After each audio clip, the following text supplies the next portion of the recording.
Hello.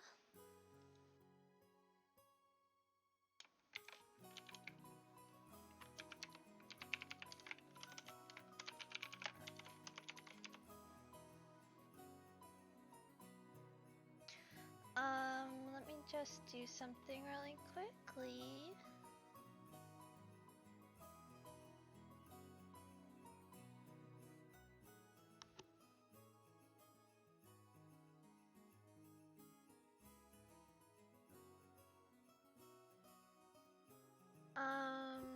Yeah, I just need to tweet out really quick and then I'll get right started.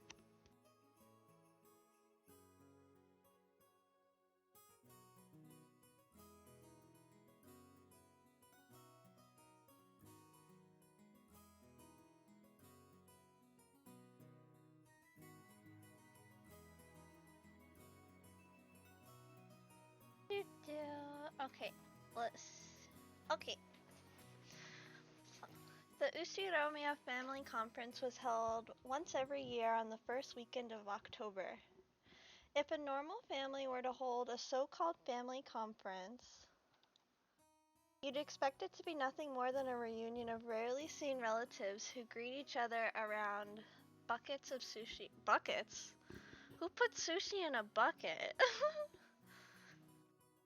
However, part of the family's great fortune had been lent out to grandfather's children, and no one in this family was considered an adult until they had met with success in business. So this meeting was literally a conference. That sucks. How much of the fortune was invested? What sort of business was conducted? How much profit was earned? All icky, icky, icky stuff. As a result, how much of the fortune borrowed from the main family could be repaid? Or possibly how much would be borrowed for future business ventures? I don't care. I don't like money. I like having necessities and the ability to do things I like to do, but economic stuff?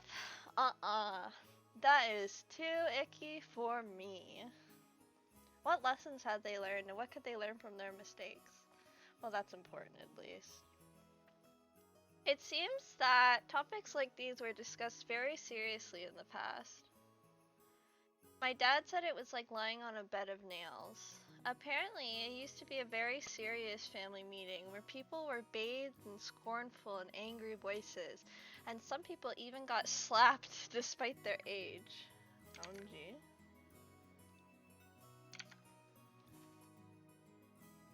However, that had become a thing of the past. Now, with everyone pursuing their own business ventures and achieving success, it was becoming more of a normal yearly get-together. Even so, telling grandfather about Hi, Wunj! OMG! Thanks for being here. I hope you're doing well, by the way. We haven't talked in a little...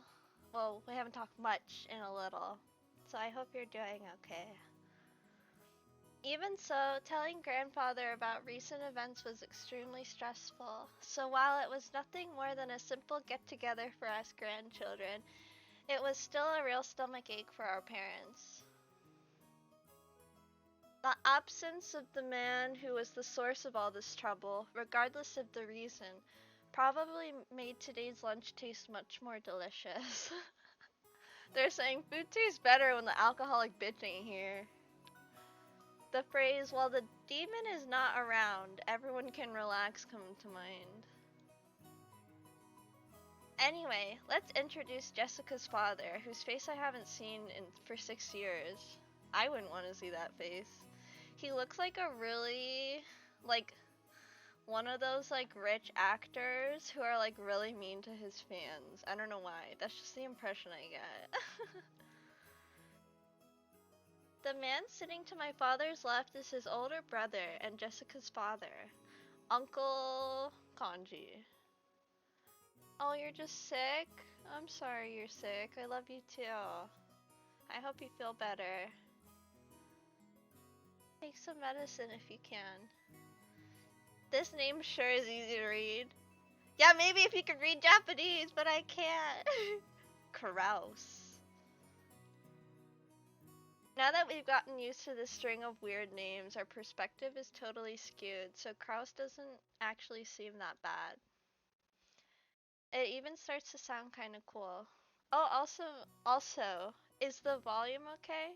Just let me know if I should make the game volume louder or lower, or my mic louder or lower. Just like with Aunt Natsuhi, I didn't have many memories of speaking with Uncle Kraus. He had never been one to chat to children. Sorry, it's a little based. And I felt like he was always talking with the adults, just like Aunt Natsuhi. According to my father's gossip, he was a spiteful and violent man. Damn. If what he said is true, Uncle Cross used to be very domineering from his position as the oldest sibling, and was despised by all the other siblings. Though despite that, those siblings all seem to be chatting happily together.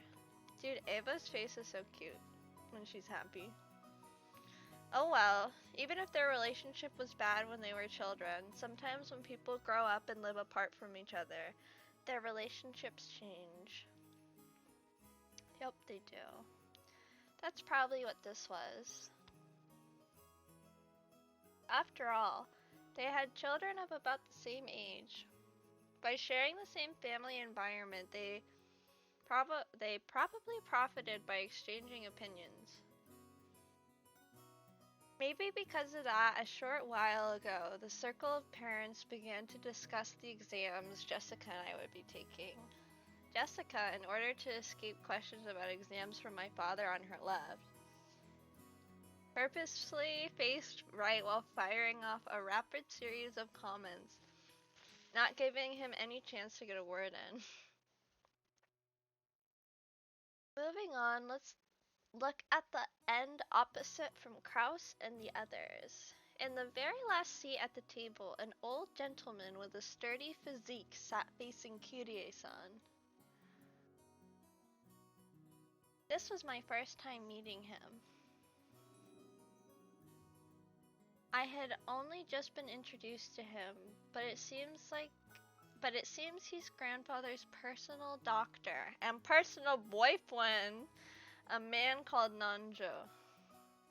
I heard he used to own a huge clinic on the nearby island of Nijima, but he turned it over to his son and began living a life of leisure at his old age. He had known grandfather since the very beginning when the mansion was first constructed on this island, and had built up a relationship over several decades. Though I thought at first that the two of them might have gotten to know each other through grandfather's suspicious hobbies, but it seems he was actually, grandfather's chess partner. I see. That kind of hobby seems very like our grandfather. What with his love of all things Western. Why does he like Western stuff? Nanjo is probably the only person who could enter Rokonjima despite being neither a family member nor a servant. He looked like a calm old gentleman as he listened to the discussion between... excuse me, I yawned. Hi, hey, OMG, my queen. Thanks for being here. I hope you're doing well. Between Kyrie and the other woman who sat near to him. Considering how long he stayed by the side of our short-tempered grandfather, his generous heart was probably nothing to laugh at. Oh, he did more than stay by his side, alright. Still, even if he was a family doctor, having anyone outside the Ushiromiya family attend this family conference was a little odd. It made me think that grandfather's condition might have worsened so much it'd be a major topic of discussion at today's conference. After all, George said something like that just a second ago. Something about how we've been getting continuous reports since around last year that grandfather didn't have long to live. It's nasty to think about it, but consider how rich grandfather is. At the time of his death, his wealth will suddenly be released, probably along with a fair share of our parents' stomach acid. OMG. Relax. And it'll lead to ulcers for everyone. OMG. That's dramatic. After all, this sort of thing, excuse me, just gets messier when there's more wealth to be divided. There's a good chance they'll be talking about stuff like that at the family conference. Still, it's not like it's got anything to do with us kids. Finally, even though he hasn't shown up, let me introduce our grandfather. The person who should be sitting in that incipient's chair is Ushiromiya Kinzo. It really sucks. Everyone else in the family had these weird names, but he's got a perfectly normal one himself. If only his name were written Kinzo, but he let us call him Goldsmith or something. I'd totally freak out. As you can probably guess by now, he's a frightening person with an extremely short temper. I'm one of his grandchildren, not a son, and I haven't seen him since elementary school. Thanks to that, I have no memory of being beaten myself, but our parents were apparently raised with an iron fist. That earlier conversation between my dad and Uncle Krause about who should go convince grandfather to come down seems pretty damn funny once you know their background.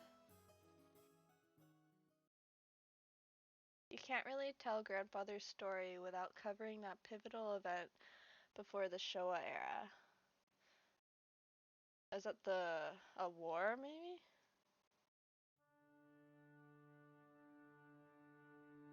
Until the Meiji and Taisho eras, the Ushiromiya family was great and prosperous.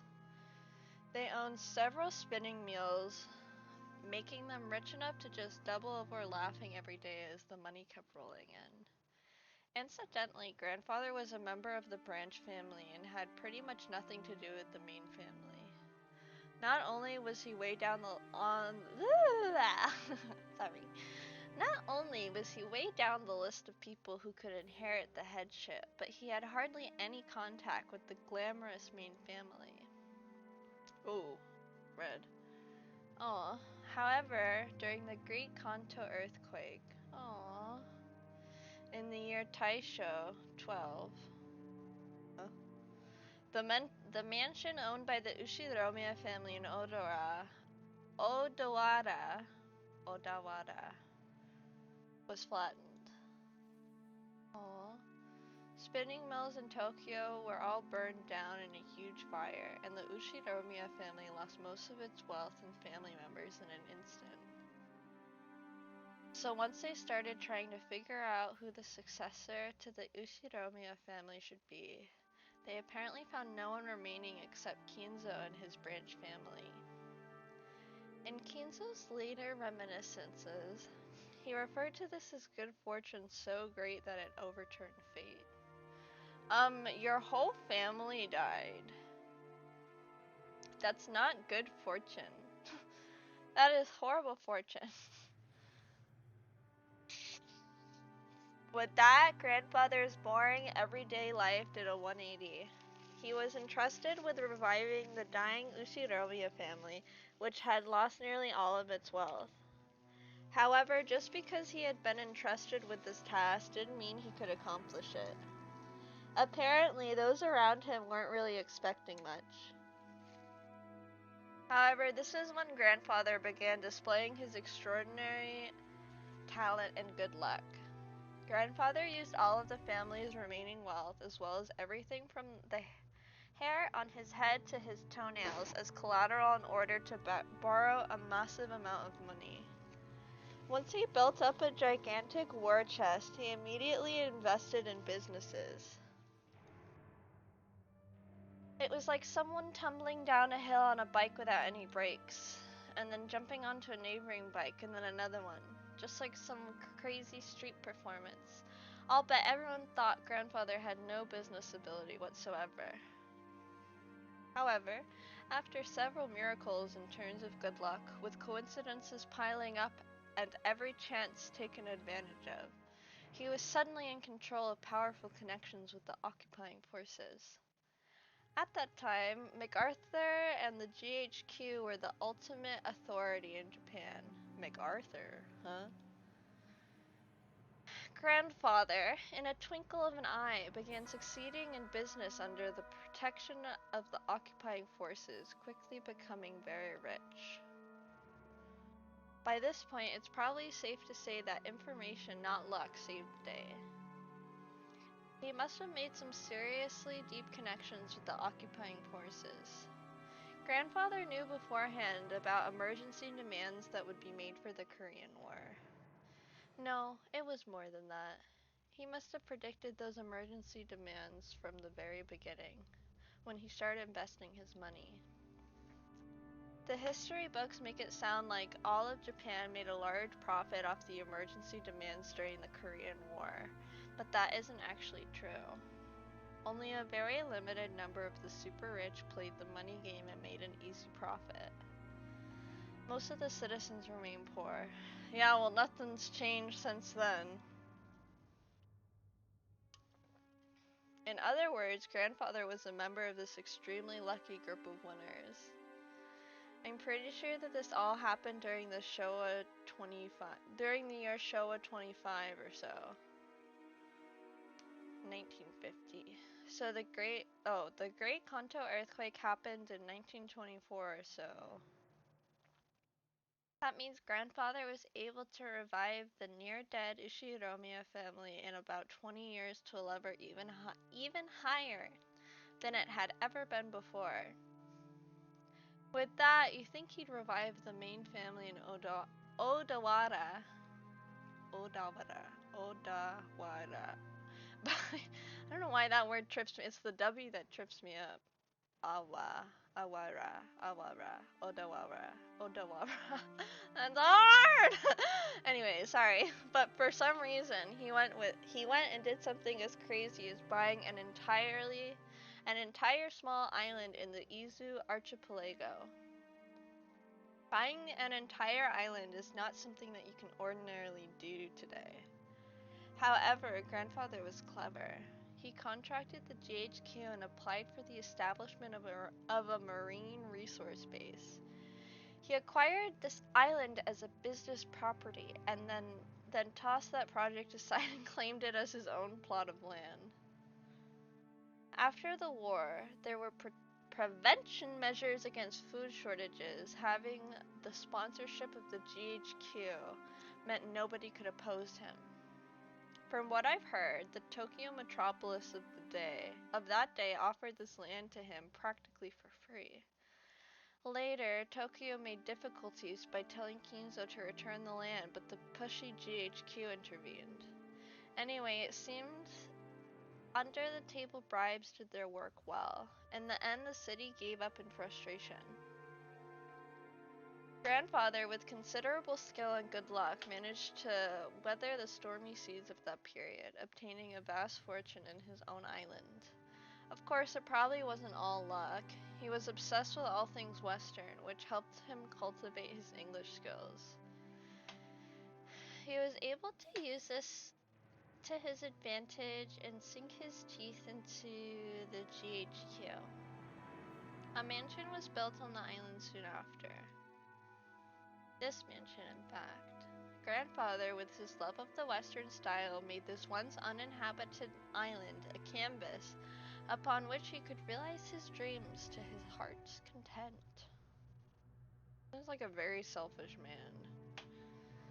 He now had the Western mansion of his dreams, overflowing with emotion and atmosphere, and a beautiful garden featuring all sorts of roses. And he had a private beach where nobody other than himself would ever be permitted to leave a footprint. Well, the animals can. This would be a dream come true for any boy. Why are you gonna be a boy? What the fuck does being a boy gotta do with it? Nothing about... Okay. After that, he made good use of his huge fortune, becoming a large stockholder excuse me, in the extremely stable iron and steel industry and was able to live an easy and comfortable life using just the dividends. Well, he's just that incredible. This kind of person usually has the ability to foresee and predict the future, or at least that is how they're portrayed after the fact. But grandfather denies all of that, repeatedly saying that he was simply blessed with extraordinary luck. Anyway, even a lord like that can't help but grow increasingly eccentric. Excuse me, when locked up alone on an island where all his dreams are made real.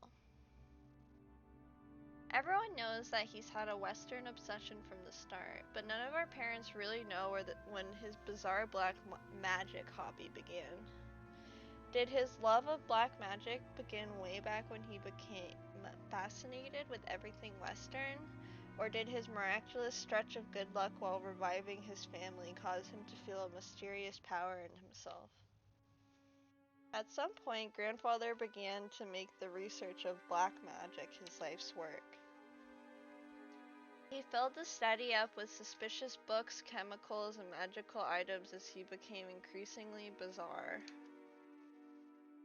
From what I've heard, those around him warmly watched over him, figuring that someone who had achieved success in life had a right to do as he pleased, but there's no way that's true.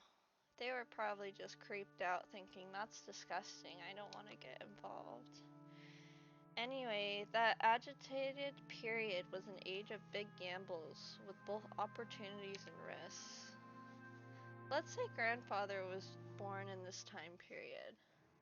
He would have had no opportunities and would probably have advanced like a chess piece from mandatory education to college at a leisurely pace, never becoming more than an average salaryman.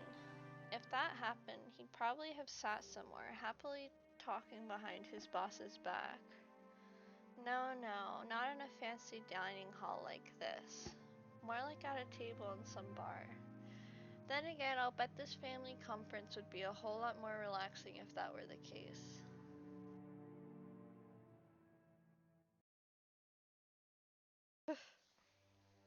Okay, that's enough about the old geezer. More importantly, let's talk about this incredible lunch. 前菜の刺身のサラダで俺はすでに確信してたね。幸田さんは大したシェフだぜ。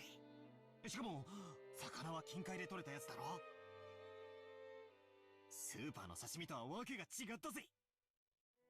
おいおいよせよバトラー。育ちがバレちまうだろうが。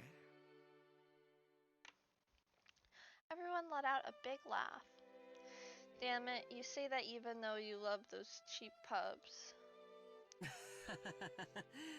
僕も仕事の都合で珍しいところで食事をすることもあるけど、それらと比べてもこれはかなりのものだよ。合田さんは多分その道じゃ少しは知られた人だったんじゃないかな。よくは知らねえんだけどよ。老舗ホテルでのれん分けだか派閥の分裂だかややこしいことがあってよ。そのトラブルで辞めざるを得なくなっちまったんだってさ。それでその時偶然おふくろが使用人の求人を出してたわけなんだよ。As Goda removed the empty plates, he began to recount his own bumpy past without losing his smile. 世の中というのは難しいもの This です。 guy's a psychopath. しかしそのおかげでこうして今日後宮家で再び料理人として腕を振るう機会を賜ることができました。大勢の方の笑顔も嬉しいですが、お仕えすると決めた限られた方々にだけ喜んでいただくために繊細なお仕事ができるのもとても楽しいことでございます。これもすべて機会をくださった奥様のおかげです。Goda-san respectfully bowed his head towards Aunt Natsuhi. 応募のあった中で合田が一番腕が良かったからです。客観的判断に基づくもので市場はありませんので感謝には及びません。 Dang, why does Aunt Natsuhi always have to sound so indifferent? If only she spoke with a bit more kindness, she might leave a different impression. Shannon-chan and Kumasawa-san entered from the hallway with a serving cart. 失礼いたします。それでは本日のデザートに移らせていただきます。Godasan and the others laid the beautifully adorned dessert out in front of us all. I guess it's true when they say you have another stomach for dessert. I thought I'd already filled up on delicious food, but as soon as I laid eyes on that dessert, my stomach started yelling, "More!" I don't know much about desserts, but this looked really good. A white pudding-like substance was garnished with 2 sheets of red sauce, and elegant rose petals adorned the dish. Normally, during a high-class meal like this, you're supposed to wait for the chef to extol the virtues of this particular meal before eating. However, Maria was completely indifferent to strict rules like that, so she got excited by this beautiful and delicious looking dessert, jumping into the fray as soon as it was placed before her. Aunt Rosa scolded her, calling it bad manners, but George responded by saying, "No, it's okay." こっちの酸っぱい。こっちの酸っぱい。バトラ、こっちのは外れ。ふう。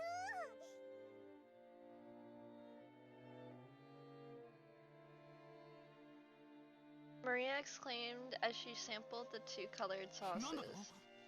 当たりと外れがあるのかよ。よし。Apparently, one sauce was sweet and the other sour. Despite being bad manners, I also stuck my little finger in and licked it. Well, one of the sauces was sour enough to make you pucker up. If it were yellow, I'd have suspected lemon, but I couldn't guess what kind of sourness would be red. I decided to ask Shannon, who was putting away the serving cart behind us. シャノンちゃん、この酸っぱいのは何のソースだい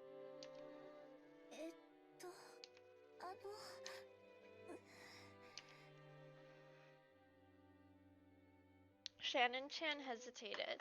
Maybe her job was just to set the table, so she doesn't really know. Still, even considering that, she seems pretty stressed. Maybe I shouldn't have asked. Or did they use some ingredient that we'd be better off not knowing about? While Aunt Natsuhi made a gesture to seem to indicate an oncoming headache, Kumasawa-san, who was setting the table at the opposite seat, began to chuckle. 何の材料を使っていると思いますか？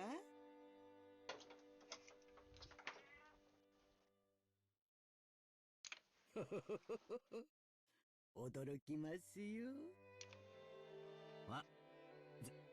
全然わかんねえぜ。というか、熊沢のばあさんがそういう笑い方すると不気味でならねえぜ。で、何なんだよ、正体は。内緒ですよ。お耳を拝借。Kumasawa-san leaned across from the other side of the table. I leaned forward myself when she asked. Their interest caught Jessica, George, Aniki, of course. Maria also put their ears closer.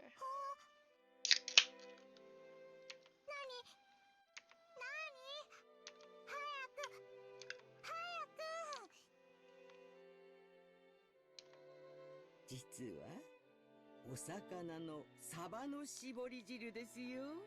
サバ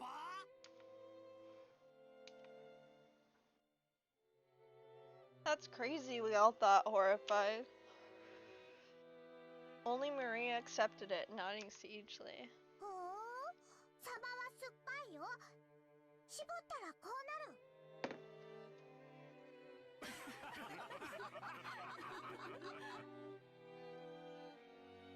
When Maria started clamoring that mackerel were sour, the adults were unable to contain their laughter. 違うわよ。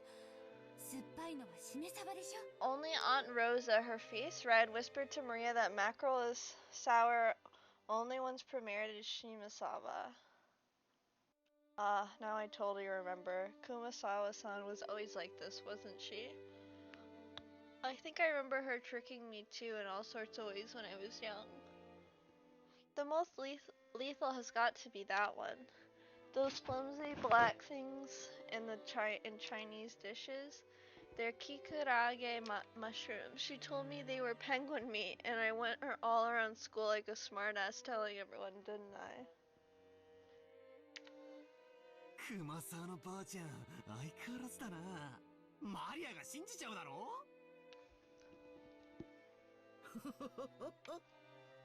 冗談ですよ。今からゴーダさんがソースの正体を教えてくれますからね。Goda-san looked a little put off about his masterpiece being laughed at for such a bizarre reason. Excuse me. But after clearing his throat once, he introduced the dessert to us. それではデザートのご説明をさせていただきます。本日はご来賓の皆様が大層お気に入りでございましたバラの庭園にちなみまして、パンナコッタをローズガーデン風に仕上げてみました。散らしてございますバラの花びらは当家の庭園より先ほど採取してきたものでございます。ソースはストロベリーとローズヒップの2色の赤をご用意しました。ストロベリーの甘味とローズヒップの酸味を交互にお楽しみになってください。なお花びらは観賞用となっておりますので、避けてからお召し上がりくださいませ。それではどうぞお楽しみください。Whoa, man, I almost want to applaud before eating. Just like with medicine, reading the detailed description first seems to make it work a whole lot better. I didn't know that. As Goda-san elaborated on the details of this dessert, it started to feel even more appetizing. Seriously, should you call him subtle or just talented? The dessert was probably planned from the beginning, but taking the hint when we all stopped in front of the Rose Garden earlier today, he displayed an incredible and timely awareness by just adding a few rose petals from that garden. This combination of sweet and sour was also exquisite. If it was just sweet, you'd get used to it and bored halfway through. But if you reached the sour sauce at that point, you'd get a really vivid taste. And then once you returned to the sweet sauce, all of the sourness in your mouth would be replaced by an enjoyable sweetness. I'm sure everyone else felt the same way.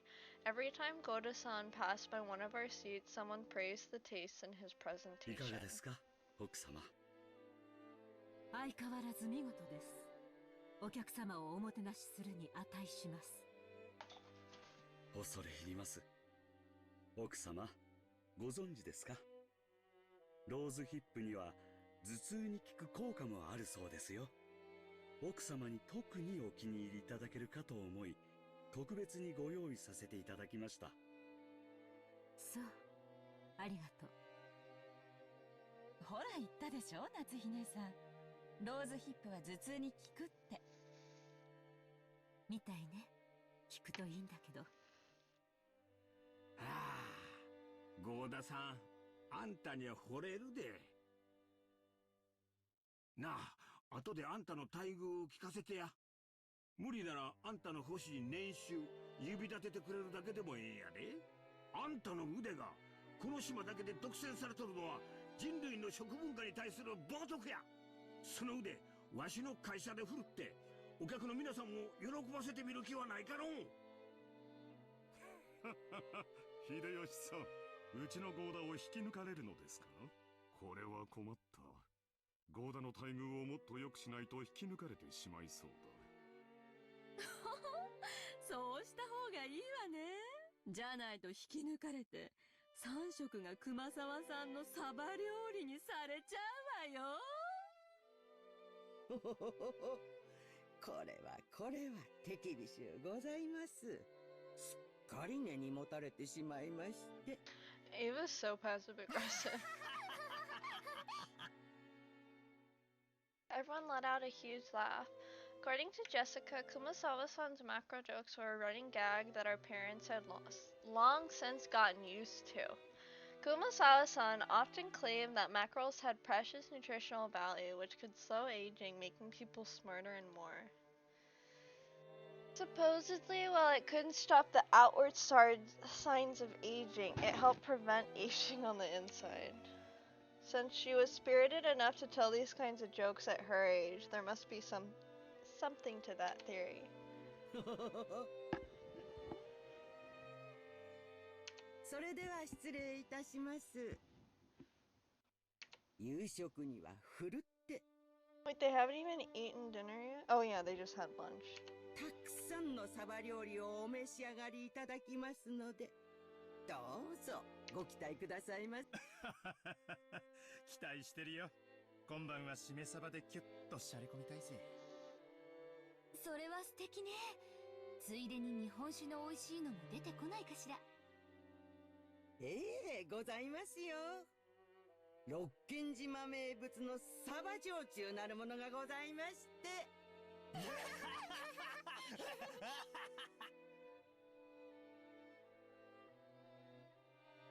Kumasawa-san, together with Shannon-chin, bowed and pushed the serving cart away.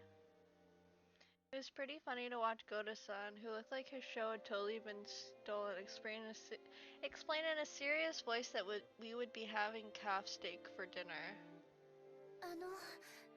熊沢さん、さっきはありがとうございました。 As she pushed the serving cart, Shannon bowed her head very deeply. なんもお礼を言われることなんてありません。 Kumasawa-san may have played dumb, but she obviously understood and saved Shannon in the nick of time. Back when Battler had asked about dessert, Shannon had unfortunately hesitated. There may have been several ways to dodge the question, but all of them would have required some quick wits. Shannon, who hesitated when hard-pressed for a response, was always suffering because of this small weakness. If only Shannon had a little of the craftiness needed to cleverly shake off a mistake like Goda, her life would have been a bit easier. The fact that she could perform other tasks flawlessly made this weakness even more unfortunate. However, there were some who understood Shannon's honest nature, her inability to gloss over a mistake and draw attention away from it. That was why Kumasawa had smoothly come to her rescue. さっき源氏さんが午後のシフトに変更があるとおっしゃってましたよ。確かシャノンさんは夕方までお休みがもらえたと思いました。うらやましい。すみません。シフト表を確認していませんでした。そうそう。オーブンでこれからちょっとサバを焼こうと思ってるんですよ。できたらお休みの前にちょっと手伝ってくれると嬉しいですね。はい。喜んでお手伝いさせていただきます。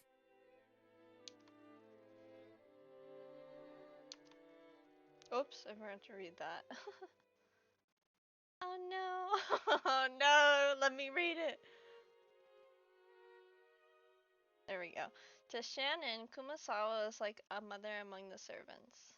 The dining hall needed to be cleaned up, so we were chased out. Instead, tea was being served in the parlor. Apparently, they'd prepared the black tea that Aunt Rosa had bought for Aunt Natsuhi. Maria said she also wanted to have some black tea, but my old bastard said she couldn't, and told us children to go play outside. バトラ君、みんなで表に散歩に行かないかい？バラでも見に行ったらええ。でも天気には十分注意するんやで。空はまだ明るいが、天気予報はふるふると繰り返しちょる。マリアは海がいい、海がいい。あら素敵じゃない。砂浜で遊ぶなんて普段はなかなかできないものね。そっか。よし、じゃあみんなで浜辺でも行こうぜ。行こう。マリア、服を濡らさないようにするのよ。靴もよ。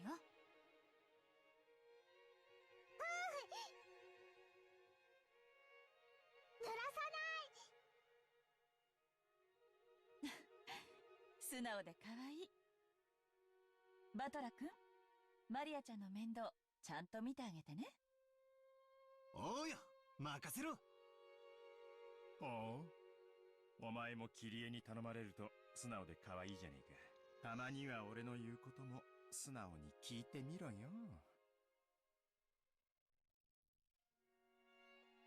I just realized the sprites didn't update even though I thought I updated them. Well, we'll have to wait again and see. まっぴらごめんだぜ。行こうぜみんな。ほらほら。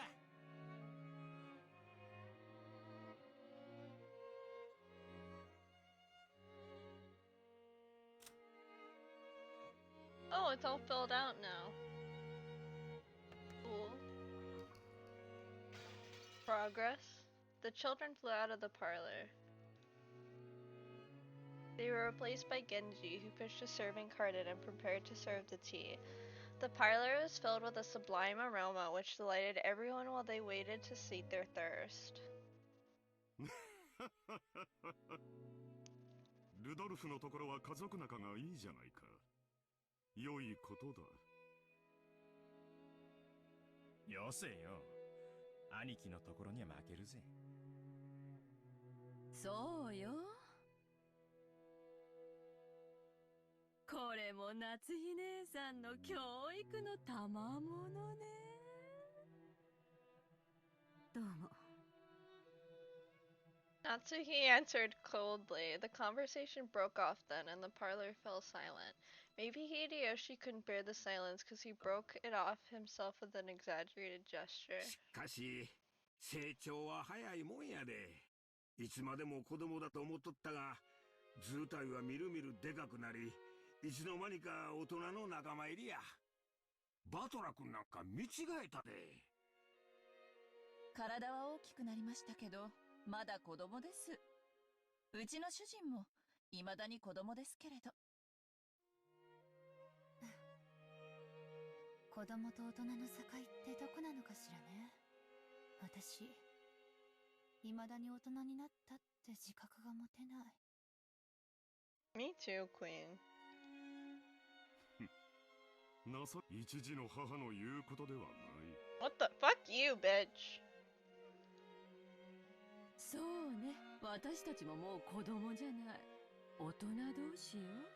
だから感情的にならず、知的な会話をしたいわね。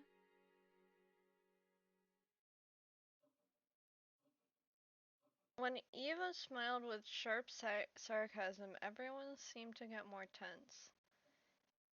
It felt as though that pleasant tea aroma had been tossed out the window. 知的な会話なら昔からいつも心がけているじゃないか。お前の嫌味は時に的を外している。昔から変わらない。昔からいつもですって？ Oh, we're getting some drama. Oh, hi, Brando Bean. I haven't seen the anime at all. So I don't know how it compares, but I know a few of my friends have seen the anime and really like it, so. Yeah, I'm sure the game is just as good. あらあら。その言葉をきれいに放送して、何十年か前のこの部屋に届けてあげたいわね。ねえ、ローザ。Oh my god, leave Rosa alone.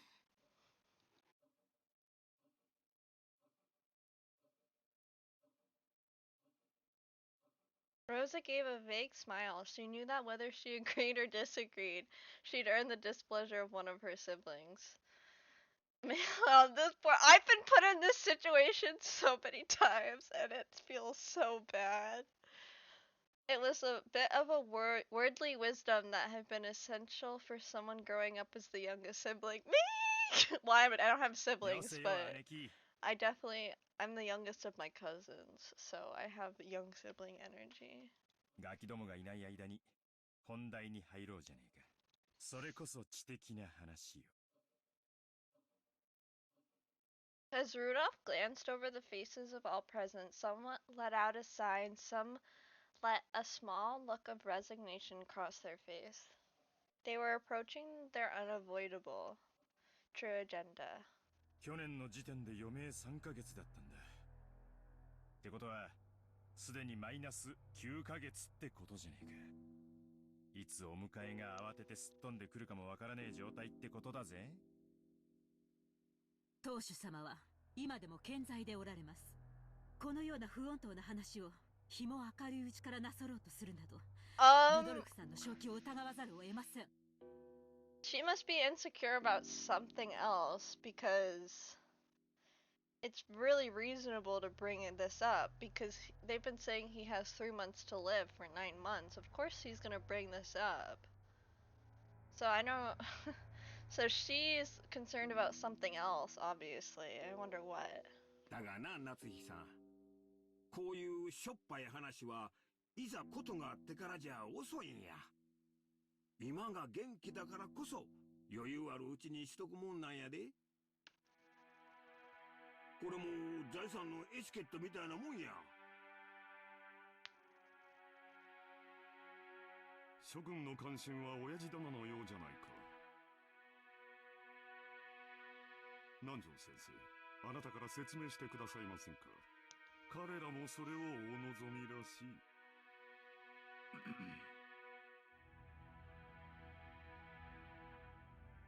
Nanjo, who had been standing by the window and staring out at the rose garden, let out a single cough when he realized that he was being called.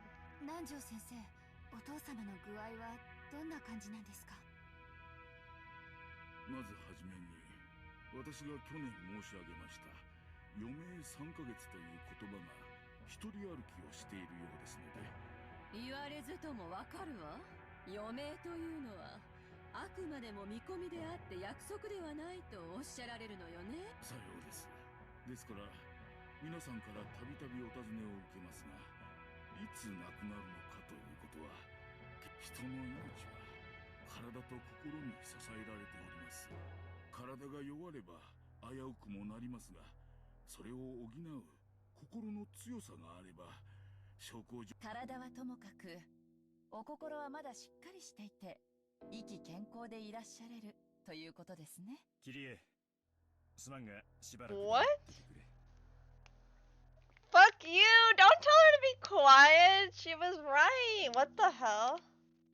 ごめんなさい。Don't apologize. さようです。金蔵さんの体はすっかり病魔に蝕まれております。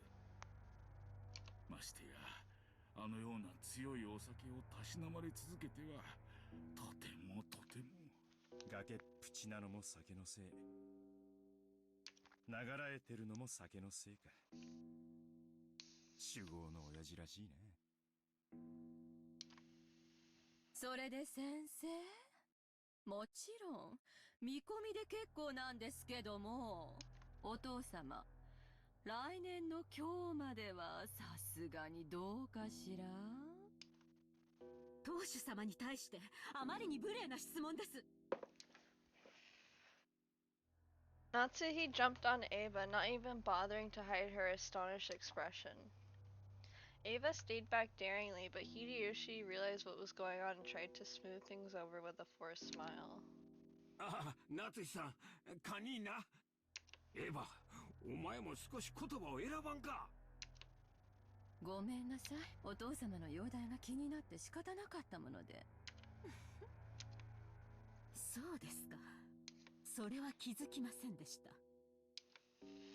南條先生、聞かせてやってください。父親の寿命を気遣う娘の麗しい家族愛じゃないですか。Cross laughed sarcastically and Eva, smiling sweetly, returned an identical chuckle. 来年までお元気かという質問ですが、医者の私としてはとても難しい。この小康状態がまだしばらくは続くようにも思いますし、何らかの発作が来ればその時にはどうしようもないかもしれません。何しろ六軒島は孤島です。すぐに救急車が飛んでこれるわけではありません。本来ならば今度のしかるべき大病院に入院していただきたい。親父殿は高尚な研究を中断されたくないと仰せだ。去年無理に連れ出そうとしたのがあだになったらしい。外へ出れば病院に閉じ込められてしまうのではないかとひどくお疑いになられていてな。すっかりこのざまなのだよ。南條先生の診察は受けておられるの？親父殿は南條先生には心を許しておられる。機嫌が良ければ診察も受けられるようだ容よ。体を見はするが、薬を勧めようとも入院を勧めようとも聞き入れてくれん。本当に見るだけですがな。お医者嫌いの方もおるもんや。しかし困ったもんだのう。Nanjo sighed deeply. The purpose of an examination is to determine what medical treatment would be appropriate. Receiving an examination then not following the advice given makes the whole thing pointless. つまりおさらいすると、相変わらず余命は3ヶ月。瀕死のまま。あとどれだけ長らえるか見当もつかねえってことだ。ルドルフさん、言葉を少し慎まれてはいかがですか？ああ、すまんね。昔からこういう口の利き方なんだ。勘弁してくれ。南條先生のご意見は分かりました。クラウス兄さんから見てどうなの？実を言うと南條先生とは異なる意見だね。とても余命3ヶ月の重病人とは思えないというのが本心だ。怒鳴り声は相変わらず健在で、いつぶん殴られるかとヒヤヒヤしっぱなしだよ。長男にだけ親父の世話を押し付けるのは実にフェアではないね。来世では俺より後に生まれろよ。さて、話を戻そうぜ。そんなわけで、公正中立なお医者の先生の見解じゃ、いつお隠れになっちまってもおかしくない状態だ。兄貴には悪いが、ここは専門家の意見を採用させてもらうぜ。となりゃ、決して親父の財産を話し合うことは、時期尚早ではないってことさ。お父様の個人資産は、おそらく数百億にも届くでしょうね。でもそれは、綺麗な現金で揃ってるわけじゃないわ。お誕生会のケーキみたいに、綺麗にナイフが入ってカットできるほど単純じゃないでしょ？姉貴の例えは面白いな。そうさ。ケーキの上には、イチゴやらチョコの家やらが乗ってて、綺麗に等分するのが難しいことだってあるだろう。それを加味して、どういう風にナイフを入れるのか、先に相談しておくのは大切なことだと思うぜ。それを当主様が存命のうちからさも他界なされたかのように声高に議論される皆さんの気が知れません。 You're in denial, lady. He's about to die. あら、必要な話よ。だって遺産相続はその時点で直ちに行われなきゃならないものよ。ましてや栄光ある後宮家の財産は莫大。事前に入念な相談が必要なことはお分かりでしょうが、当家の資産はあなたのご実家とは大違いなんだから。失礼な。私の実家は関係ありません。Natsuhi responded indignantly, though in a low voice. Sorry. And the already dark atmosphere grew even more hostile. I wonder what her background is. 予算買えば。夏日さん、口が悪いのは許したってな。Hideyoshi tried to smooth things over by glancing at both with a forced smile, but it only resulted in making the hostility between Eva and Natsuhi even more intense. これ以上はお邪魔なようですな。失礼させていただきましょう。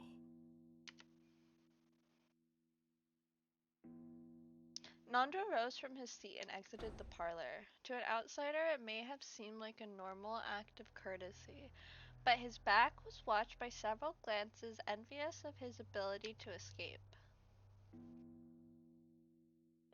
After the doctor had exited and his footsteps had disappeared into the distance, Kraus recrossed his legs. つまりお前たちの言い分はこうかね。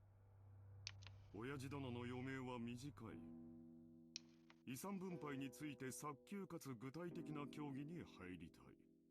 何を焦っているのかね。確かにお前たちの言う通り、後宮家の財産を算定し分配するのは簡単なことではないだろう。なれど、じっくりと算定すべきじゃないのかね。お前たちは今晩のうちにもケーキを切り分けたいと焦っているように見える。そうだろう？何を焦ることがあるのかね。焦ってるわけじゃない。でも兄弟の間での取り決めは必要。それはいつでもいいことだけれども、お父様の具合が悪くなっていて、その日が近づいているというなら、先に話だけしておいても、それは請求とは言わないと思うし。Rosa shot a glance at Ava and Rudolph. As the youngest sibling in the family, it was hard for her to be cross-examined by the eldest. ほう、それはお前の本心かね。兄弟で一番素直で綺麗な心を持っていたお前がそんなことを言い出すとは思えんね。そこの二人に吹き込まれたんじゃないのかね。よせよ兄貴。ローザだって兄弟だぜ。親父の遺産に公平な権利がある。関心を持つのは当然じゃねえか。親父だっていつかは必ず死ぬし、それは遠い未来の話でもない。Yeah, like I feel like it's reasonable, but I understand both sides. Like some people are really sensitive about that thing where they're like, all you care about is money, like you don't care if he dies. But it's like, I don't know. It's important to plan these things ahead of time. I really like I've had people like when my mom died, I really wish that people would have planned stuff ahead of time because nothing was planned and it was absolute chaos. Like, so I do think it is important to talk about these things ahead of time, especially with people who are sick. Even though it's a hard topic and it's not easy, it's something that's really needed. むしろ兄貴が悠長すぎるくらいさ。まるで遺産分配から話をそらしたくて仕方がないように見えるぜ。それはどういう意味ですか？主人にやましいところがあるとおっしゃいたいのですか？まあ、夏日さん。話は聞いておくなあれ。兄さん、今は大変強気だそうじゃない？そうよね。去年以降、空前の好景気で円は上がる一方、ドルが100円に至るのだって夢物語じゃなさそうよ。それに、与党は来年頃に保養地整備法を成立させようって言うじゃない。今や日本中のリゾート開発会社がどれだけ軍資金を集められるかって奔走してるところよ。詳しいじゃないか。これから日本には空前の好景気が訪れる。親父殿が後宮家を再興した時と同じくらいの大規模な需要拡大の時代がね。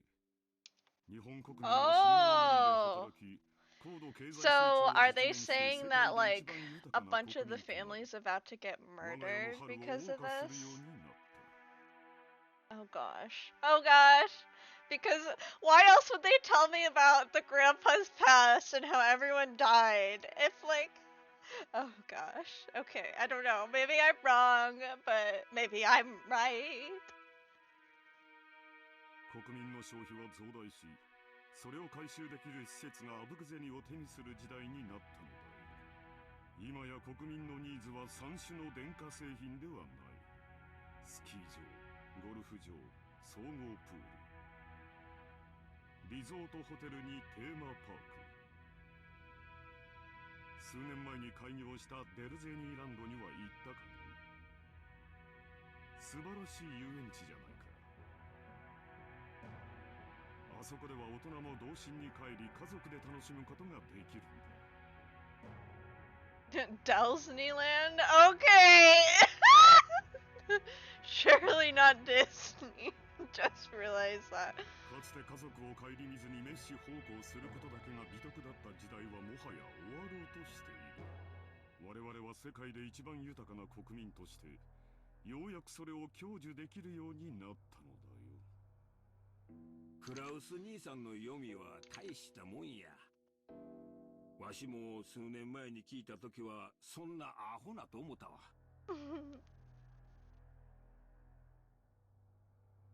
Oh yeah, hey, I forgot to tell you yesterday, but the Higurashi reference they had earlier was...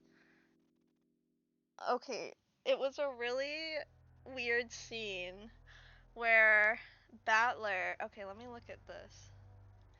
It was where Battler was trying to touch Shannon's boobs, and he clarified, he was like, just to clarify, I don't have some insane disease that makes me want to rip out my throat because it's itchy and causes me to, or else if I don't touch boobs or something. And I was like, oh my god, what the hell? Like, okay, thank you for clarifying you don't have that disease.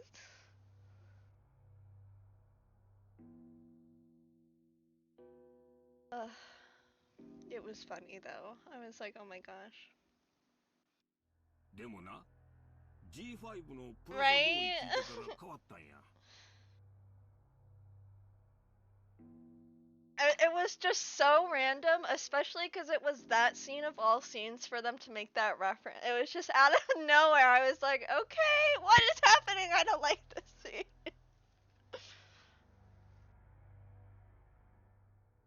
円はみるみる強くなり、地価はこれから天井知らずに上がるやろ。日本が世界経済の中心になる日も遠くはない。I don't know about 兄さん that. は時代を見る目のあるお人や。それだけは間違いないで。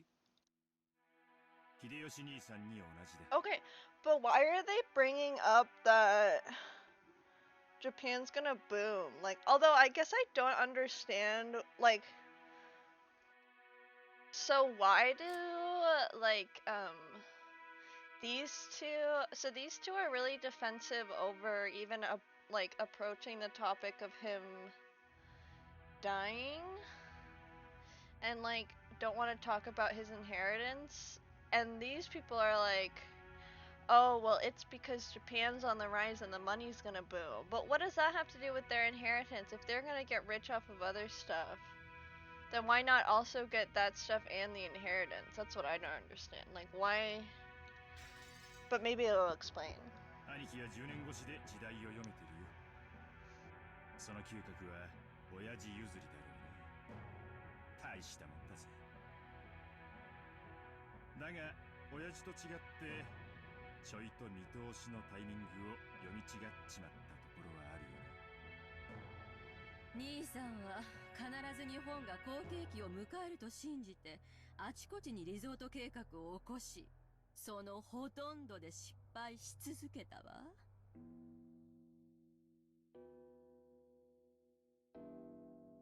So apparently he's wrong about the economics. They want to use the inheritance to reinvest. Oh, so they want to use it before they can divide the inheritance, so that's why they don't want to talk about it. Oh, okay. 兄さんの読み通りの時代は確かに訪れつつあるけど、その時期を読むことには失敗したわね。早すぎたのよ。そして焦って清算して、結局は傷口を広げたわ。本当に嗅覚が当てになって好景気が訪れることを読めていたなら清算するわけない。これって兄さんが自分で自分の才能を信じてない証拠じゃないの？失礼だ。Yeah, that makes sense. Hey, thank you.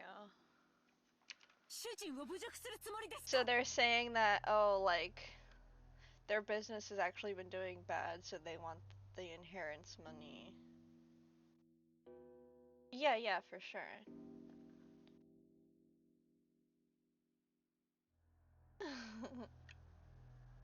I know, she's like, you guys fucking suck.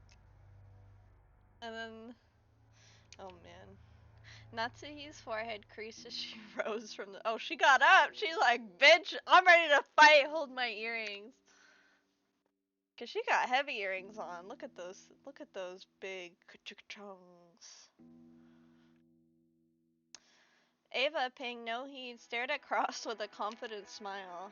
Kraus, who also maintained his confident appearance, told Natsuhi to sit down. Sit, doggy. 昔からこういう言い方しかできないやつだ。少し落ち着きなさい。また頭痛に触る。兄さんに才能がない証拠は私たちのすぐ近くに。だって兄さん、この島をリゾート化するって張り切ってたじゃない。素敵なリゾートホテルも建てて、庭園もきれいに整備して。私は素人だから分かりかねるけど、相当のお金を使ったんでしょ。だから何だというのですか。主人の事業はあなたとは関係ありません。いや、そいつは違うぜ、夏日さん。六軒島は兄貴のものじゃない。親父のものだ。Oh, so that's why, because some people will inherit parts of the island. Okay. もちろん建てたホテルは兄貴のものだぜ。なんなら俺たちは今夜の宿泊料を払ってやってもいいすな、ローザ。それはまあ持ち合わせで足りるなら。リゾート化できればこの島の資産価値は上がる。支出がかさんだことは事実だが、そうなれば結果的にお前たちにとっても有益なはずじゃないか。I know, Eva's like going hard, and Eva like already has a grudge against Natsuhi, so she's like going extra hard. She's like, you guys ain't shit. それはわかるわよ。この島の価値が上がれば、それを遺産分配する時の私たちの取り分も増えるもの。もちろん島や屋敷を4分の1ずつ切り取れとは言わないわ。それを算定したお金で解決してくれればいいだけの話よ。そこまで分かっているなら、私の okay. 事業に何の不満があるんだね。不満じゃねえさ。不安なのさ。第一兄貴、あのホテルいつになったら開業するんだ。このままじゃ俺たちの手垢だらけになっちまうぜ。そうよ、大切な商売道具でしょ。 So he plans to open it once his dad dies, I think. 確かに開業するまでずっと鍵をかけておくわけにもいかないわよね。少しは使って風通しを良くしないと建物は傷んじゃうもの。でも私たちが年に一度泊まるだけのゲストハウスって言うんじゃ。 Oh, so that's what the guest house is. The guest house is supposed to be the hotel. That's interesting. Okay, okay. ねえ、ローザ。 Because I remember Battler specifically commenting on that and being like, I can't believe we're so rich that they built a guest house for us even though we're only visiting a few times a year. And it's like, oh, now we know that's not the case. そうね。あんなに素敵ならオープンしたらさぞや人気が出るでしょうね。ああ、あなたが前に言ってたホテルってゲストハウスのことだったのね。Ah, I put it together before you, Kyrie. Get wrecked. I'm just kidding. I like Kyrie. 立派なもんだろ。ローザの言う通りオープンできたら人気が出るだろう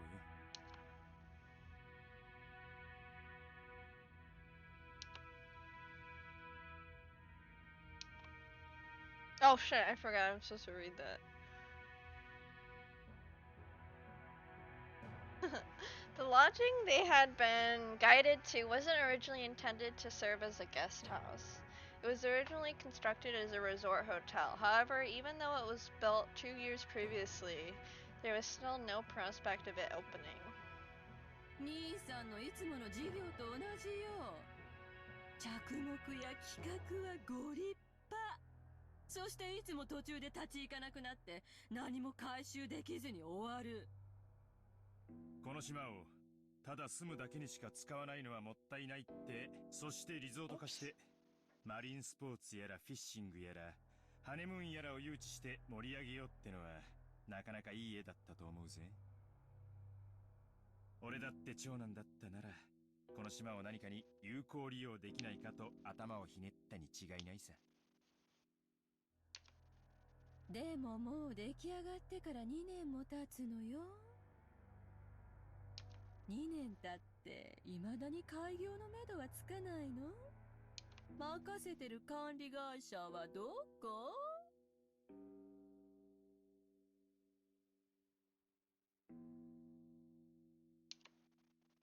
失敬な。それは主人の手落ちではありません。主人の仕事を請け負う会社間でトラブルが生じているだけで、うちはあくまでも被害者です。しかしな、クラウス兄さんが任せてる例のとこ、あまり噂は聞かんで。はっきり言ってあげなさいよ。不払い横領トラブルで計画が空中分解しちゃったって話、私たちの耳に届かないとでも思ってる？裏も取れてるんだから。何の裏だか存じませんが、事実無根です。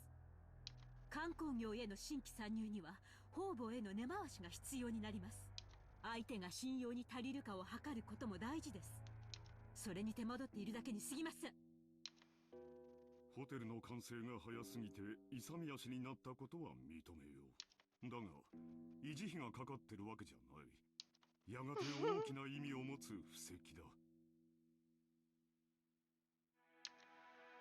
嘘つけよ。Oh, he said, "You're a fucking liar, bitch." Wait, what did he say?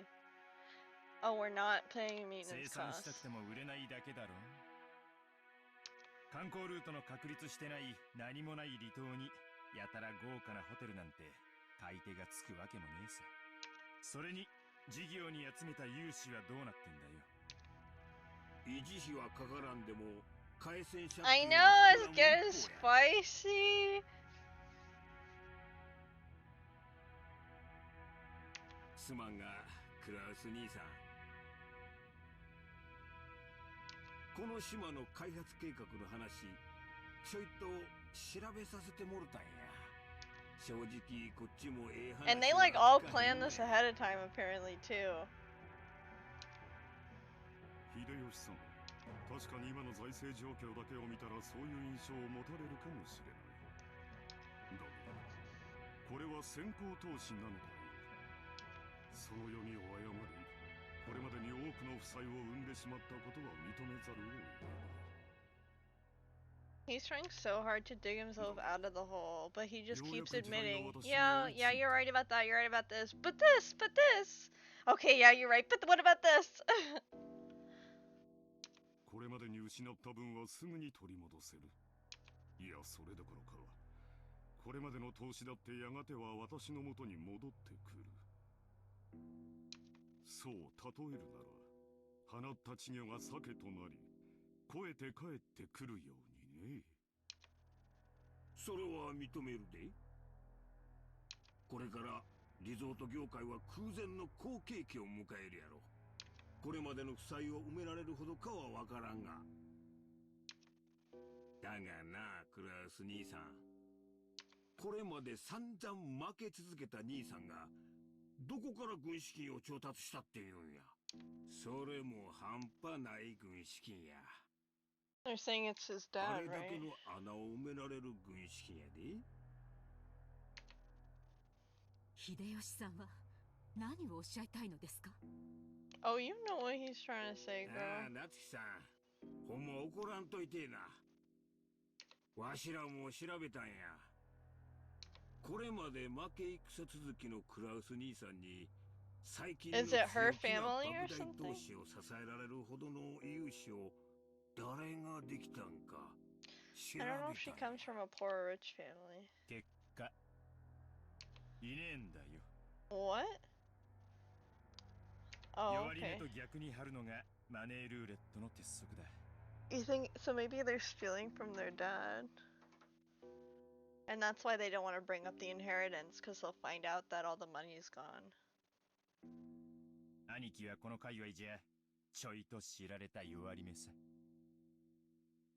I 確 could かに be 時代は wrong, 好景気を but 迎 that's えようと one し of ているが、 my maybes. これまでの兄貴の失敗等を天秤にかけて、その上で勇士に値すると思う連中がいるのかって言ったら誰もいなかったのさ。ならねえ、そのお金をってことになるのよ。ほう、興味深い話じゃないか。それで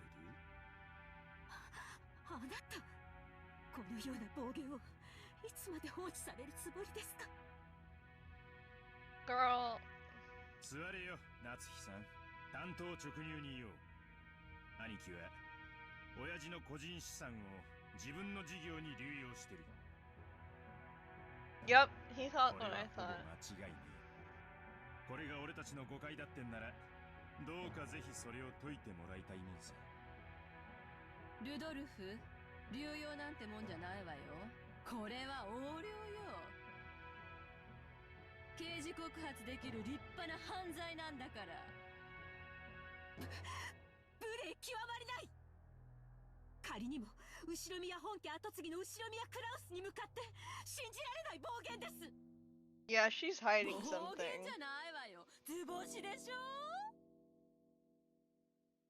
I know. なんとか事業を成功させてこれまでの損失を埋めたいんだけど、その穴は広がっていく一方、博打の穴をさらに大きく張った博打で埋めたいだけよ。 I mean, you have to be harsh because people just using families' money like that, it definitely exists. Like, especially, ugh, economics is such a blah. It's so icky because, like, investing and business and all that, so much of it is such a trap, and like so many people like get so sucked into it and like will take so much money from people they care about, or well, quote unquote care about, and it just sucks. その軍資金がすぐ近くにあったなら手をつけるのは道理。はっきり言うわ。兄さんがしているのは横領よ。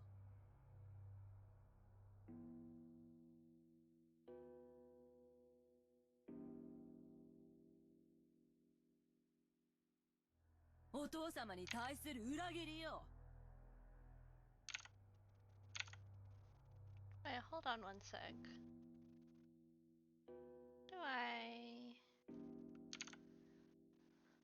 How do I refresh something?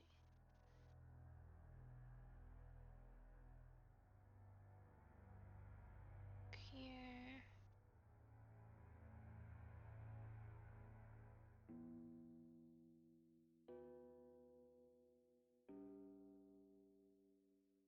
Okay, sorry about that. I was just checking something really quick. しかるべき決着がついた後には司法に委ねることになるでしょうね。そんな輩に後宮本家跡継ぎを名乗らせるとお思い？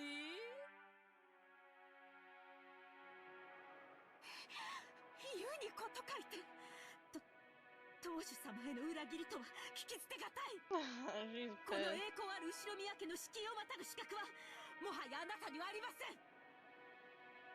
即刻ここを出て行きなさい。さあ。 She said, "Get the fuck out." But also Natsuhi married into the family, so she doesn't really have any say in kicking them out. Natsuhi, who had already reached the limits of her anger, shouted at Ava in a rage. She then pointed alternately at Ava in the hallway, demanding that she leave. Ava took out a folding fan and fanned herself with it, glaring maliciously at Natsuhi as though silently daring her to repeat what she said. Oh my god. Stop! Ava just took her fan out and starts fanning herself. Jesus. However, her mouth was still smiling, curved in the shape of a crescent moon. Also, I don't know if my alerts are weird, but I think Vincent followed me. If you did, thank you. I really appreciate it. If not, sorry, that's awkward. But my notifications are being weird, so I don't know. But if so, thank you. If not, that's okay. However, her mouth was still smiling, curved in the shape of a crescent moon. In that unpleasant silence, Rosa gulped. ねえ夏日姉さん誰に向かってそんな口をお聞きなの無礼極まりない主人の妹に対してです。これ以上は私も本家の台所を預かる者として聞き捨てなりません。 Do we think they have Burger King in this world? Well, I don't know what time period this is, so I don't know if Burger King was invented yet. Let me see, I can scroll up mega far. Oh, never mind, I can't scroll up that far. But they do have Disneyland. They made a reference to Disneyland, so, but they called it something else. So I don't know. If Burger King was invented, they might, because they made in Higurashi they make references to KFC. Cause well, this might be a spoiler. I won't spoil it, but Colonel Sanders. I hate the word Colonel because it's spelled colonel, and that's stupid, and I don't like it. And my brain is, anyways. So they honestly would probably have Burger King if it's invented. Yeah. 台所を預かる Wait, what? Oh, as the person in charge of the main family's kitchen. Oh god. That's such a bad defense! She's like, you're in charge of the kitchen? Oh my god, this is so tense.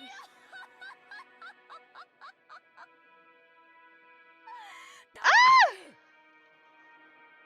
That's such a cool shot. I wish I knew. Oh, there we go. Ah! Look at her!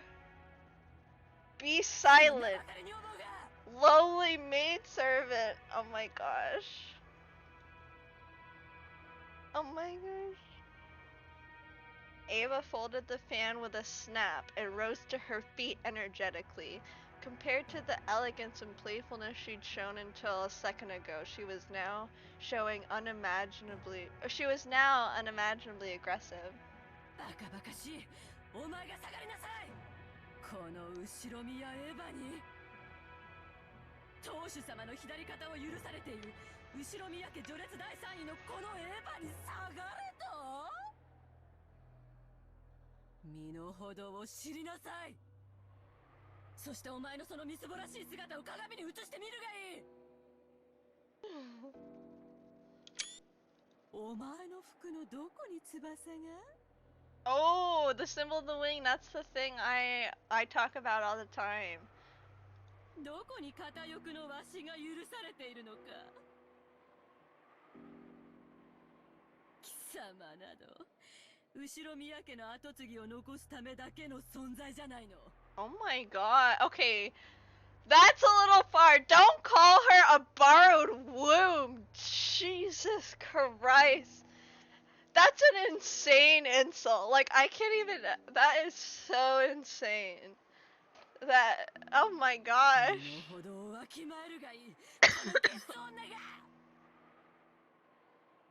Ava's face twisted hideously as her word. I know, she's like. Oh my god, she's so mad.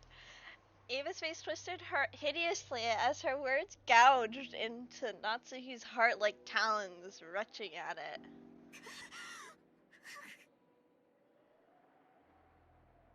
There were 100 ways Natsuhi wanted to respond. However, her anger and sorrow crushed her throat, and none of those words managed to make it to her mouth.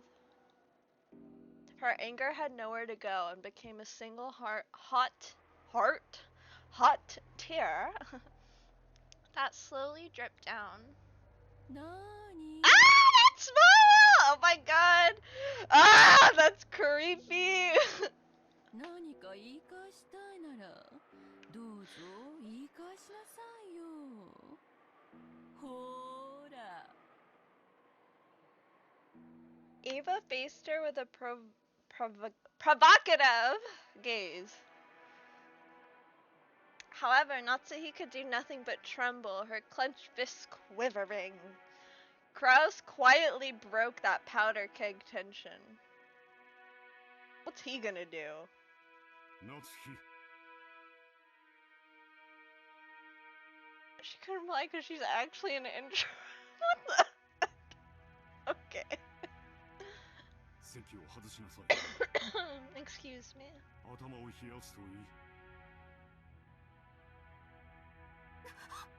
Oh, get right. Damn, her husband was like, okay, can you leave? Natsuhi, resenting the fact that her husband had not come to her aid, shifted the focus of her attack.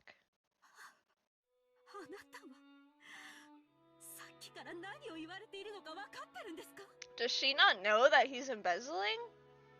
この人たちは言うにこと書いて、あなたのことをお父様への裏切り者呼ばわりしているんです。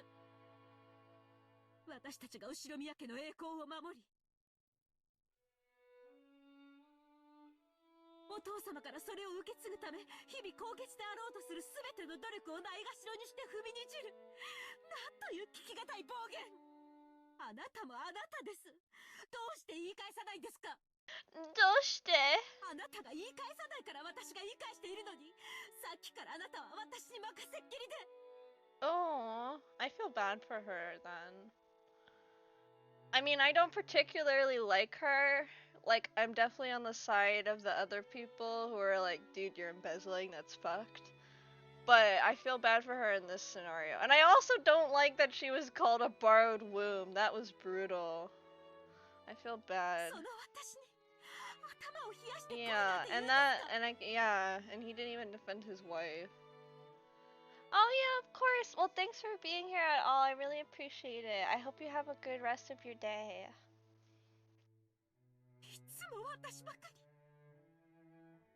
It's always me. Aw, poor thing.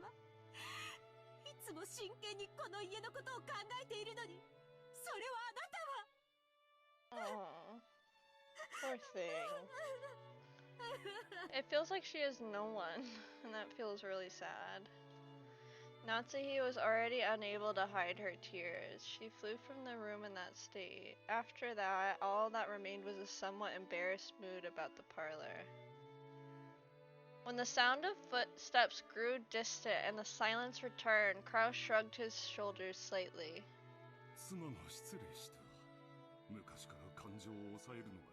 What? Fuck you. What? Shut up! It's been rough on me. I embezzle and then embarrass my wife. Wah.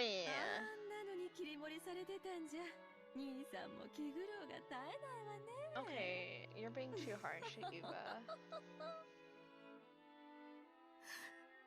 Oh, this poor thing. 奥様。何でもありません。下がりなさい。Natsui flew into her room and threw herself onto her bed, lamenting. Aww, those heart-wrenching sobs reached Kumasawa in the hallway. Yeah, I feel so sad for her. 犬猿の中、このお二人の関係を説明するのは、女の Who are you talking to, girl? 後ろ宮家は血を特に重んじられますが、 You talking to me? 嫁いで家を出れば、本来は序列から除籍されます。 But if a woman marries and leaves the family. ですから、エヴァ様も本来は秀吉様とのご成婚の際に除籍されるはずだったのです。ところが、これは誰のせいでもありません。ましてや、奥様のせいであろうはずもありません。神様の気まぐれとしか言いようがありません。クラウス様と夏日様にはなかなか子宝が授からなかったのです。何しろ男尊女卑の後ろ宮家でございます。妻は跡継ぎを残すための道具。その妻が唯一の役割を果たせないのなら、もはや人間扱いなどされぬ当時の奥様が親方様から That's probably why she's so anal about the family then. because she wants to have some value and she wants to feel like she has some worth to the family because she can't produce a child. So she's so like respectful and wants to be the best. That's really, really sad. And then, oh man, I feel sad for her. And then her husband's shit. そんな中、エヴァ様に秀吉様とのご結婚の話が持ち上がりました。エヴァ様は狡猾でした。奥様がいつまでも身ごもられないことにつけ入って親方様に取り入ったのです。入り婿を取って自分が跡継ぎを産むと吹き込み、ご自分の席を後ろ宮家にとどまらせるよう認めさせたのでございます。Yeah. 後ろ宮家に嫁ぎ、外様扱いの奥様と入り婿を取る形で血族として残ったエヴァ様は、後ろ宮家の序列の中では雲泥の差。しかもエヴァ様は先にそれも男児をご出産されております。どれほど奥様の立場がエヴァ様の前で弱いものであったか。Oh wait, but she did have a kid. She had Jessica.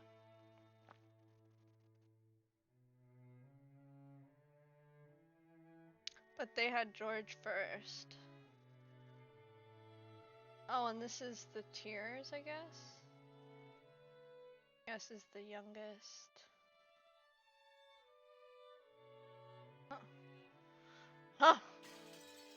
Much to think about. 奥様にとっては、もし自分がすぐに解任することができれば、エヴァ様の入り婿など But also, why does she care if Eva-sama gets to keep her last name? Like, why does that matter to her? Because Jessica's still considered the next head because she's the heir. Like, it's still her, so why does she care about her giving birth first? Because she wanted to be more important, maybe? Oh, arrogant. Maybe that's just because of how Eva acts? I don't know. しかし、それは奥様のせいであろうはずもない。すべては気まぐれな神様とジェシカさんをお届けすることが遅れたコウノトリのせいなのでございます。だからといって奥様にはそうと割り切れるはずもない。ただただ妻としての責務を全うできなかったことに、女として悔し涙をこぼすしかできないでしょう。はあ、おいたわしや。私には何もできず、こうして物陰から見守ることしかできないのです。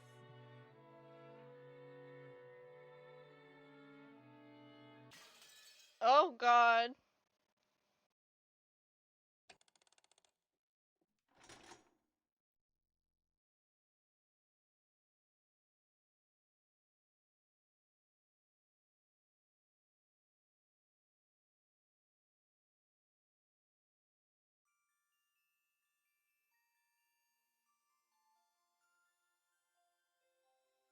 We crossed the hall again on our way to the entrance.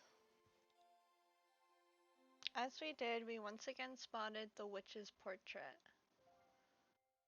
However, spotted is probably not the best word to describe that experience. It was more like our eyes were inexorably drawn to it.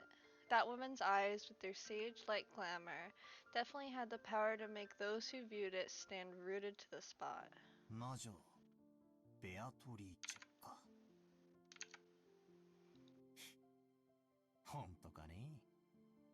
Also, hey, if you're still here, I think you are. Are you getting the barbecue chips and cottage cheese today, or are you doing that another day? Because if so, let me know. Because now I need to. Because I have cottage cheese right now, but I don't have any barbecue chips, and I'm like, damn, I need to get me some. If anyone else is here wondering what the heck I'm talking about, if you like cottage cheese and you like barbecue lays, please try it together because it is so good. It's the sweetness of the barbecue-ness that makes it good. You know how like cottage cheese and fruits get together? I'm just saying. Just try it. Maybe it's a really weird snack that only I like, but maybe it's not. Oh, if the roads. Oh yeah, I forgot it's like winter. Yeah, no worries. I wasn't sure if it was today or not, but oh.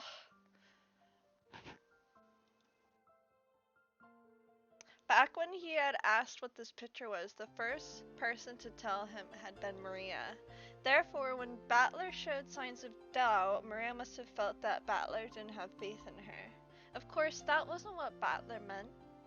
Maria ran up to the portrait and began banging on a plate hanging below it. Maybe the title of the portrait was written there. Maria, trying to prove that she wasn't lying, obstinately continued to hit the plate. ああ、悪い悪い。別にマリアが言ったのを疑ったわけじゃないぜ。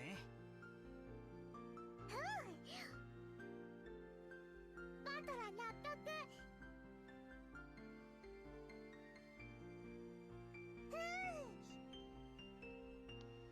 When he patted Maria's head and apologized, she seemed to accept it, sticking out her chest and proudly ooh-oohing. 何々？我が最愛の魔女ベアトリーチェ。懐かしき故郷を貫く。って、なんだこの怪しげな長い碑文はよ。The plate did have the title of the portrait written on it, but it was much too big to contain only that. Beneath the title was what appeared to be a long epitaph. What's an epitaph? You got any idea? Hey, I don't know. I don't know what an epitaph is. If you just skimmed over it, several unnerving words would just jump out at you. すげえだろそれ。じい様が書かせたものだよ。意味深だろ？マリア知ってる。黄金の隠し場所。Okay, thanks, my queen. おいおい、後ろ宮家の隠し黄金の話か？そりゃまた懐かしい話だね。っていうか兄貴、これマジなのか？これを書かせたおじい様は、この絵とこの碑文に関しては何も語ってくれないんだ。でも、親類たちの間では、おじい様の黄金の隠し場所を記したもので、この謎を解いた者に家督と黄金のすべてを譲るという意味ではないかと、もっぱらささやかれてるよ。マリア聞いた、マリア聞いた。黄金いっぱいいっぱい。さてな。10トンの金塊なんてね。私はちょいと眉唾だけどな。しかしよ、こんな碑文を読んじまうとマジかなって気になっちまうな。I think I already explained Grandpa's upbringing, but let me also mention the Ushiromiya's family's legend of the gold. An epitaph is a phrase or form of words written in memory of a person who died. Oh, on a tombstone. Oh, okay. Cool. Thank you, hey. I really appreciate it. Grandfather succeeded the Ushiromiya family after it was destroyed in the Great Kanto earthquake. And by successfully riding the stormy seas after the war, he managed to accumulate great wealth. That much of the story everyone knows. However, this is where the strange part begins. Part of it involves grandfather's black magic obsession, so its credibility is extremely low, but, well, wait until the end before you doubt or make fun of it. Before I go into this, I need to pee really quickly. I wonder if I can add a text that says that. There we go, text.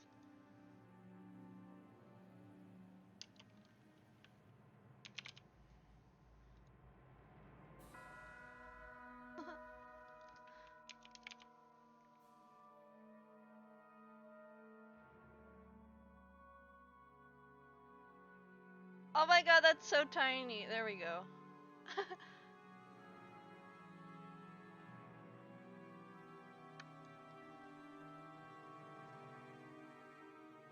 That's so funny.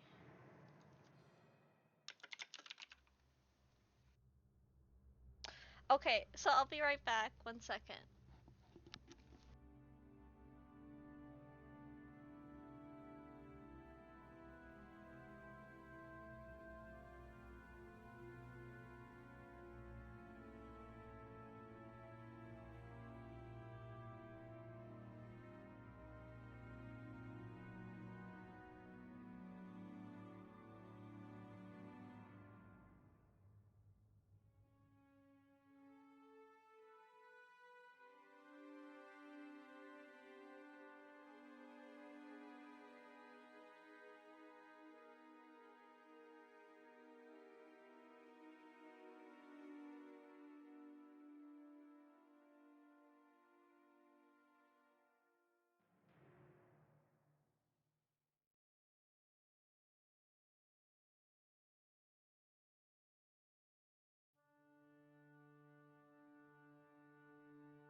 Okay, let me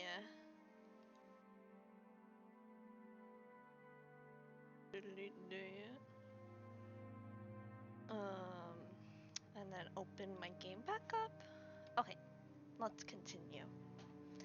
After the war, grandfather correctly predicted what the future would hold and won a huge gamble, accumulating a vast store of wealth. But there's a mysterious legend about how he gained his initial funding. Grandfather came from a branch family and had no connections in the business world or the financial world. Ooh, it's 111, 111. Sorry. It's one of my favorite angel numbers. Even though he later built connections with the occupying forces, he supposedly started as a nameless person who hadn't yet gained anyone's trust. It takes trust to gather money. There's no way anyone would lend money to someone they didn't trust. Well, you'd be surprised. How did grandfather, who had no reputation at all, manage to obtain his first vast chunk of funds? When asked that question, grandfather supposedly answered it like this. On a certain day, I encountered the golden witch Beatrice. Grandfather then went on and on about this, continuing his research into alchemy and techniques for summoning demons in order to become a great magician. And the entity summoned as the result of the demon calling ceremony was the golden witch Beatrice. He then apparently made a contract by which he would receive fortune and honor in exchange for his own soul. The witch then granted the grandfather 10 tons of gold. Grandfather used this gold as collateral to prepare a vast quantity of funds, which he then used to multiply his wealth many times over and revive the Ushiromiya family. It seems this story so old that even our parents were told it when they were still children. So back when our parents were young, they'd explored this island in all sorts of ways, believing that, oh, I wonder then if he got all the money by making a deal with Beatrice too. Just like he did. And that's where he got all the money from. And so that's how she knows he's not embezzling. And I don't know, maybe not. Believing that the gold grandfather had received from the witch might be hidden somewhere. Did he use it? However, since there was the danger of them getting lost in the abandoned forest, grandmother began to spread the story that the witch lived in the forest and approaching it was forbidden. そんな話があったな。俺たちも小さい頃、親からその話を聞かされて、宝探しと称して島中あちこちうろうろして、森で迷ってワンワン泣いて、しお兄さんに見つけてもらって親にめちゃくちゃ怒られたんじゃなかったっけ？懐かしいぜ。バカだったよな。だってよ、じいさまはその資本金で儲けた挙句でこの島を買うんだぜ。Yeah, that's what I was この島に thinking. 来る前から黄金を持ってたってことになるじゃねえか。この島にあるわけがないぜ。Wait, that's a good point too. そうとも限らないよ。その黄金が元からこの島に隠されていて、それを確実に自分のものにするためにこの島を丸々買い取ったとかね。何しろ10トンもあるんだもん。Yeah, I don't trust George. George probably is like secretly obsessed with witchcraft and stuff, and he just has this appearance of, oh, I'm a really nice guy, but actually I'm obsessed with Beatrice. 安全な場所に移すより隠し場所そのものを確保する方が現実的だよ。この碑文を書かせたのは2年前。それもじいさま自身ってなると、なるほど。黄金伝説も信憑性が増してくるじゃねえか。じいさまが後宮家復興の資本金にしたという魔女に授けられた黄金が10トン。そいつがどこかに今も眠っていて、じいさまはこの謎を解けたやつに全部を譲ろうって。へえ、じいさまらしいセンスというか、なんというか。I know the grandfather has said that everyone's useless. I wonder if he thinks they're useless because they don't believe in Beatrice or they haven't solved the riddle. マジならなんとも景気のいい話だぜ。The epitaph carved into the plate was very mysterious, with something like a poem or song written on it. The text was incredibly disturbing, filled with signs of grandfather's black magic hobby, and its contents were truly in bad taste. But it could definitely be viewed as a puzzle, which, if solved, might lead to the hidden gold. そういうつもりなのかどうか、おじいさまの胸中は想像もつかないけどね。一つ言えるのは、このうさんくさい碑文をおじいさまは一族全員に告示するかのようにここに掲示したこと。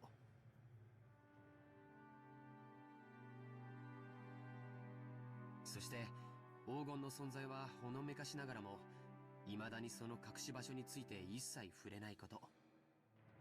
そこから親たちが想像を膨らませて、おじいさまの知恵比べに違いないって言い出した。欲の皮が突っ張ってるうちの親父あたりだろうぜ。こんなじいさまの黒魔術趣味はバカにしてるくせに、この隠し黄金の話だけは信じてやがる。調子のいい話さ。確かに現実的な話じゃないよね。当時無名で何のコネクションもなかったおじいさまに無償で莫大な金塊を融資する人物なんているわけがない。それがいたからこそ、おじいさまはそのスポンサーを魔女と呼んだというなら考えられない話じゃないけど。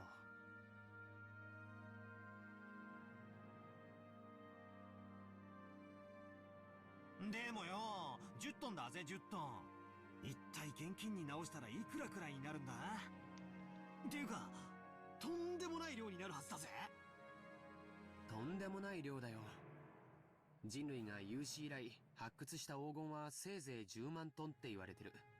人類の歴史が手にした黄金の1万分の1を個人が手にしてるっていうのはとてつもないことだよ。それが一箇所にあり、しかもそれをおじいさまにパッと貸し出せるような魔女。Excuse me.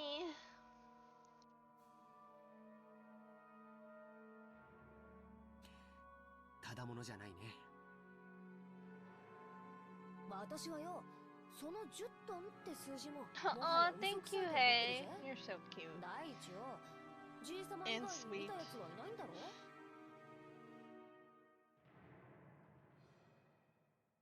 仮に気前のいい魔女が実在して黄金を貸したとしても、それは10は10でも10キロぐらいの間違いじゃねえのか。10キロでも相当いい金額になるはずだぜ。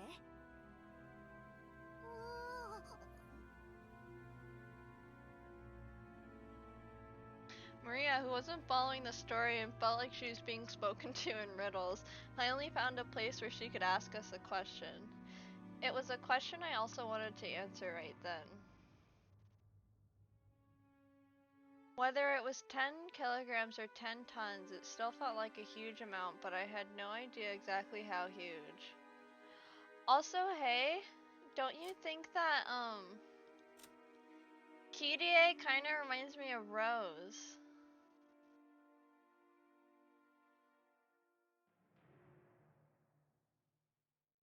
What do you think about that? I think she's a lot like Rose. You don't think so? Am I off like that? Like they're put together but friendly and can joke around and have like quick retorts, like, but are still like, maybe she's not logical enough to be Rose, but that's what I was thinking.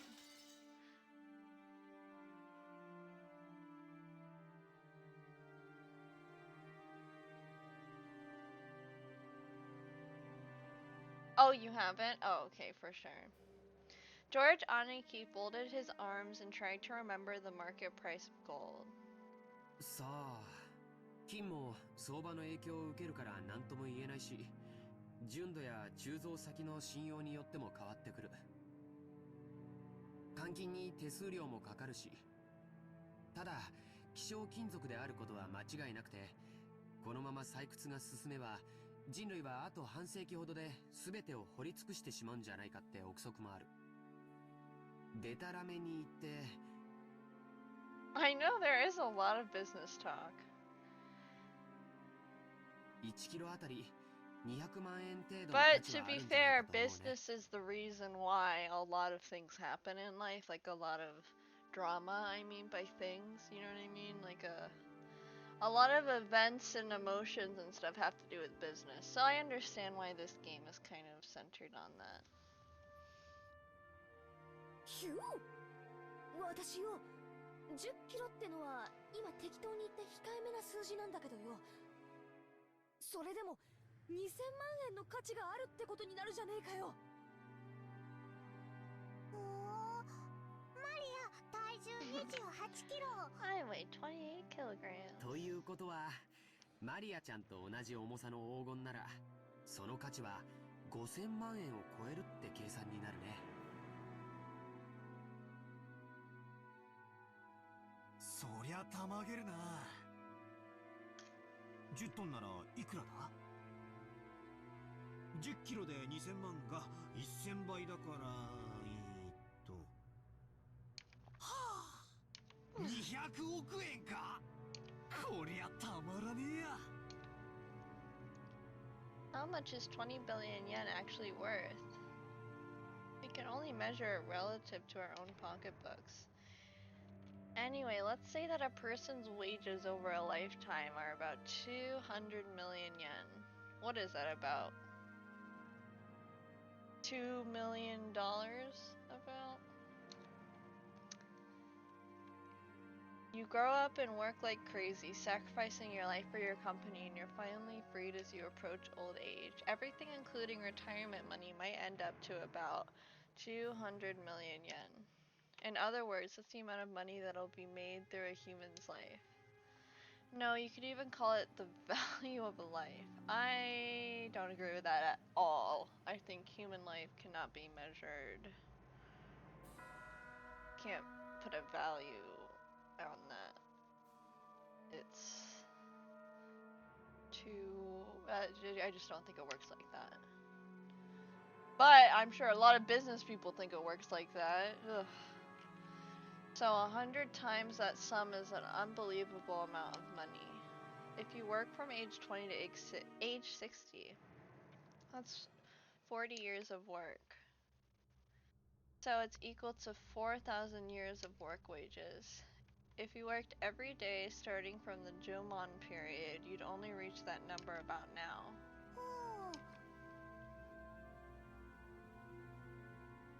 $1 is about 100 yen.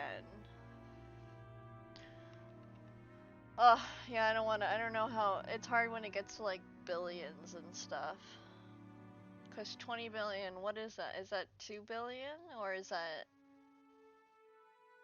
Oh, fuck, I don't know how to do that, but thank you, Cappy.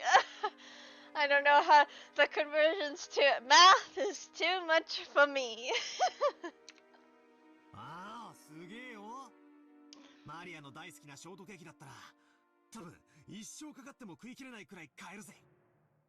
Shortcake sounds good. でも、200億円という現金ならいざ知れず、それと同等の金塊が一ところにあるなんて、とても現実的とは思えないね。Oh my god. Something shook my desk and it made my monitor shake and I was like, oh no, I hope it didn't like shake the screen for everyone. And then I was like, that's so stupid. Like, it physically shook. It obviously it's not gonna shake for you guys. Like, it's just screaming. Anyways, I just thought that was funny. It was just a dumb blonde moment. さっきも言った通り、黄金は非常に重くて、財産をまとめておくにはちょっと便利とは思えないよ。ものすごい額面の有価証券とか、ものすごく価値のある宝石とか、そういうものなら考えられなくもないけど。 It's about 150 million. That's a good amount. Damn, but it's crazy that 20 billion, like, cause to us a billion is so much, but like to them a billion is like less than a million, probably like a million something, I don't know. That's crazy. That's good to think about though. Thank you, Cappy. I appreciate it. 持ち運べるよう、すべて宝石などに変えた人たちがいたのは有名な話だからね。でも黄金で資産を備蓄したというのはなかなか聞かない。確かに重いけどよ。国際的に一番信用されてて。Yeah, it's true that it is. I wonder why humans decided that gold was worth the most. Like,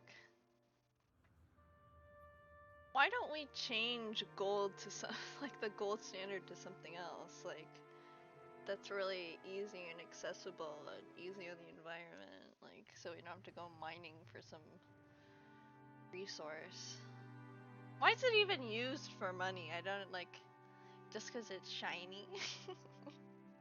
I wonder what the origins of that is. Like, why not use rocks as money? We got plenty of rocks. We got tons of rocks. We have quite a lot of rocks, actually. そういう考え方もあるね。でも 10kg のインゴット一つでも体感重量は相当のものだよ。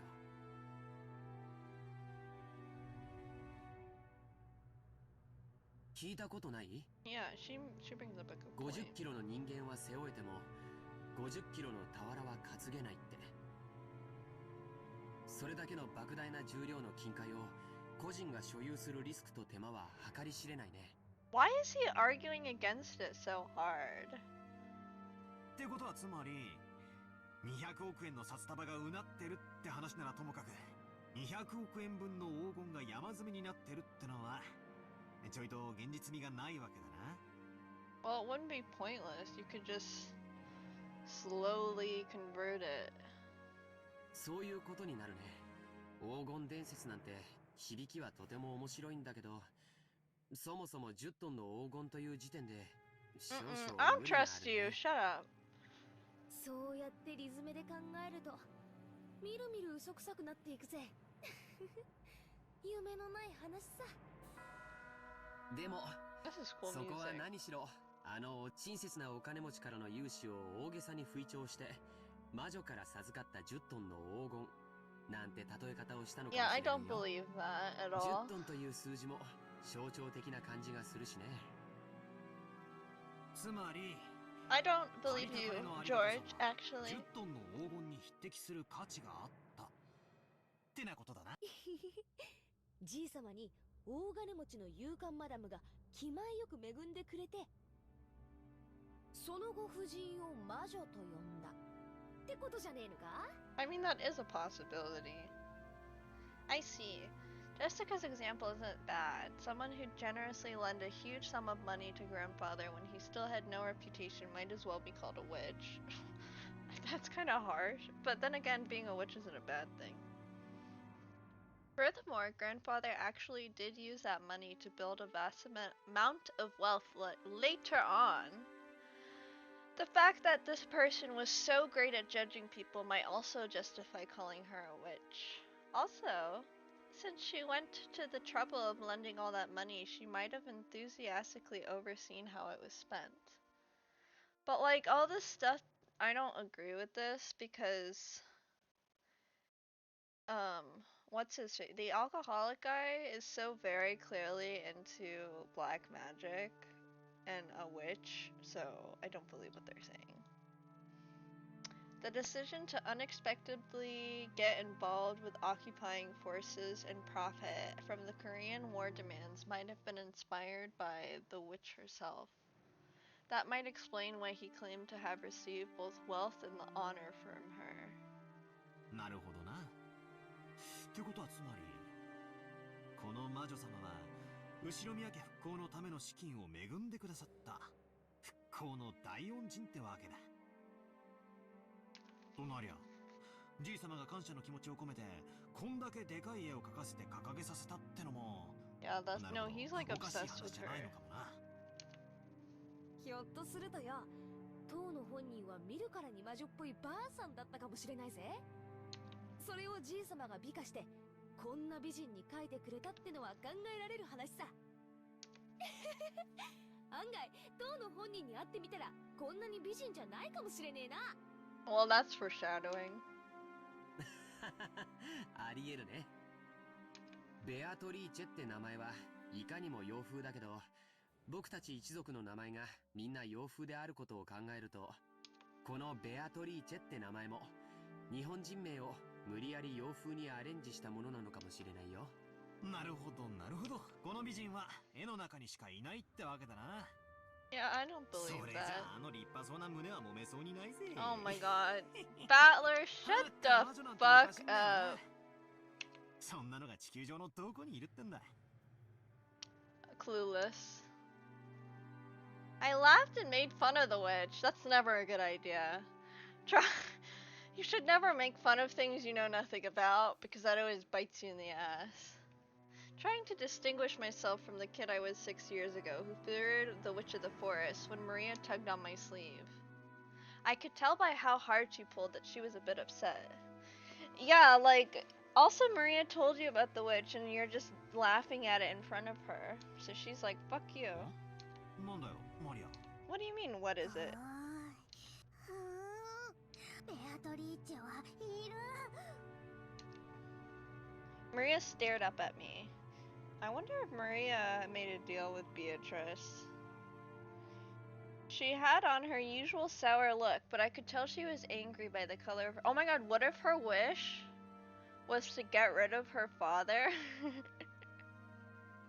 And that's why he's not here. I doubt it. I really, really doubt it, but that would be funny. Because if you see here, it's only her mom. So I think that would be funny. I don't think that's it, but who knows, maybe. She had on her usual sour look, but I could tell she was angry by the color of her eyes. 魔女いる。魔女はいる。 Damn right, Maria. I'm on your side, な girl. んだよ。そりゃいるだろうよ。テレビをつけりゃアニメとかによ。いる。魔女はいる。 They do exist, Queen, don't worry. I started getting impatient. What do you mean? She's impatient with you, bitch. Not knowing why Maria was jumping on me like this. 'Cause she's met Beatrice. Then Jessica tapped me on the shoulder and whispered, バカだな。子供の夢打ち砕いてんじ yeah, ゃね like, えぜ。 even if you don't believe in it, like, obviously the kid does, so. マリアは魔女とかベアトリーチェとかが確かに存在するって信じてんだよ。確かマリアちゃんは学校の文集に将来なりたいものは Oh, she wants to be like Beatrice. Maria's gonna do some fucked up shit later on, I can already tell you that.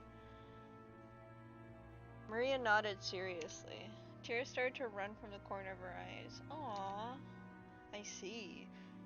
Battler's so clueless. To a girl who wants to become a witch in the future, the existence of Beatrice was proof that witches do exist in this world, and was therefore an image that she yearned after and admired.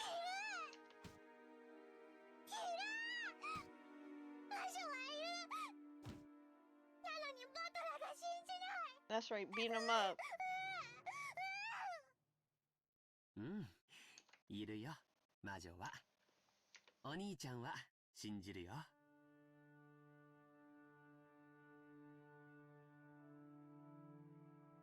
Oh, George Aniki kneeled down and hugged Maria's head. Watching this, Jessica poked my side.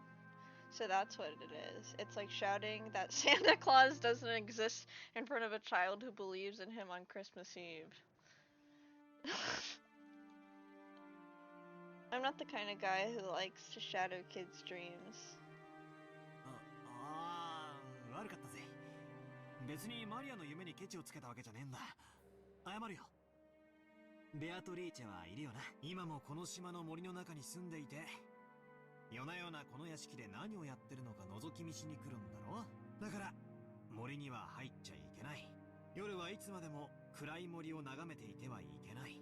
森の魔女ベアトリーチェに見つかってしまうかもしれないから。I wonder if Beatrice is nice or バサマが not.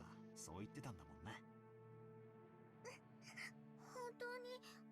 本当にバトラーは信じる？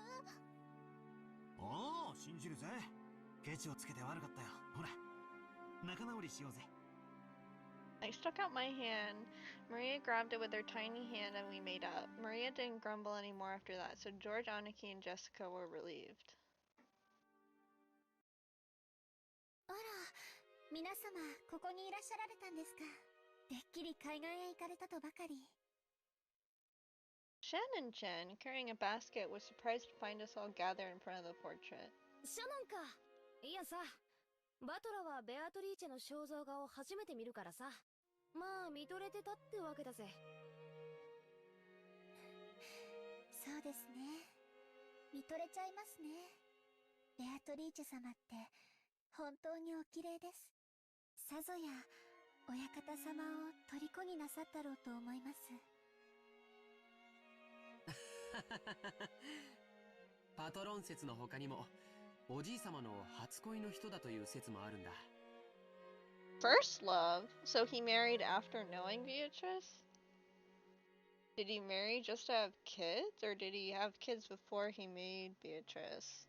Or did he just never love his wife? どちらにせよ、彼女に出会ってから数十年を経ているだろうにもかかわらず、それは今なお虜にしているということなんだろうね。Yeah, we know that. He's obsessed with や her. れやれ。これじゃ、ばあ様はさぞや嫉妬しただろうぜ。私はよく知らねえけど、やっぱりそういうのはあったらしいぜ。ばあ様は金髪の浮気相手がいると信じてたらしいな。Checks out.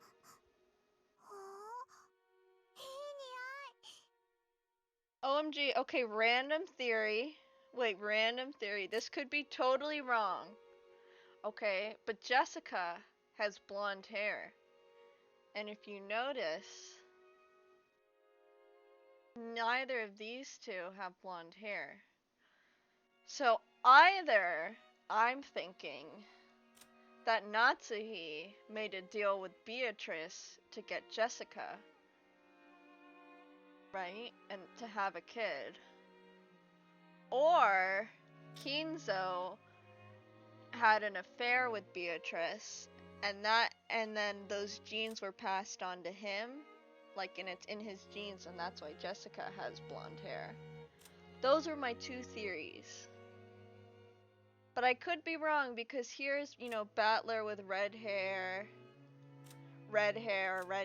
We don't know what the grandmother looks like, so we don't know if this game follows hair at all. We don't know if that's the case or if they just do random hairs for characters. I don't know. Good smell coming from Shannon. Maria sniffing. Sniffa approached the basket Shannon Chan was holding with interest.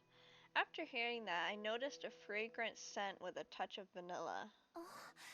申し訳ございません。 I love the smell of vanilla. 熊沢さんからこれを皆さんにお届けするようにことづかりました。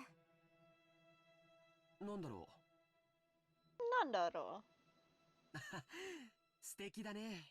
素敵だね。クッキーだ。クッキーだ。クッキー食べたい。クッキー食べたい。She said, "Give me those cookies." お召し上がりでもその Would it be appropriate to serve cookies in a place like this, in front of the portrait? Shannon Chan sent us a glance that seemed to ask what we wanted to do about it. Well, yeah, guess eating here would be in bad manners, generally speaking. マリア、ここじゃなくてよそで食べようぜ。クッキーをお弁当にピクニックに行こう。ピクニック行こう。ピクニック行こう。クッキー食べれるなら行こう。Cute. そうだな。ちょっと表の空気を吸いに行くか。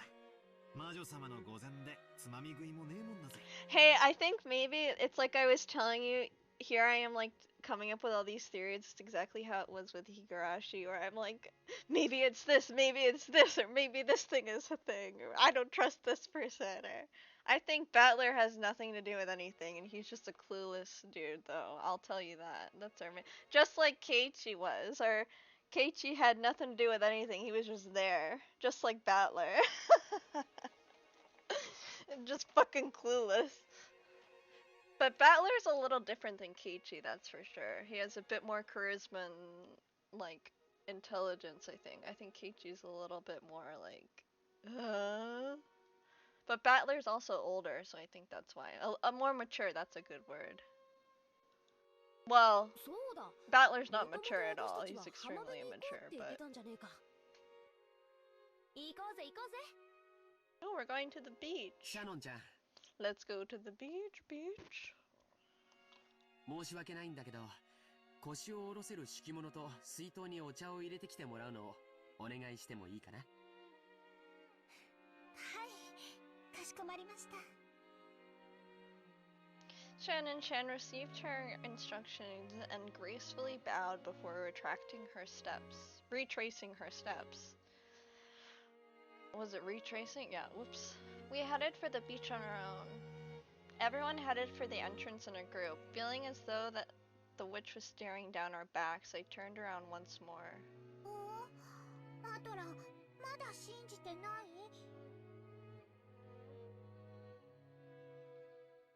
いや、信じるぜ。I'm glad you agree, hey. その方が夢があるしな。黄金の魔女ベアトリーチェがじい様に10トンの黄金を授けた。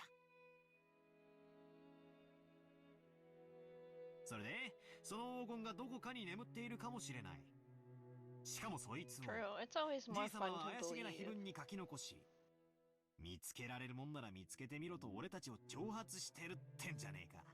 こういうロマンはあった方がいいってもんさ。200億円の黄金か。私たち4人で山分けしたってとんでもない金額になるな。一人頭50億円か。Sorry, I was just grabbing a drink. すごいね。それだけあったらどんな事業でも起こせそうだよ。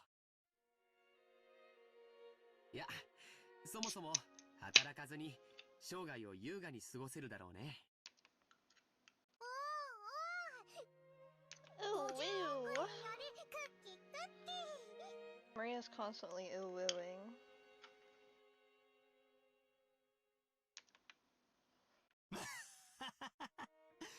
Maria には金よりクッキーだな。しかし、50億円か。I'm not much of a cookie person unless they're like really soft and doughy. I think that the softer the cookie is, the better. I just don't like hard cookies. Personally. Love brownies though. Huge brownies. Same thing with the softness. I think sometimes, like, if it's a little, like, crisp around, that can be really good. Or, like, flaky brownies are good, but, oh, man, my grandmother makes the absolute best brownies ever.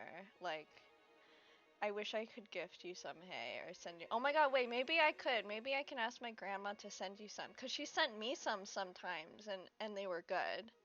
Like it sent. She knows how to keep them fresh. Oh my god, they're just amazing. They're literally a dream, like Maria was saying.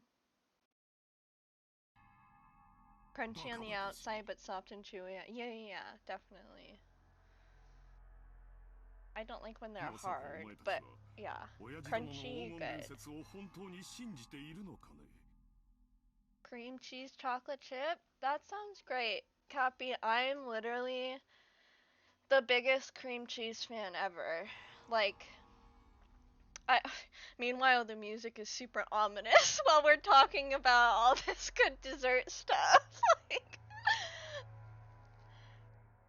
oh my god, yeah, totally. Hey, I'll have to do that. But like, yeah, I love cream cheese is so good because it could be like savory or and like good with sweet stuff. Like, ugh, gosh darn bless cream cheese is all I have to say. When I make this bunny pot, like these, it's like a mac and cheese pasta, but it's shaped in bunnies, like me bunny, and little carrots too. I love carrots.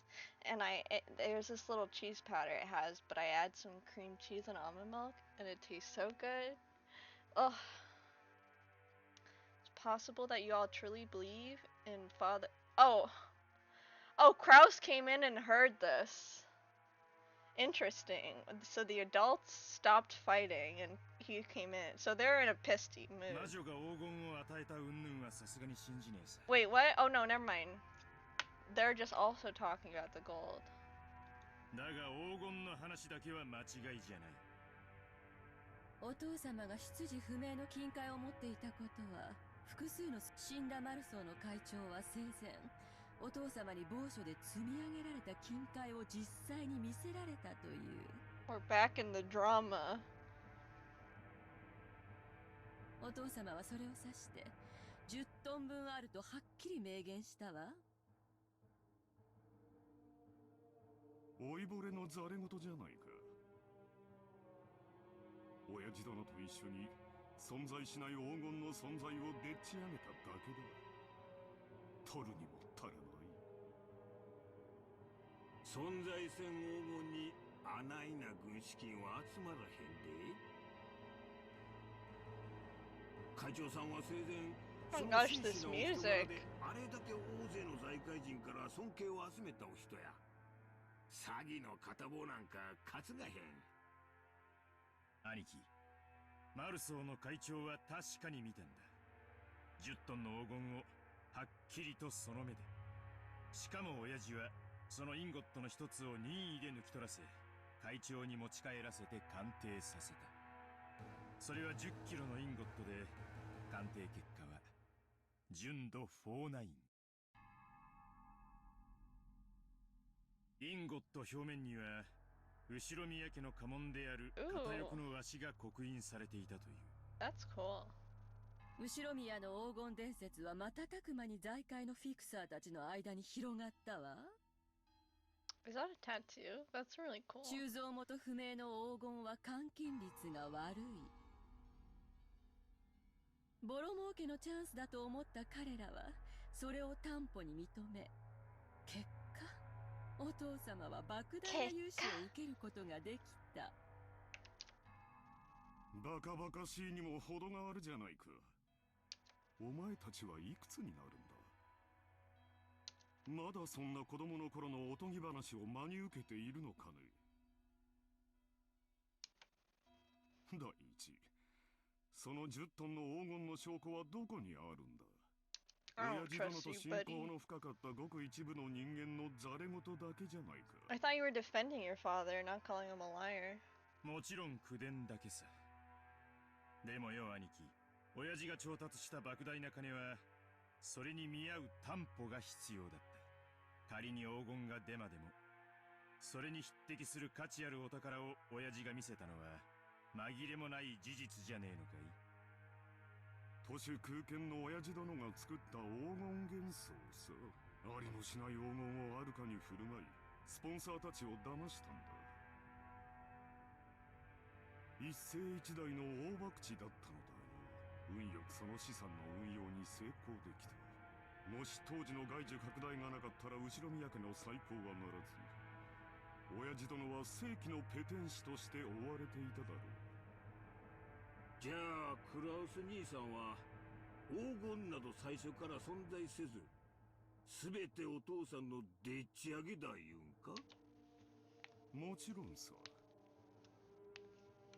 だから十分な成功を収めた後には黄金幻想など面倒なだけだった。だから親父殿は魔女だの黒魔術だのとわけのわからないことを後に言い出して信憑性を薄めたのさ。Oh, really? That's so cool. There's the voice actors in this are so good. There's like 3 I know from Higurashi When They Cry, which is also like an amazing game. That's so cool. I love finding the same voice actor for like in different things. Like I love when I recognize a voice actor. I think it's so fun. I haven't seen Food Wars though. Well, I think actually I've seen a few episodes, so I know what you're talking about. 魔女に黄金を授かったなどといえば、もはや誰も黄金の存在を信じたりはしまい。あるいはお前たちのために言い出したのかもしれないな。なのに、ありもしない黄金を遺産分配に含めて議論しようというバカな息子たちが現れる。どうぞ。まさかお前までこんなで He always targets Rosa, and I don't like that. Bitch, get off of her.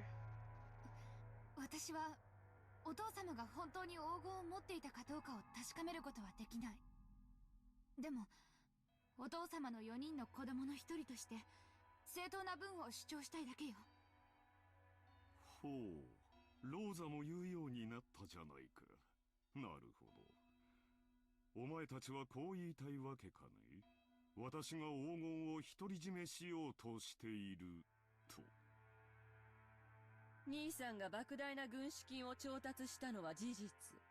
それがお父様の個人資産の横領では断じてありえないというなら、つまりはそういうことよ。兄貴はすでに10トンの金塊を見つけてるんじゃないかって、俺たちはそう見てるのさ。バカバカしい。そんなものは元より存在しない。じゃあ説明なさいよ。お父様の財産の横領、お父様の隠し黄金、そのどちらでもないならどうやってあれだけの軍資金を調達できたっていうの？私にも政界財界に友人が多くいてね。彼らから協力を得ただけに過ぎんよ。それについてお前たちに説明する義務はない。分かっているだろう。話せぬ方面の筋もある。兄貴がそうだと言い張るんならそれでいいさ。でもよ兄貴、親父は長くない。来年の今日まで生きてるなんて誰にも保証できねえんだぜ。親父が死ねばその時点で遺産相続だ。俺たちは全員の立場から中立な弁護士と会計士を立てて親父の財産。その時お父様の資産に兄さんが不当な干渉をしていることが発覚したならお分かりね。She is out for blood. さっぱりわからんね。妻でなくても憤慨したい気持ちだ。お父さんの黄金はもちろんお父さんの財産や。表に出せん金やっちゅうのも分かっとる。しかし4人に公平な権利があるはずや。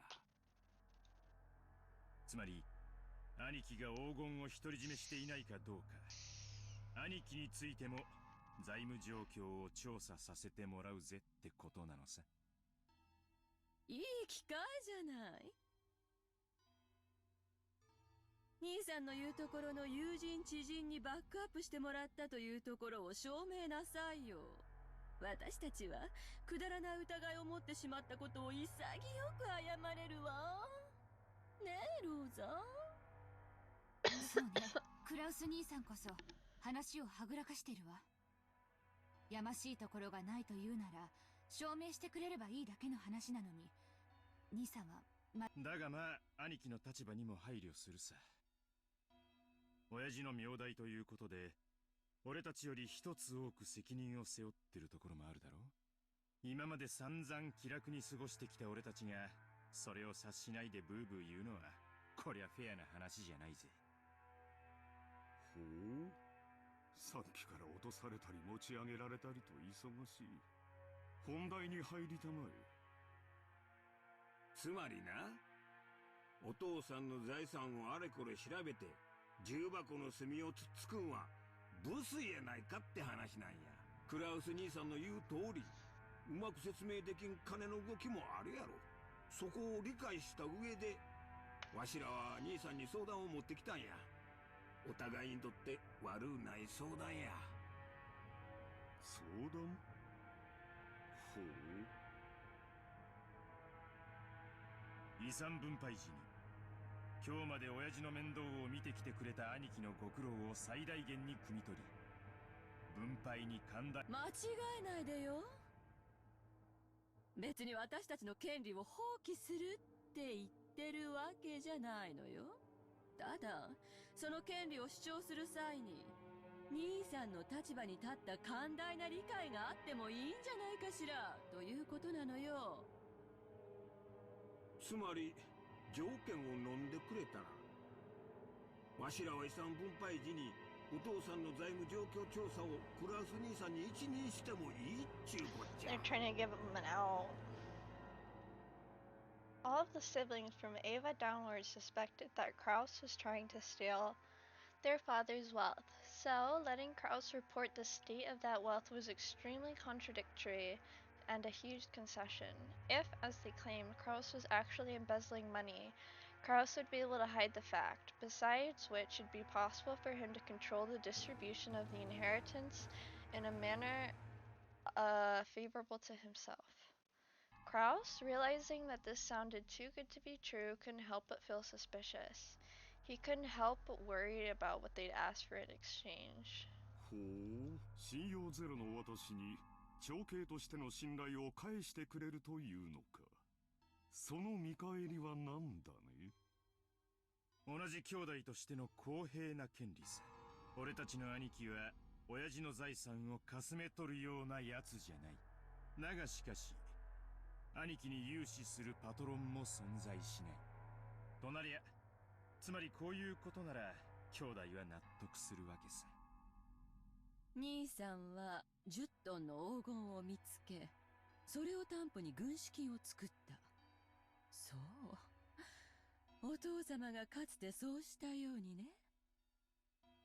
そういうことならお父さんの財務状況におかしな点は一切あらへん。クラウス兄さんはずっとお父さんの世話をしてきた高校息子や。そないなお人を信用せんわけにはいかへん。回りくどくて分かりづらいな。もっとはっきり具体的に言いたまえ。条件の一つ目、まず兄貴は親父の黄金を見つけていたことを認めること。ありもしない黄金を私が持っていると認めろと。条件2、その黄金について兄弟の取り分を認めこれを支払うこと。バカな。ありもしない200億の黄金について一人頭50億、合計150億を支払えというのか。バカバカしい。最後まで聞きなあれ。そない大金出てくるのは分かっとる。でけへん取引はするつもりないで。もちろん黄金の取り分についてもクラウス兄さんの今日までのご苦労を十分にねぎらって換算するつもりや。条件3、黄金の分配は後宮本家当主跡継ぎの肩書きに 50%、残りは兄 Okay. 弟の正当な取り分として分割。 That means they're gonna kill him. So that way the successor will change. That's why these conditions are being set, I bet.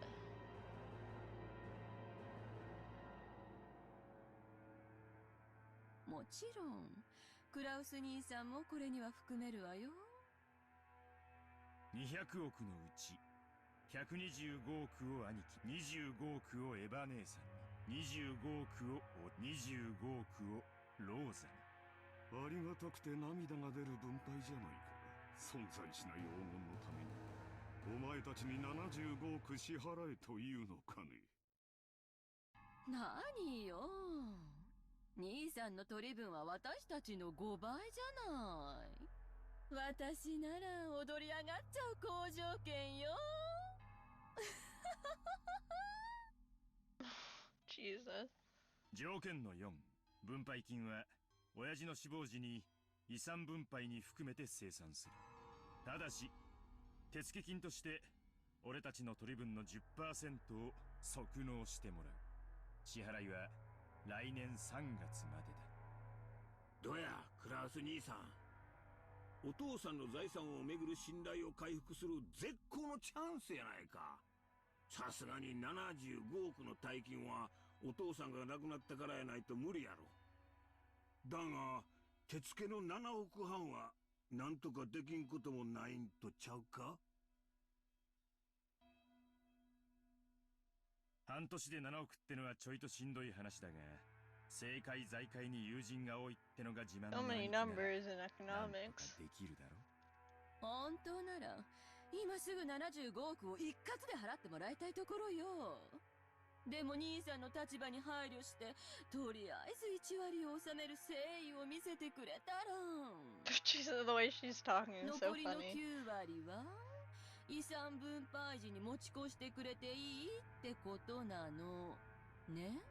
1割程度の誠意なら兄さんにだって示せるんじゃない？親父殿の財政状況調査を私に一任する権利を7億5千万で売りつけようというのかね。上等じゃないか。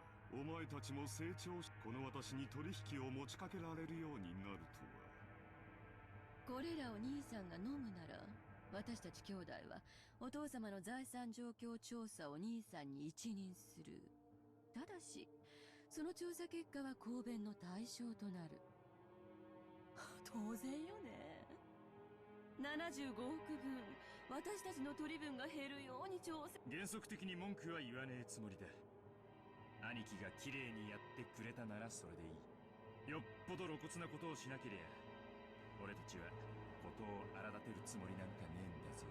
俺たちだって早く遺産が欲しい。いつまでもグダグダして取りっぱぐれたくねえんだ。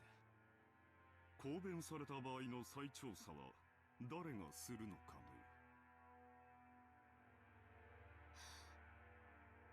兄さんでいいわ。多分これが兄弟で合議する最初で最後の機会だもの。そんなことにはならないと信じてる。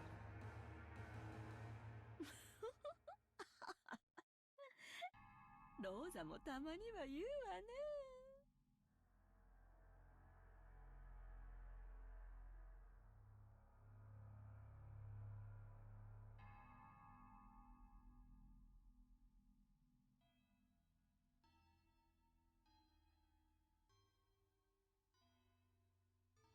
申し訳ないが条件はまだ続くんや。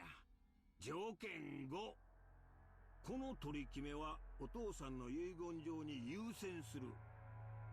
後になってこの取り決めが保護になるような遺言が出てきちゃかなわんちゅうこっちゃな。入念じゃないか。なら質問だが、仮に本当に黄金が見つかった場合どうするのかね。それに対する支払いを兄貴が済ませてる以上、俺たちは本当に黄金が出てこようがどうで俺たちの取り分は先払いってな感じになるわけだからな。夢があっていいじゃない。この島をリゾート化するつもりなんでしょ。その工事の途中でひょっこり黄金が見つかるかもしれないじゃない。 Eva let out a high-pitched laugh. Kraus watched but didn't even flinch. 条件に7をつけてもらおう。私以外の兄弟が黄金を発見した場合、速やかに私に引き渡すこと。ええ、もちろん保証するわよ。It was a play on words. Of course, the others who were forcing Kraus to pay money for some non-existent gold wouldn't save Kraus his portion if they actually found it. From the beginning, this deal had been nothing more than a threat directed at Kraus. Regardless of the actual facts, it was still extremely likely that Kraus was embezzling his father's assets. When Kinzo faced death at last and had his inheritance distributed, some unpleasant facts would surely come to light. That could easily become fatal to Kraus. The others had spotted this weak point and were trying to threaten their brother under the veil of compromise, trying to wring a huge sum of money out of him. However, they had forgotten one thing. They'd forgotten that their brother's brain moved so swiftly, at least when it came to cunning and guile, that they'd been forced to band together and combat him. While Eva couldn't stop smiling, sure of her victory, Kraus let out a gloating laugh to show how relaxed he was. とても良い話じゃないか。私もお前たちとの関係が疎遠になっていたことには非常に心を痛めていた。この条件を飲むことによって兄弟間の関係が再び有効なものにできるなら、それはとても嬉しいことだよ。喜んで話に乗らせてもらおうじゃないか。喜べローザ。取引は成立だ。Rosa's expression dimmed. It was never a good sign when her brother started talking like this. Eva also keenly picked up on this. That's why she was unable to wipe away a sense of unease, even though Kraus had obediently accepted the deal. 嫌に素直ね。兄さんらしくもないわ。それはひどいじゃないか。私に下心があるというのかね。あるわけもないさ。お前たちと同じだ。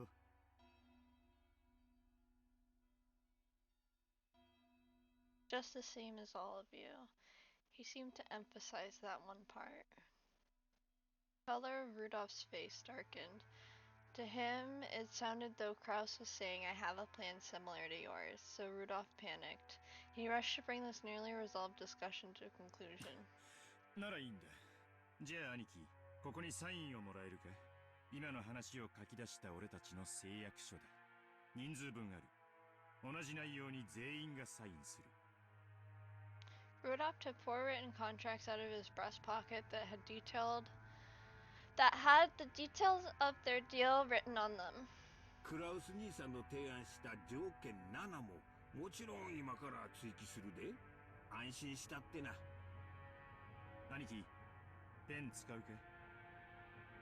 Rudolph took a fountain pen out of his breast pocket and offered it to Kraus. Kraus made as if to accept it, but then with a small laugh, he drew back his hand without taking it and spoke. 実はこの取り決めを確かに履行するために1点だけ修正を提案したい。 As soon as Kraus said that single sentence, all the siblings felt as though something ominous was creeping up their backs at the same time. ダメよ。もう決まった話よ。黙ってサインを。エヴァ、何を焦っているんだ。もちろんサインはする。お前たちに黄金の分け前、親父殿の遺産分配の時、きれいさっぱり清算することも約束する。だが一点だけどうしても譲歩してもらいたい部分があるのだよ。何の話だよ。どの点が気に入らねえってんだ。分け前の1割、7億5000万円を即納する点だよ。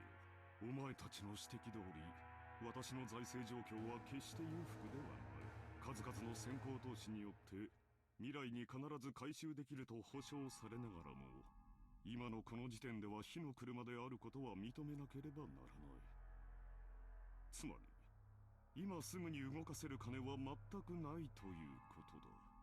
私は無能で詳細の嗅覚も鈍い。お前たちの言うところの弱り目の私には7億半も半年で動かせる力はないということだ。そんなはずはないでしょ。いい加減なことを言ってこの場をごまかす気？遺産分配時に全て一括で生産する。1割を即納する条件を削除したまえ。それが私にサインさせるための唯一の条件だ。クラウス兄さん、この1割はな、あくまでも兄さんの誠意を測る数字なんやで。本当なら取引の余地もない話や。そこを100歩譲った上で、とりあえず1割の誠意でこの場を丸く収めちゃるっちゅう大サービスなんやで。そう説明した上でそこを断るっちゅうんは、互いの信頼関係にちょいと影を落とすんとちゃいますか？ Hideyoshi had a humble expression on his face and was rubbing his hands together, but his eyes weren't calm at all. Krause had already seen through to the shadow and depths of those eyes. I knew he was sus. お前たちは何を焦っているのかね。それとも何に怯えているのかね。どうぞ、私にだけは教えてくれんか。 Stop targeting Rosa. 他の兄弟たちには内緒でこっそりと。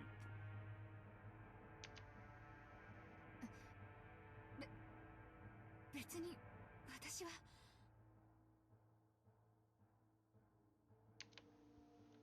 よせよ兄貴。俺たちは兄貴がサインするかしないかしか聞いてない。妙な勘繰りも交渉もなしだ。ほう、私には交渉の余地もないと。立場が弱いのは私の方で、公平な関係ではないと、そう言いたいのかね。Shivers began to crawl up Rudolph's back. He began to feel himself getting overwhelmed by the height of his brother's completely insurmountable wall and the long shadow that had existed since they were children. 取引は公平な関係であるべきじゃないのかね。この取引は私にとっては、弟や妹たちと長いことを失ってきた信頼を取り戻し、兄弟、それは私にとって緊急に解決したかった心のしこりだ。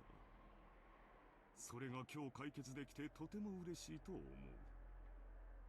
だがお前たちもこの取引を急ぎ締結することがとても嬉しいんじゃないのかね。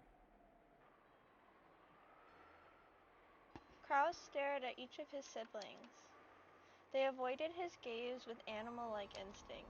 Only Hideyoshi was slow in avoiding it, so he was caught by Krause's gaze. 秀吉兄さん、あなたの会社非常に好調子だそうじゃないですか。トントン拍子で上場を果たし、業績も株価も右肩上がり。実にお羨ましいことです。うちの人の話は関係ないでしょ。だが株主たちに対する還元を怠ったのが悪かった。そして上場した時に足回りを固めきらなかったのもまずかった。気づいた時にはたちの悪い連中に自社株をだいぶ買い集められていたらしいじゃないですか。なんでそんな話知っとるんや。秀吉さんと同じですよ。私に融資する人間などいないと裏を取れる程度に、私も秀吉さんの裏を取れるのです。そんな不思議がることはないじゃないですか。Krause grinned broadly. In contrast, Hideyoshi's face was rapidly turning pale. Hideyoshi's company was a restaurant chain management company that he'd started from nothing. Thanks to Hideyoshi's management efforts, the company had achieved success repeatedly, expanding its range, and a petition to make a stock-listed company had recently succeeded. The greatest advantage of being in the stockholding system is that you could sell stock certificates and gain a large amount of financing. The amount tends to be far greater than the business normal profits. So this is an extremely effective way to gather massive funds to expand a business even further. However, in exchange for financing the company, the stockholders gain certain rights. They're given rights that allow them to observe and guide the company they're invested in, leading the profits to even greater than their original investments. This right is guaranteed to the stockholders, and sometimes they use it to dismiss ineffectual management. My bad. The right allows them to keep an eye on the management and prevent the money they've invested in the company from going to waste.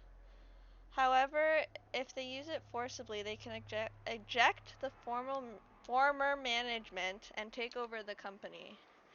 After all, dismissing management and nominating new managers are powers held by the general body of all shareholders. That power is determined by the majority decision of the stockholders. And people who hold more stock get to cast more votes. In other words, if some person or group holds a majority of the stock, they can freely chase out the old management and make the president anyone they'd like.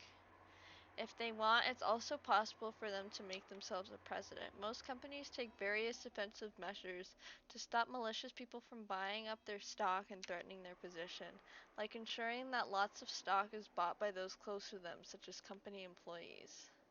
However, Hideyoshi's company had only recently become stock listed, and he hadn't had time to strengthen those defensive measures. Or maybe Hideyoshi was so engrossed in the management of his company that he couldn't properly understand the dangers of being stock listed. It's hard to say whether he should be viewed as a kind-hearted manager immersed in the work of management, or a foolish manager who had his feet swept out from under him. In other words, there existed some people who wouldn't let him get away with the naivety unscathed. They began repeatedly buying up stock in Hideyoshi's company, rapidly gaining such strength that they couldn't be ignored. They sent out anonymous documents to the shareholders in an attempt to gain control of a majority. The documents read, "The current management continues to make pointless investments and is ignoring the needs of the stockholders. Let us force the current management to retire, cut the current wasted investments, and let this company be born again as one that gives more back to the stockholders." It's very difficult to make the actual state of a company's management known. The fruits of Hideyoshi's sleepless nights and constant concern for his company were cruelly distorted, and he lost the trust of his stockholders. Thanks to these efforts, the group had almost collected a majority of the company's stock. At that point, even Hideyoshi noticed and started to buy back the stock, but the stockholders realized that the company was undergoing an acquisition maneuver, and each demanded that a ridiculous price for the shares that Hideyoshi was trying to buy back. They continually tortured Hideyoshi, who had no leeway in the negotiation of the price. One of the certainties of capitalism is that the price will rise when two parties vie for the same thing. Man, fuck capitalism. And one of the certainties of democracy is that the majority controls everything. Well, don't know about that. It's what it's supposed to do. So in the end, whoever manages to buy up the most stock wins. Put another way, whoever has the most money wins. Yeah, that's life. Unless Hideyoshi could obtain a large sum of money at this critical time, he could easily lose all he had built so far. Whoa, that scared me because it was in cat. Therefore, more than it. This is creeping me out. Like, hey, hold me, I'm scared. Like, more than anything else. He wanted a lot of money right now. Why is it like that? Why is it like this? This is creepy. He couldn't wait for the division of Keen's inheritance since no one knew when he would die. ルドルフの方も最近は大変だそうじゃないかね。海外は怖いとよく言うが、本当にそうらしいな。アメリカの裁判は極めて感情的に決まる。彼らは外国人に寛大な判決など出しはしない。先方と和解した方が結局は安上がりになると、弁護士に忠告を受けたんじゃないのかね。何の話？まあ仕事上のトラブルさ。大したことじゃない金でケリのつく話さ。Kirie immediately guessed the meaning behind the subtle expression on Rudolph's face. Her husband had gotten wrapped up in some kind of trouble without her knowledge, and had been worrying over it alone. その通りさ。世の中なんだって金でケリがつく。失った兄弟の絆だって買い戻せるようにな。アメリカは権利侵害などにはうるさい国だ。だが金さえあれば何でも和解できる。資本主義万歳だよ。もっとも和解金は数百万ドルにも及びそうだとの噂もあるがね。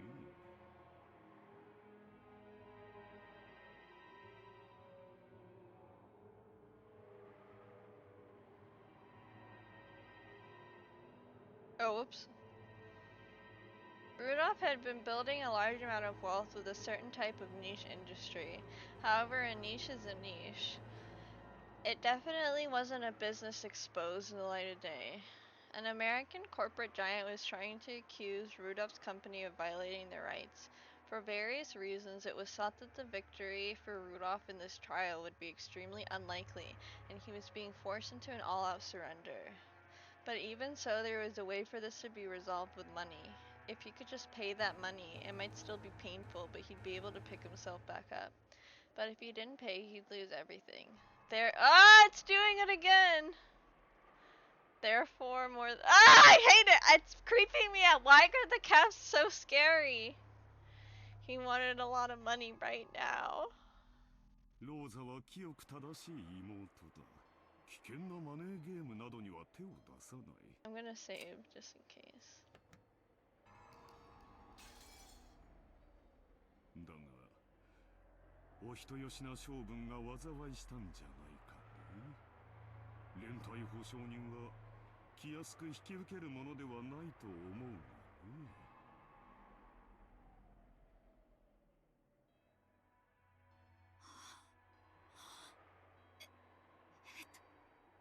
I don't know, but it's scary.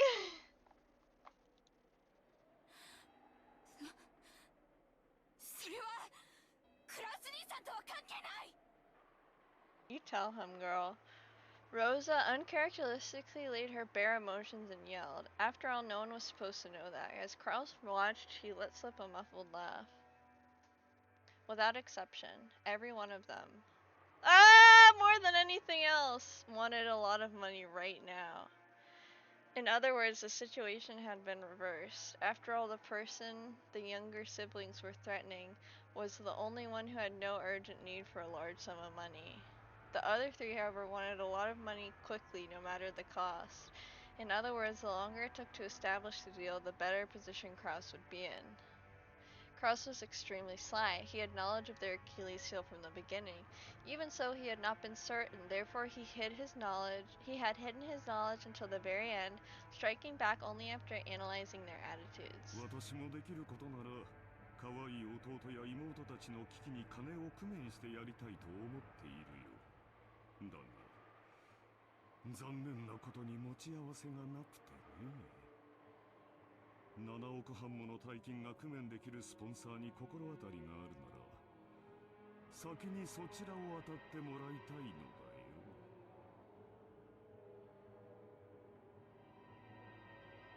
Kraus's elated words were so obviously detached from what he actually felt. The other siblings could do nothing more than listen, grinding their teeth. If they could think of a sponsor that convenient, they wouldn't have kept up the charade. They had entered this huge battle specifically because they had exhausted all of their もし options. お前たちがどうしてもこの兄を頼りたいというなら、私の口利きでスポンサーを探してやってもよいのだがね。おっと、私にはそんなものはいないと言っていたか。それではどうにもならんね。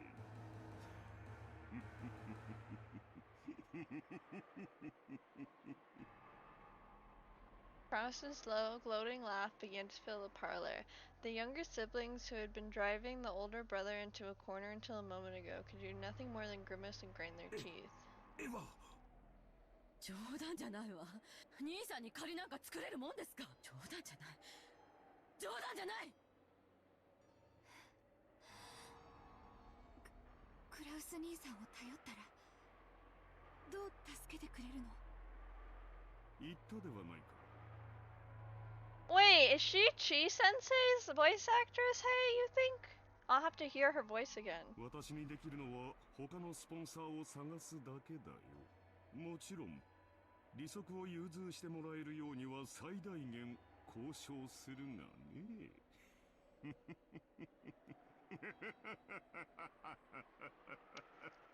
Yeah, let's see if we can hear it. We'll have to wait till we can hear it again. 足元見やがって。あなた、落ち着いて。落ち着いてるぜ。俺は極めて冷静だぜ。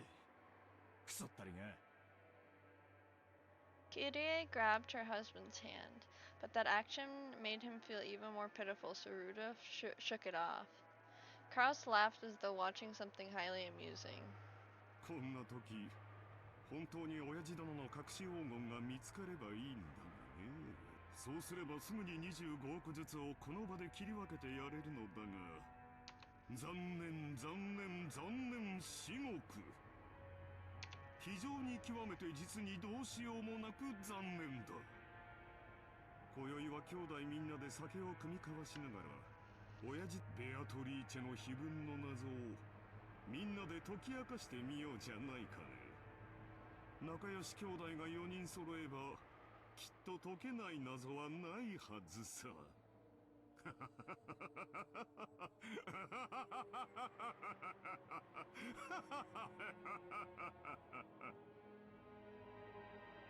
Jesus.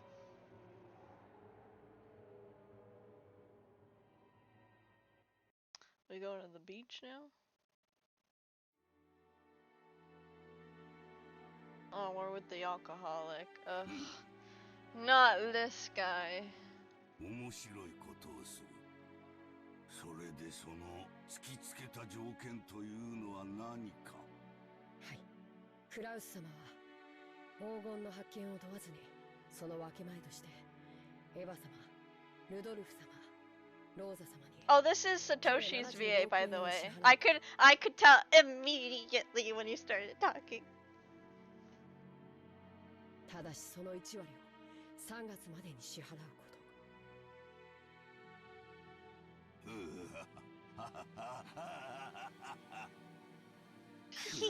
Of course I know Satoshi. 弟たちに足をさらわれるとはな。実に愉快ではないか。しかし詰めが甘いようだな。はい。クラウス様はそれをエヴァ様以下お三人が緊急に大金を用立てする必要があるためとカンパされました。その程度のことはカンパできるのか。中途半端に無能な男め。今はどうしている。話は一度中断されました。今はベアトリーチェ様の碑文の話をされ。私の黄金がどこに隠されているのか、その謎を解こうとか。はい。Kinzo set down his spectacles and snorted. 成就が先か。愚か者どもが黄金を暴くのが先か。実に見ものではないか。愚か者どもが我が謎を解き明かしたなら、その時は私の全ての敗北だ。我が屍を骨のひとかけらまでしゃぶり尽くすがいい。愚か者どもの貪欲さが偉大なる魔法に奇跡を宿らせるのだ。だがもし奇跡の成就が先だったなら、先だったなら、ベアトリーチェは再び蘇る。私が半生をかけて追い求めたあの美少が蘇るのだ。 Did she get killed? おお、ベアトリーチェ。 Oh my gosh. 奇跡を落とす聖なる夜がやってくるぞ。悪魔たちとのゲームが始まるぞ。私はきっと打ち勝つ。絶対に生き残る。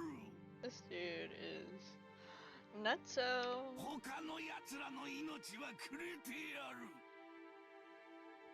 富も名誉も財産も黄金も何もいらぬ。ただお前の微笑みがもう一度見たいだけなのだ。 He says that, but he would die without alcohol. Oh, hi, Kingrid. How are you?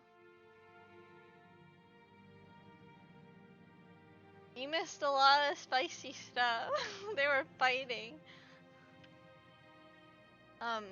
Basically what you missed was...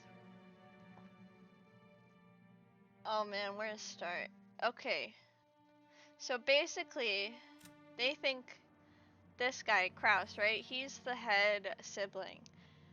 He basically, we found out that the guest house that everyone stays in was actually a hotel he was trying to build. But he used all of his funds, and so he's super broke right now, but somehow is funding this. And so all the siblings were suspicious, and so they looked into it. And they were like, he's not getting his money from everyone. It must be the legend of the Beatrice portrait, you know? And the Beatrice portrait was that there's gold hidden somewhere on the island. That if you solve the riddle, you can find it. And so they tried to make a deal with him saying, if you really have the gold, you have to give some to us. Because they're all, basically they all are like struggling in their businesses too. Everyone here is struggling in their business. And so they were all like fighting over money and stuff. And now here, and Kinzo's over here going on about Beatrice like normal. Oh, I'm so glad to hear that. I'm doing really well too. Kinzo choked, apparently in great pain. Cannon got closer and tried to pat his master's back, but Kinzo motioned for him to stop. Yep, no problem. わざわざ人目に触れるようにさらしたかわかるか？いえ。魔法の力はリスクで決まるからだ。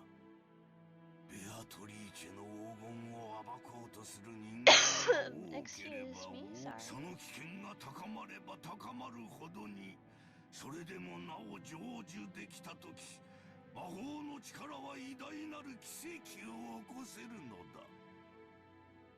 魔法とはつまりゲームなのだよ。優れている者が勝者になるのではない。勝者には魔法が与えられ優れるのだ。わかるか？生命の奇跡が数億分の1という神々しい確率に勝利するからこそ与えられるようにな。お前には少し難しいか。申し訳ございません。よい。つまりはこういうことだ。ベアトリーチェの碑文の謎を解いた者には、私が築き上げてきた全てを与えよう。富、名誉、黄金、そして後宮家の家督。私が築き上げてきた全てだ。I wonder what the epitaph says, because we weren't able to see it. The epitaph is basically this like square under the Beatrice portrait, and it apparently it's like a riddle that if you solve, it's like 10 tons of gold. But we haven't seen the epitaph. Apparently it's like weird and has like black magic stuff. たとえお前であっても、その謎を解けたなら全てを売る資格があるのだ。Oh, and he's like, dude, you should try and get the gold too. Fuck my kids. Well, not like that. 僕には Like, screw them. 難しい謎は分かりかねます。無論だ。難解に作った。だがお前も挑め。 I wonder why he cares それが about this 我 servant. が魔法の奇跡を呼ぶ糧となる。 I haven't seen the riddle. I don't know what it is. 誰もが挑み、誰にも至れなかったら We just know that it exists, その basically. 時はその And everyone 時。 keeps freaking talking about it, but they won't show us. I'm like, hey, let me see that. だが奇跡が集い、魔法の力が生まれたならその時こそベアトリーチェが蘇るの Revive. だ。 I wonder how she died still. That makes me curious. だからお前も挑め。 I wonder if his wife killed her. 誰もが挑め。そして我が魔法に力を捧げるのだ。わかるな。はい。Hi. 努力します。 For a long while, Kinzo repeatedly muttered to himself, agitated and clutching his head. Cannon stayed where he was, alert and unmoving until he was given the next order from his master. Kinzo eventually realized this. もうよい。下がれ。酒棚に菓子の袋があろう。ダチンに持っていくがよい。 Oh my god. 結構です。僕は家具ですから。 Why does he say that? You're not furniture. Don't say that. 家具は菓子など食わぬか。道理だが。ならばもう下がれ。はい。失礼いたします。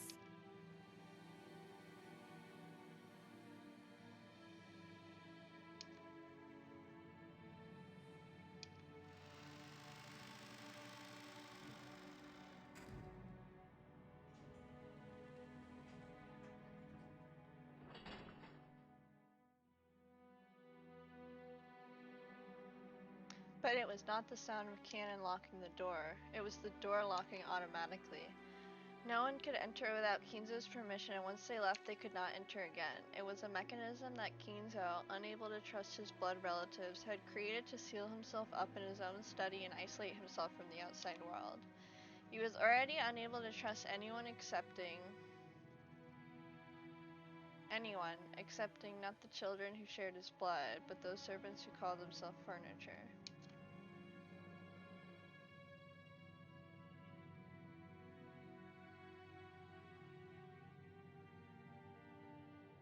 南條様、いかがなさいましたか。ああ、源氏さん。いや、何居場所がなくなりましてな。 With a bitter laugh, Nanjo turned to face the door to the parlor. That look was apparently enough to tell Genji what Nanjo wanted to say. For the most part, Genji also understood the family situation. It must have made him want to frown, knowing that right now in the lounge, the master he served was being discussed so disrespectfully.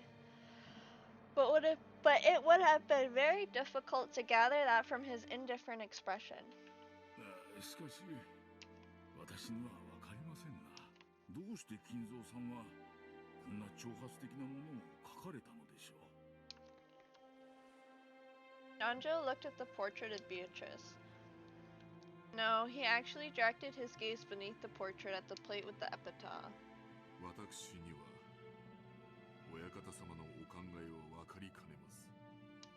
深いお考えがあってのこととお察しします。金蔵さんのチェスは昔から随分と遠大な読みで布石を打たれるものでした。いや、時には理解できない一手さえ。 Oops.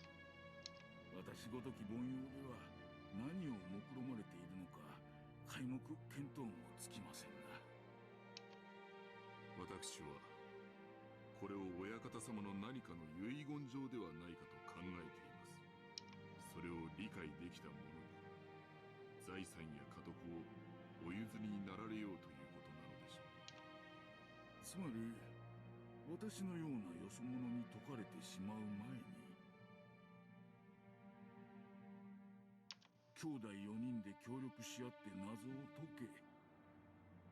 金蔵さんは息子さんたちのことを口悪く罵ってはいますが、なんとか兄弟が仲を取り戻してほしいと願われているのかもしれません。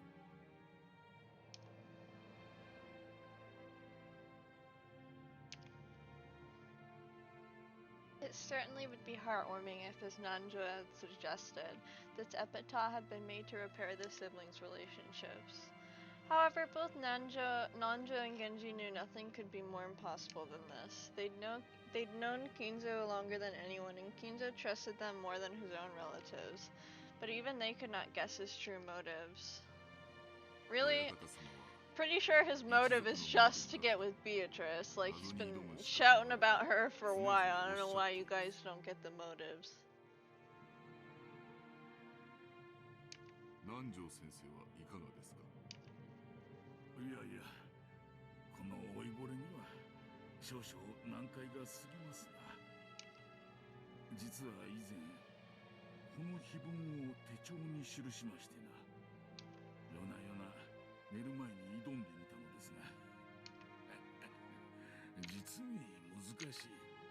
お迎えが来るまでの間、ゆっくり楽しむことができそうです。源氏さんこそいかがですかな。私めは親方様にお仕えする家具に過ぎません。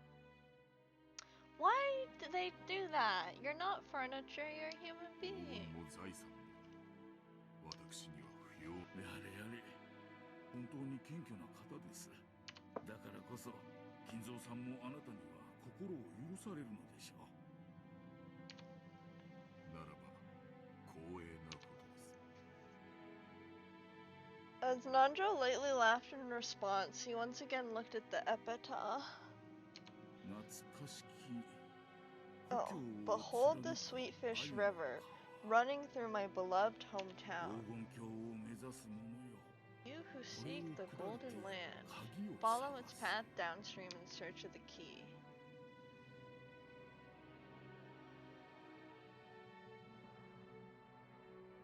Oh no, you have nothing to apologize for.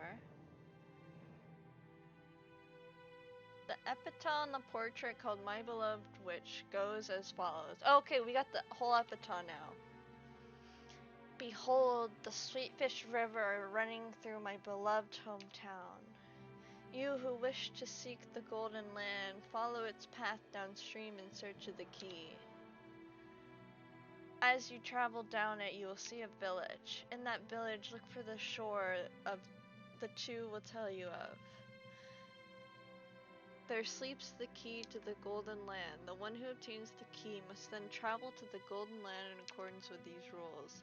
On the first twilight, offer the 6 chosen by the key as sacrifices. 6 people have to be sacrificed. On the second twilight, those who remain shall tear apart the 2 who are close. What? On the third twilight, those who remain shall praise my noble name. On the 4th night, gouge the head and kill. Oh my gosh. On the 5th twilight, gouge the head, chest and kill. On the 6th twilight, gouge the stomach and kill. Good gracious. On the 7th twilight, wait, didn't they just say 7th? Oh no. On the 7th twilight, gouge the knee and kill. How do you gouge a knee? That sounds horrible. On the 8th twilight, gouge the leg and kill. On the 9th twilight, the witch shall revive, and none shall be left alive. On the 10th twilight, at the journey's end, you shall attain the power of the Golden Land's treasures once and for the last time. The witch shall praise the wise and bestow 4 treasures. One shall be all the gold from the Golden Land. One shall be the resurrection of all the dead souls. Oh, that's nice. One shall be the resurrection of the love that was lost. Wait, does she get to do all these? Oh, we get to bestow all these, damn. I know, human sacrifices. One shall be to put the leech to sleep for all time. Sleep peacefully, my beloved witch Beatrice.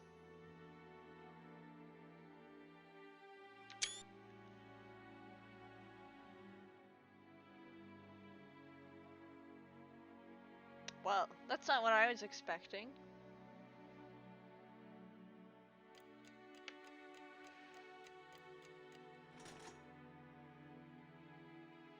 I don't think you have to choose. I think she bestows 4 of them.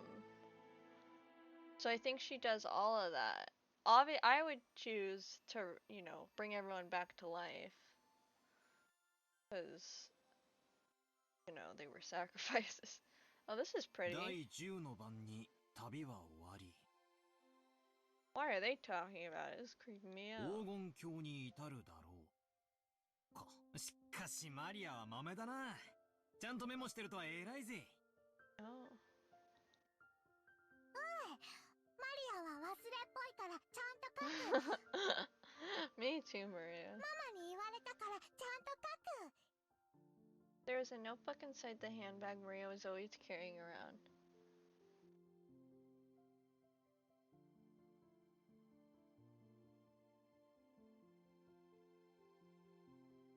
What would I pick? Oh, I said I would pick the resurrection of all the dead souls. Of all the treasures.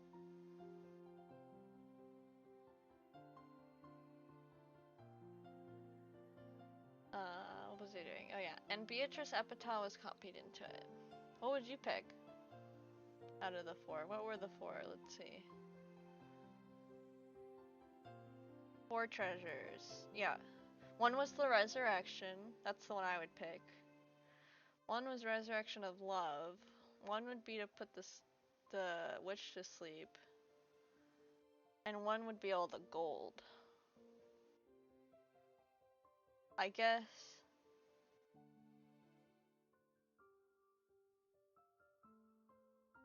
Yeah, I think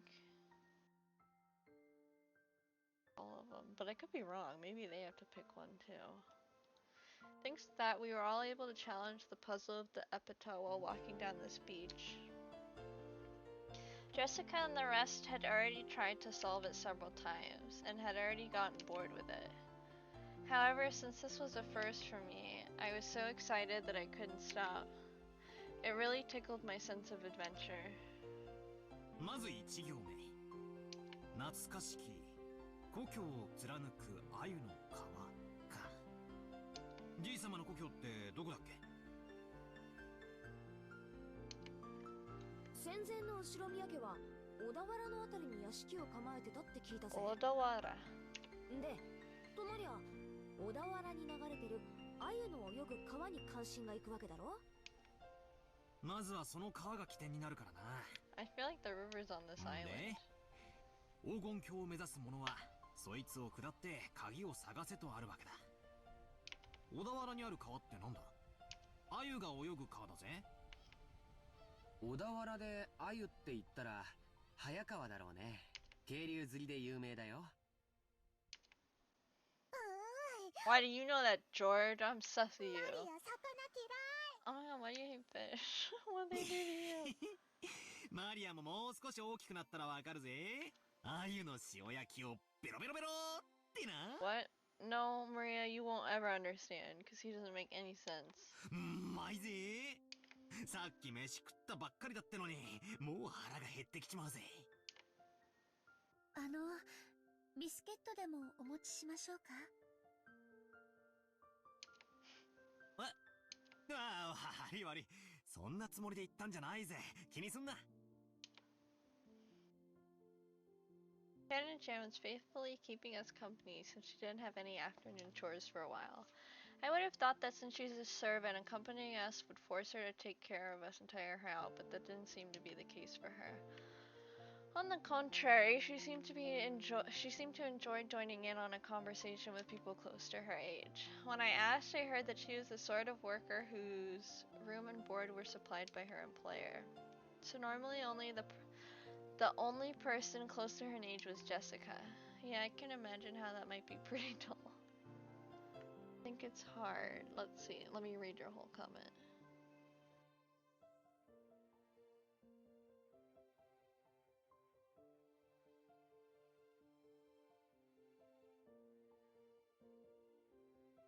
It depends on the people sacrifice. Yeah, that's true. For sure. Sorry, I was reading the whole thing and thinking.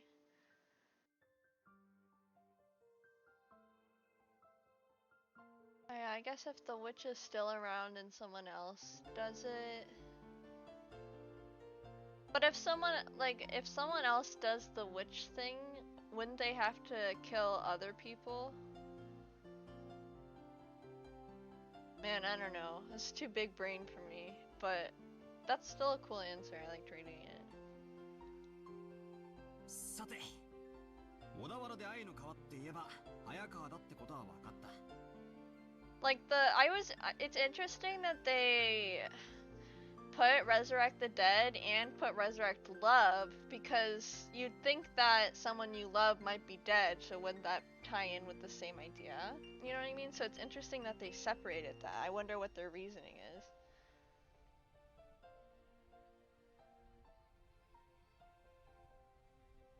Yeah, I'm thinking that might be where the game direction might go, is putting the witch to sleep. I could see that being it. Maybe the witch is asleep right now, I don't know. And that's why Kinzo is so mad and yelling like, "Where's Beatrice?" となりゃ下るしかねえよな。早川を下ると何があるんだろうな。No, I know, yeah, that's what I know. Yeah, only the people who sacrifice themselves comes back.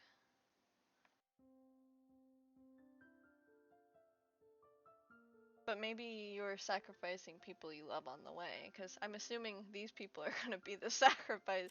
Sorry, I should have clarified. I was under the assumption these are probably the people who are gonna be sacrificed.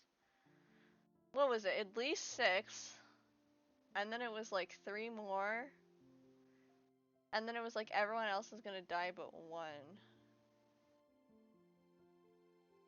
Imagine it's the doctor.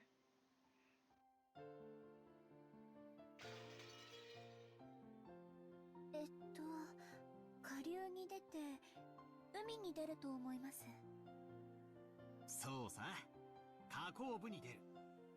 そして碑文の3行目には Yeah, it's exciting. I don't know what direction it's gonna go in, but I heard it's gonna get like really. It already got kind of. I wish you were here earlier so you could see, but it was so tense. Like when they were arguing, like it was. Oh my god. Okay, there was one insult that was like insane. Where Ava, what did she call her? Like a. Oh, I can't even remember. It was insane. It was like a womb something, like a womb replacement or whatever. Like a. It was crazy. I was just like, oh my god. A borrowed womb or something. That's what she called her. Like, that's her whole existence. And I was like, oh my god.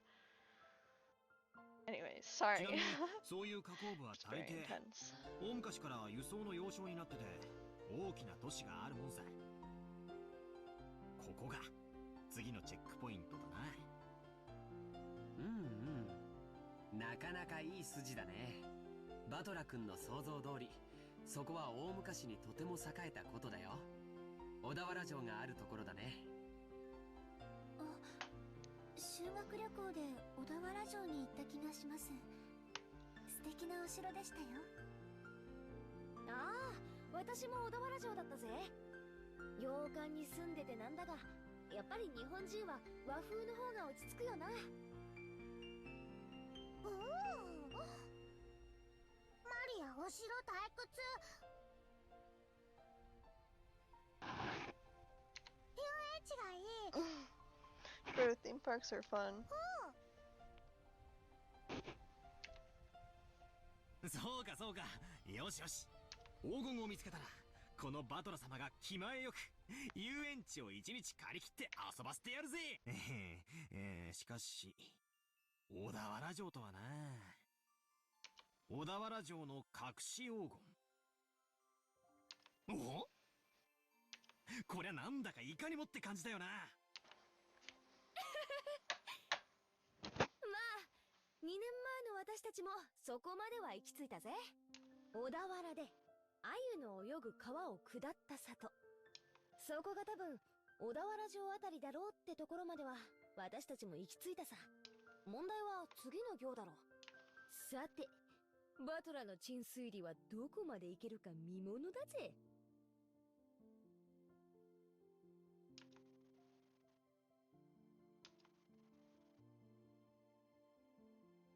Jessica grinned broadly. She seemed to be implying that she would have solved the puzzle long ago if it was that easy. Damn it, I'll definitely find it and keep it all for myself. 4行目。その里にて、二人が口にし、岸を探れ。二人ってのが何のことかわからねえが、とにかく岸だな。で、岸ってなんだよ。岸って名前がつく地名でもあるのかな。蘇我岸という地名が小田原にあるんだそうですよ。え？おお、詳しいな。ってことはなんだよ。シャノンちゃんも黄金を狙って謎解きに挑戦してるんだな。となりゃ俺たちはライバルだぜ。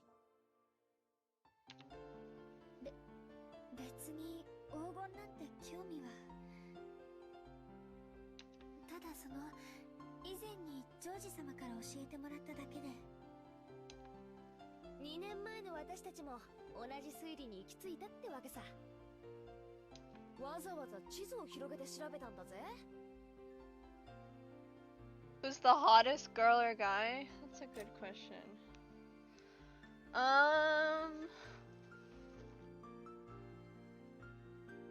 I think Ava's pretty hot. She's very awooga. Like, I like women who are like, if you've seen, what's it called? Like, if you know who Esdeath is from, was it Akame ga Kill or something like, I can't remember what it's called. Like, people like Esdeath, or like, I love, like, powerful women, like, also insane women, so I like Ava a lot. Akame ga Kill? Yeah, I think that's the... Is that the anime I'm thinking? Let me look it up. Is that the anime I'm thinking of? Where is Esdeath from? Yeah, it is Akame ga Kill. That's what it is. Esdeath is the love of my life. What about you? Which one do you like? Oops. I think I like all the women though. Except I'm obsessed with, I don't know how I feel about Natsuhi.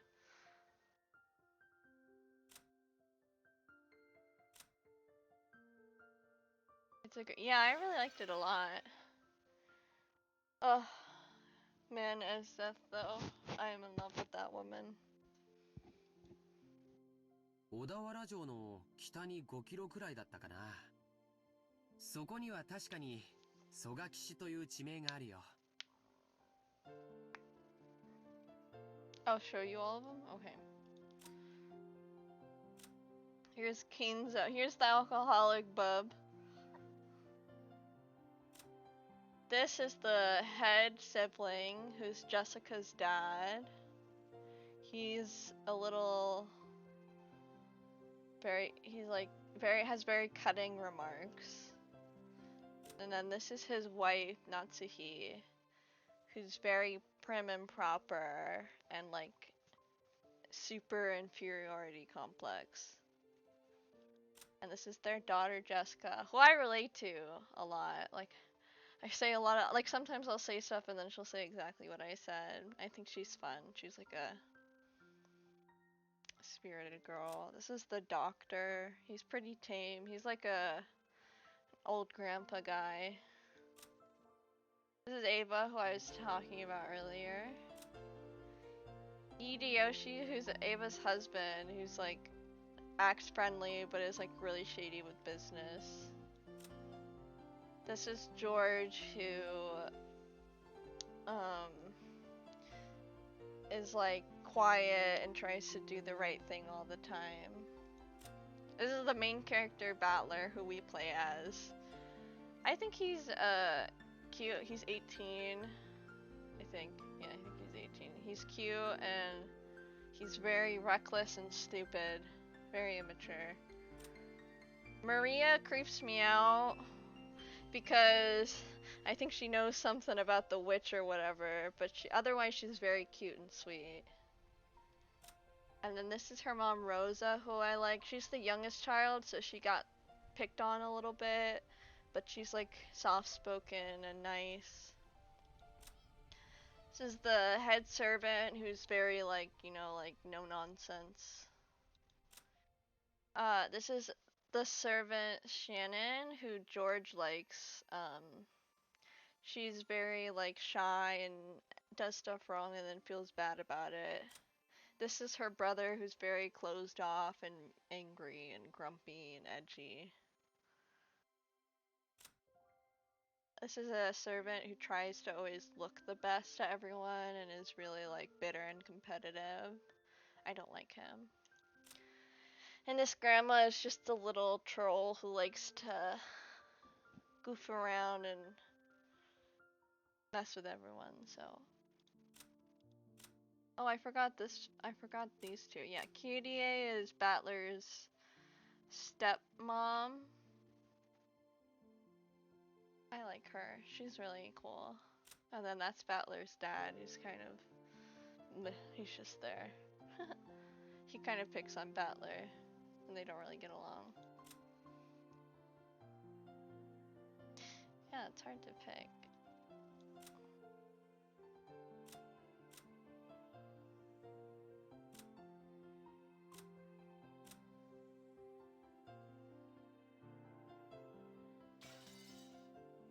Well, think about it and let me know. でも、そこからがわからないんだ。次の5行目には、その土地のどこに鍵があるかは記してない。マリアちゃん、読んでくれるかい？そこに黄金鏡への The left one? Oh, okay, Jessica. This one, right?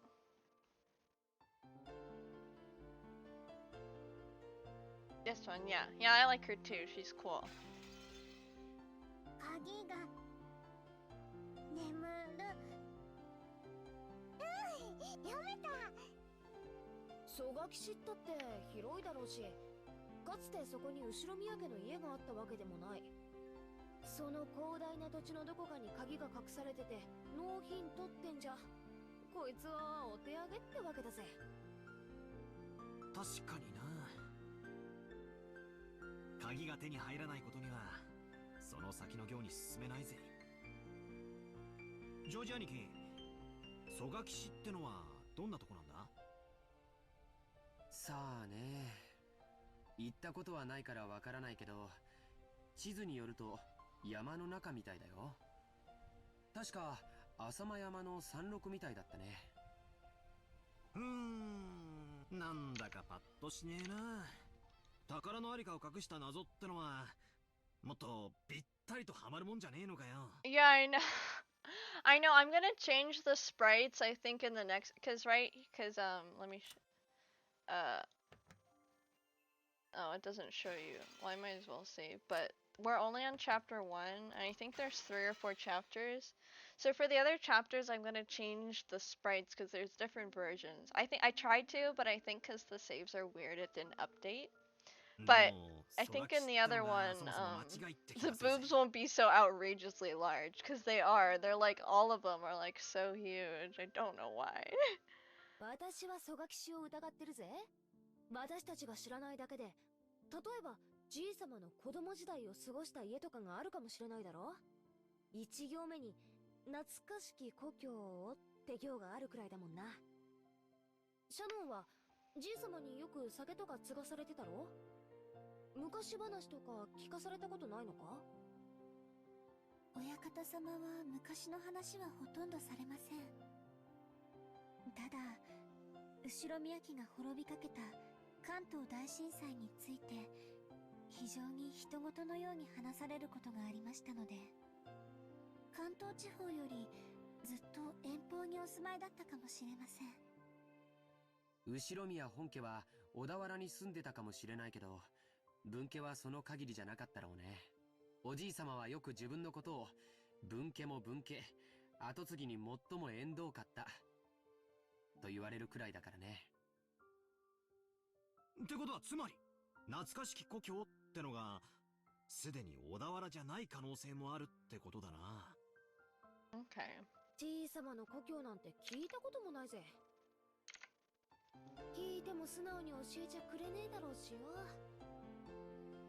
懐かしき故郷というのが後宮家のルーツを指さないのであれば、小田原説は初めから間違ってることになっちゃうね。もちろん曽我騎士の疑いが晴れたわけじゃないけれども、例えば幼少の頃を小田原で過ごし、その後遠方へ引っ越した可能性もあるだろうし。Oh, thank you so much. I really appreciate it. I like them too. Yeah, my Kurama tattoo. I love that one too. Naruto is one of my favorite animes. I love it a lot. When I was growing up in like high school and stuff is when I first discovered it, when I was like 14. I couldn't finish it because I got sent away, but to a facility, but that's another story. But when I was able to finish it, it like really helps raise me with morals and shit, because there's a lot of morals and shit in that anime. I love that anime. さっきから何の話かわかんない。Maria had been completely left out of the conversation, and she now sat puffing her cheeks out in boredom. つまりだな。黄金すごろくの最初のスタート地点が決まらないことには何も始まらないってことだぜ。Yeah, I love Naruto. It's just I actually have a huge Naruto scroll in front of me, in front of my computer, so yeah, it was the second anime I ever watched. The first one was Bleach. Although I need to finish Bleach because I watched it back when it wasn't finished. Yeah, I'll post a picture in my Discord. Let me do that actually. Let me do that real quick.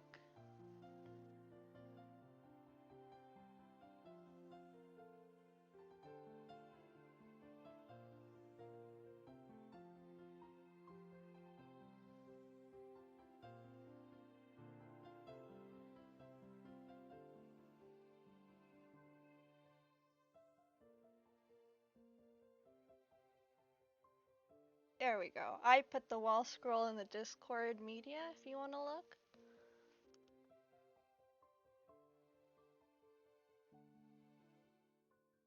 Oh yeah.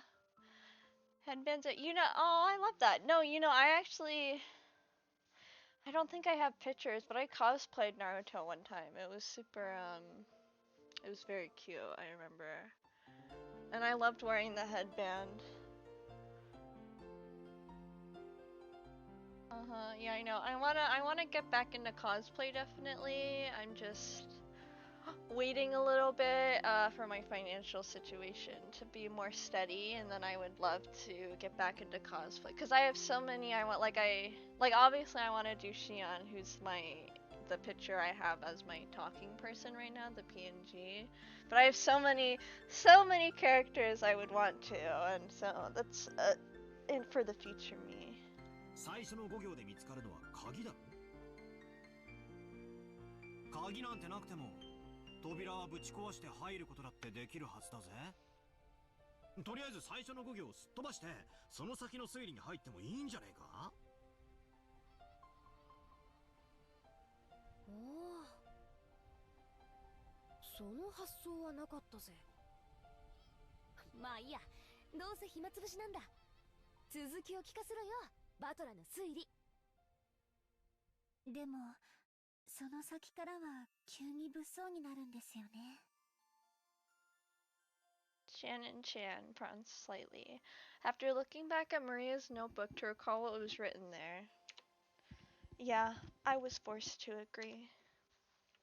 第1の番に鍵の選びし6人を生贄に捧げよう。いきなり物騒になるな。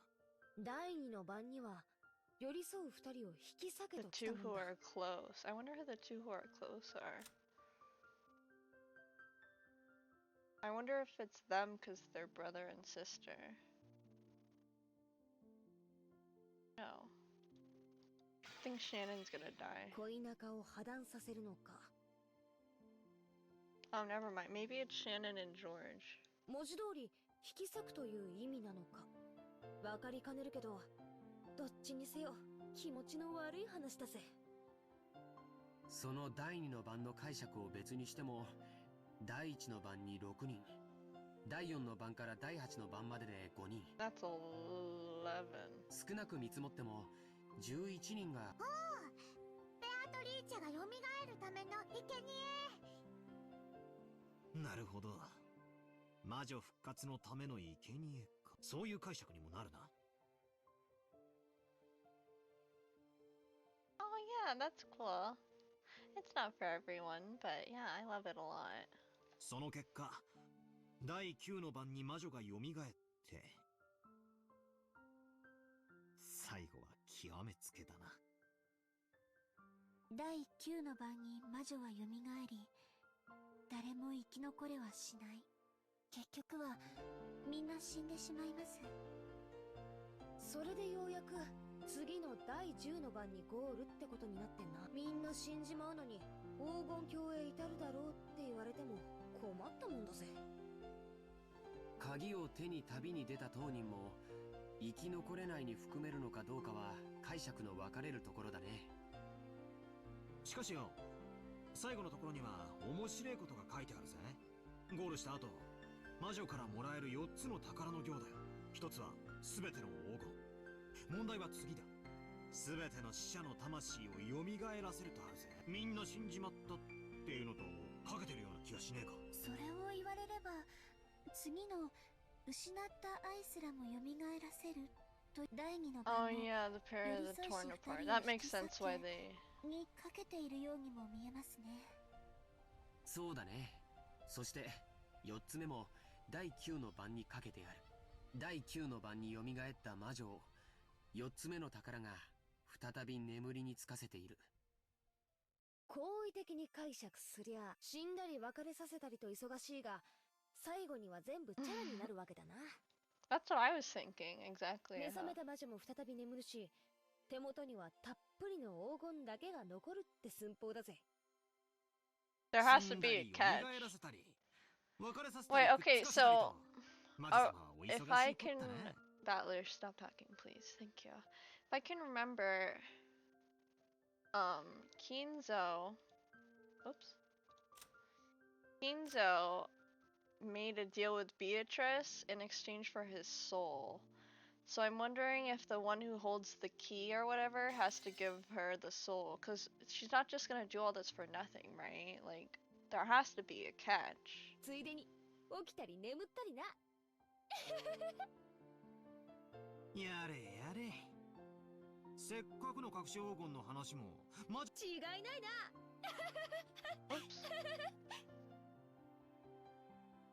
I laughed along with Jessica. After all, the idea of a witch was just too ridiculous. Of course, once we started laughing like that, Maria, who believed in the witch, got angry. 魔女はすごい。魔法で何でもできる。殺すことも生き返らせることも愛を与えることも奪うことも。空も飛べるし、姿を透明にできるし、黄金もパンも生み出せる。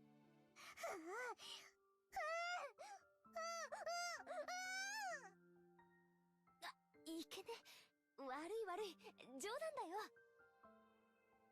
Jessica apologized, sticking out her tongue, but Maria didn't accept it. She grabbed her notebook back out of my hand and opened up some other pages, trying to prove that the witch existed.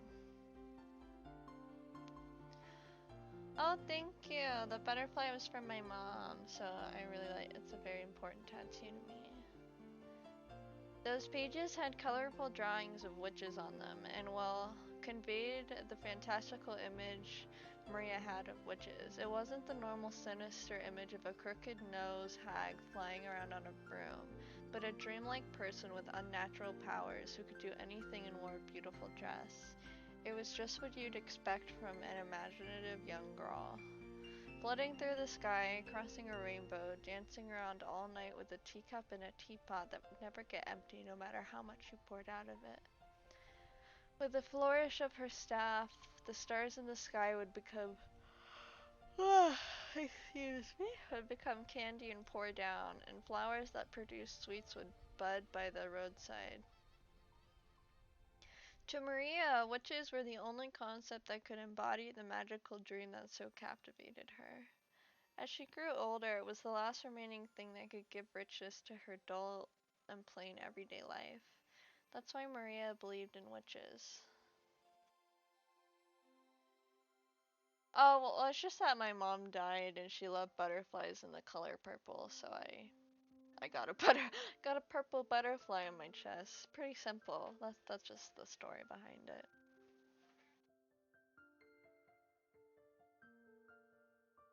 She didn't want that dream of hers to be tarnished.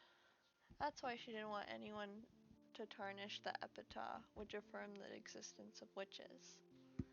Because the witch named Beatrice is Maria's dream. マリアちゃんにとっては、これは黄金の隠し場所を示すものじゃなくて、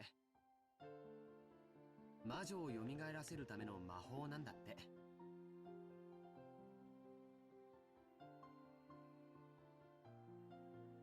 So it was the single link between Maria and the witch. Maria was very angry and clung to George Aniki. Jessica and I scratched our heads and apologized. It might not be possible to smooth things over again, like the time she got mad in front of the portrait.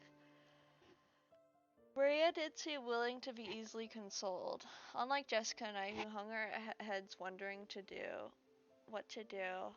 Shannon Shin timidly opened her mouth. マリア様、ご存知ですか？私たち使用人の間では、ベアトリーチェ様の怪談が語り継がれているんですよ。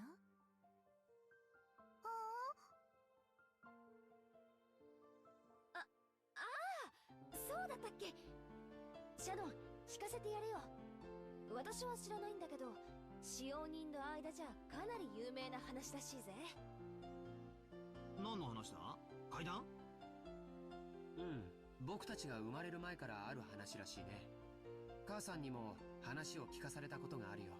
はい、この島にお屋敷が建てられてからずっと語り継がれている話です。当時の使用人たちはお屋敷には昼と夜で違う主がいるとささやき合っていたそうです。Interesting. The tale that Shannon told was just like a typical campfire ghost story. If there was a forest with a witch living inside it, then of course the witch would come pay the mansion a visit from time to time. At some point, this ghost story naturally sprouted up between the servants. ちゃんと閉めたはずの窓や扉や鍵がもう一度見回りに来たら開いていたとか、消したはずの明かりがついていたり、つけたはずの明かりが消えていたり、置いたはずのものがなくなっていたり、置いた覚えのないものが置かれていたり、そういうことがあるたびに古い使用人たちは魔女が姿を消してお屋敷を訪れ、いたずらをしていったのだろうとささやき合ったそうです。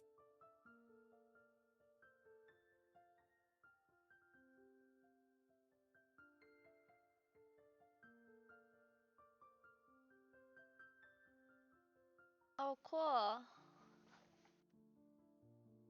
I'm glad it means a lot to you and you're able to get that tattoo. That's awesome. Yeah, dude, but hey, let me say, getting a tattoo on the chest, oh my god, that was the most painful thing ever. Like, ever. I think that is genuinely the most painful thing I've ever had to go through. I remember lying down and just screaming in my head, please, lightning, strike me down. I can't deal with this pain anymore. I could, like, please take me out. Like, I was like, get me out of this. It hurt so bad. It was just, oh my god, never again. Never again, let me tell you.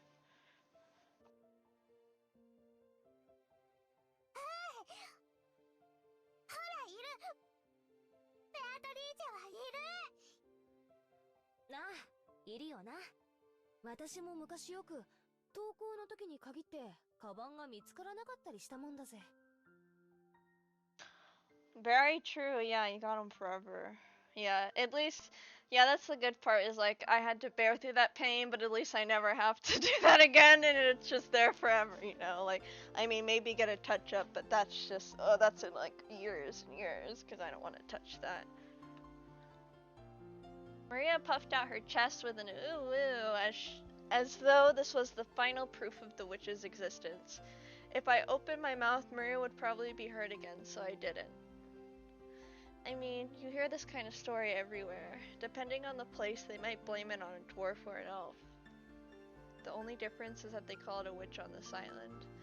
Of course, walking around a vast, elegant mansion at night would be a little unsettling. It's an island devoid of people. Since the mansion is so drafty, walking around on the night of a thunderstorm would certainly be eerie. 他にも鬼火や輝く蝶々が舞っているのを見たという使用人も。カノン君もそれらしいものを以前夜の見回りの時に見たことがあると言ってました。あと最近ではお屋敷の中で深夜に不思議な足音をよく聞くと使用人の間で話題です。 That's awesome. Okay, yeah, of course. Have a great rest of your night and a great sleep, and I hope you have a very good Christmas. Yeah, of course. Thanks so much. Yeah. See you soon. Merry Christmas. Merry Christmas. And anyone else here, happy other holidays for other holidays you celebrate. I wonder what other holidays are around here besides Hanukkah. Good night. 私たちは肖像画の中のベアトリーチェ様が姿を消してお屋敷の中を散歩しているんだろうとささやき合ってるんですよ。ずいぶん前ですが、私もそうかもしれない足音を夜の見回りの時に聞いたことがあります。ひゅー、そりゃ怖えな。怯えることはないんですよ。ベアトリーチェ様は親方様とは異なるもう一人のお屋敷の主です。だから変に怯えたりしないで敬意を持っていれば決して悪いことはしないのだそうです。ただし敬意を持たないと恐ろしいんだったね。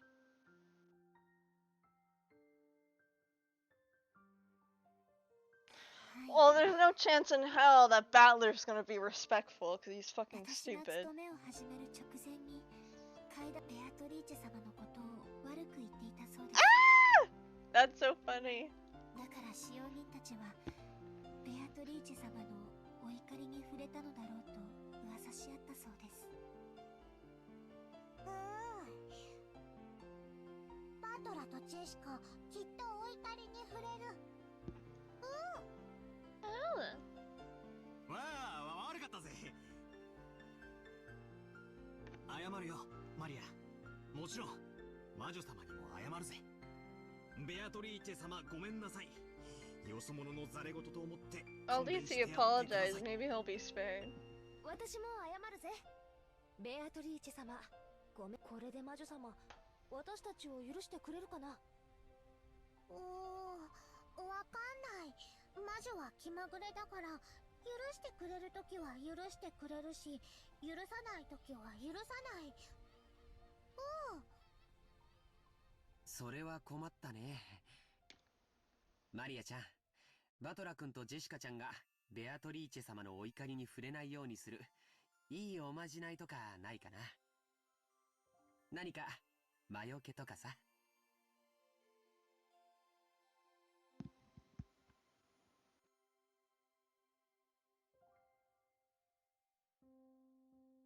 By relying on Maria, who is proud of knowing the most about witches, George was trying to revive her self-esteem.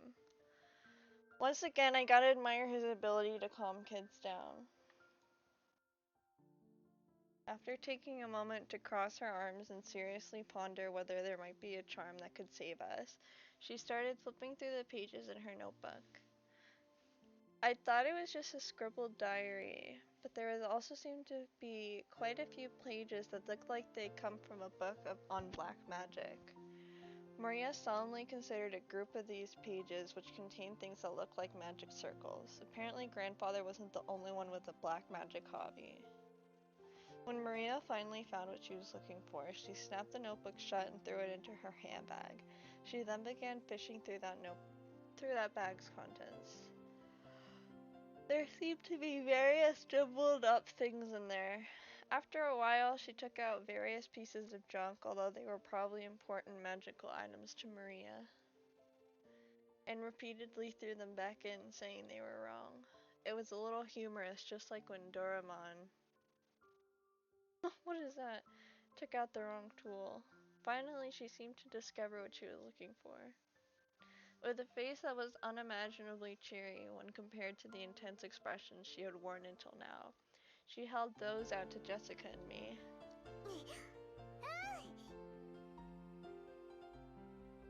I grabbed it and saw that it was a very cheap-looking charm. It looked like a bracelet made from a plastic rosary with a scorpion-themed medal attached.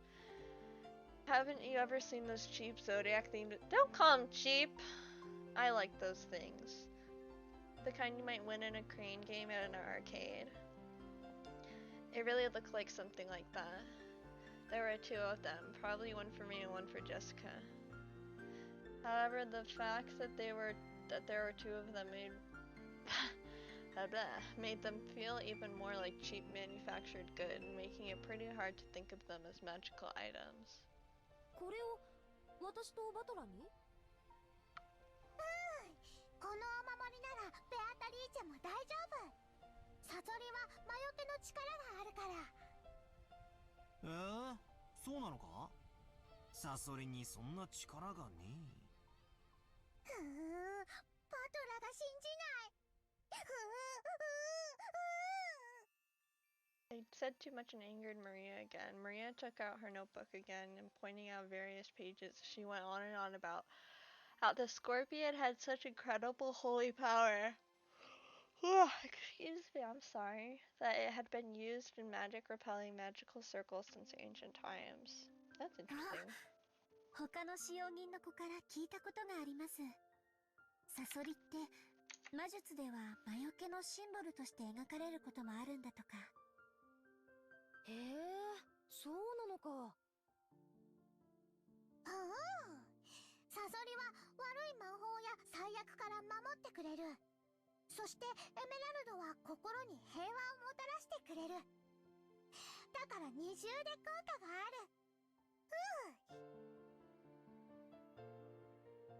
ほんとだ。サソリがエメラルドを抱いて守ってるね。なるほど。これはご利益がありそうだよ。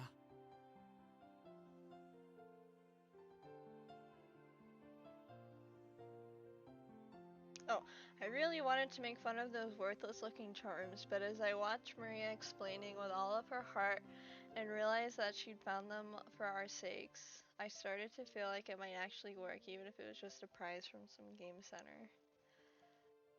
The material quality of the charm didn't matter. What mattered was the strength of her feelings. Even I don't think of myself as the sort of loser who'd laugh at something like that. そっか。ありがとな。ベアトリーチェ様には謝ったけどよ。万が一タタリがある時でも、マリアのこのお守りのおかげで安心だぜ。な、ジェシカ。ああ、そうだぜ。ありがとうな、マリア。心に平安が欲しいときは腕につける。お財布に入れるとお金が減らなくなる。ドアノブにかけておくと悪いものが入ってこられなくなる。便利なお守り。それはすごい効能ですね。マリア様が自信を持って進めるお守りならきっと頼もしいものと思います。Shannon and Sharon clapped her hands together and Maria stuck out her chest. She was totally in a good mood again. It's probably best if we let her lead the conversation a bit longer, if it'll keep her in such a good mood. Come to think of it, stop yawning me. Come to think of it, she looked a bit bored when we were getting excited about the hidden gold, probably because she couldn't keep up. While eating the cookies Kumasawa-san had baked, Jessica and I asked Maria this and that about black magic. Maria happily chatted away in response to our questions. Each time George, Aniki, and Shannon would act surprised or chime in. The clouds in the sky grew darker and darker, but we cousins really enjoyed communicating freely after years of such separation. 今、額にポタって来なかったかい？どうだろうな。マ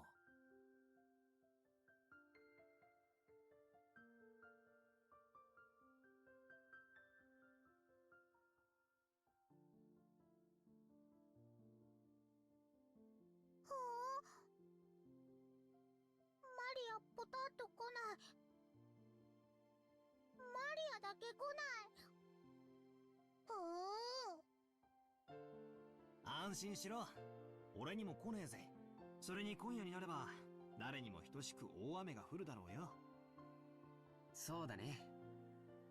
そろそろ引き上げた方がいいかな。Shannon looked down at her watch. It was probably well into evening by now. もう仕事に戻る時間かよ。はい、皆様と一緒で楽しい時間を過ごさせていただきました。ありがとうございました。熊沢さんにクッキーをごちそうさまって伝えてね。さあみんな、片付けを手伝おう。Shannon declined our help, saying this was a servant's job, but picking up a drop fork before the waitress has to is like my purpose in life. We folded up the blanket, gathered up the trash, and helped clean everything up.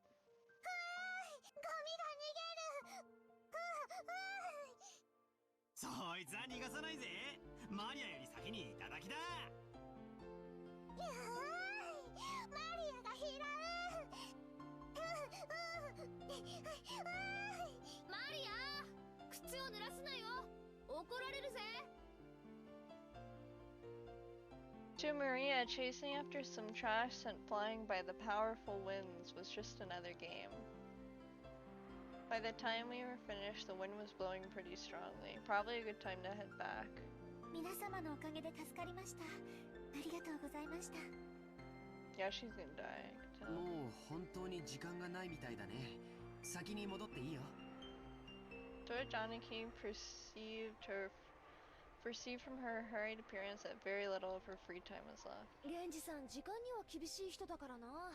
定時に持ち場についてないと厳しそうだぜ。また後でね。お仕事頑張ってね。はい。それでは失礼させていただきます。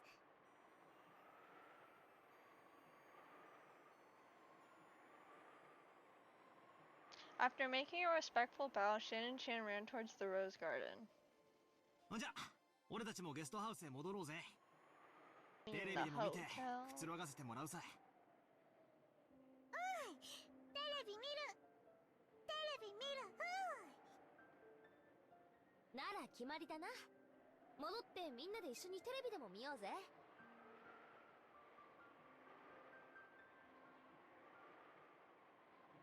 Maria, who wasn't done having fun, agreed once television was mentioned. We climbed up the gentle stairs and returned to the rose garden.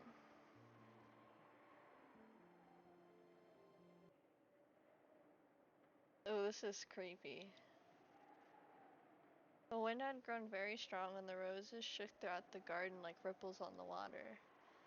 This might be our last chance to see these beautiful roses. Why, because they're gonna die? I'll bet tonight's typhoon ruins them. バラ、今夜の風でやられちまうかもしれないな。そうだな。バラたちもラッキーだったと思うぜ。台風の前にバトラたちを歓迎できたんだからよ。花はいつか必ず散る。でもだからこそ咲き誇る今をめでることができるんじゃないかな。そうだな。マリアもよく目に焼き付けとけ。今この瞬間が今年で一番のバラなんだぜ。目に焼き付ける。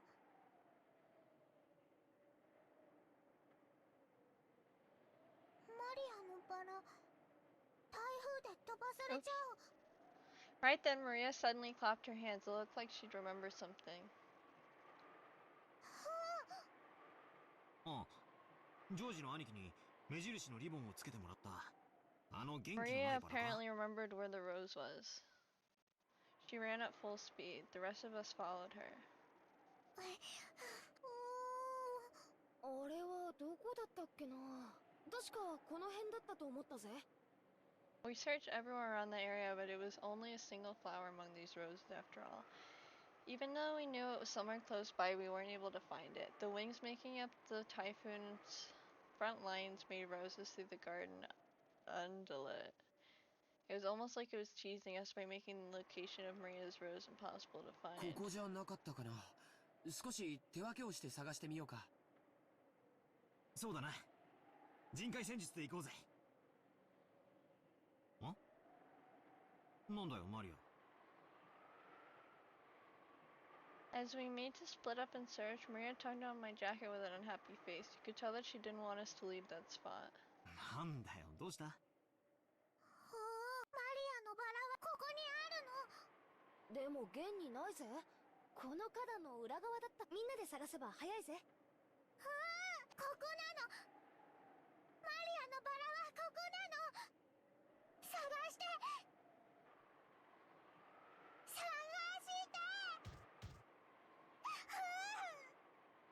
Maria stomped her feet in irritation. She pointed at the spot and said it was definitely there, but in actuality it wasn't. Even so, Maria got mad when we said we were going to search elsewhere. We were at a loss for what to do. For a while we had to stay near Maria and pretend to search through that rose thicket. ない。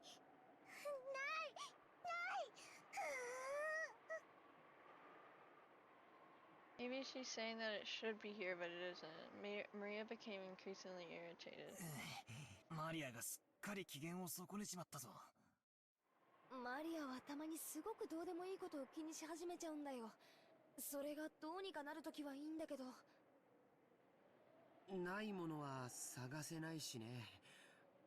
困ったな。Just when we were at a loss what to do, Maria called out in a loud voice. We could see Aunt Rosa in the direction Maria was waving her hand. Maybe she wanted to look at the garden one more time before the typhoon came. Or maybe she had some business at the guest house. Aunt Rosa was coming from the mansion. She quickly noticed her daughter's voice and came over. あらあら。どうしたのみんな。何か探し物なの？探して。ママもマリアのバラを探して。マリアのバラって？この辺に元気のないバラを一つ見つけて、それに目印をつけたんです。飴玉かなんかの包み紙で。しかしマリア、確か俺の記憶が足が生えてどこかに行っちまったんじゃなきゃ。マリアの記憶違いじゃないのか？ここなの。ここなの。パトラが信じてくれない。そのうー言うのをやめなさいって何度言ったらわかるの。ママも探してあげるから静かにしなさい。I've never seen Aunt Rosa be anything but kind and gentle, so her anger surprised me a bit. Aunt Rosa became searching as well, so we went along with her for the time being, but we were already more sure that it wasn't around here. So it didn't take long for Aunt Rosa to realize too. 他の場所の間違いじゃない。これだけたくさんのバラがあるんだから。違うの。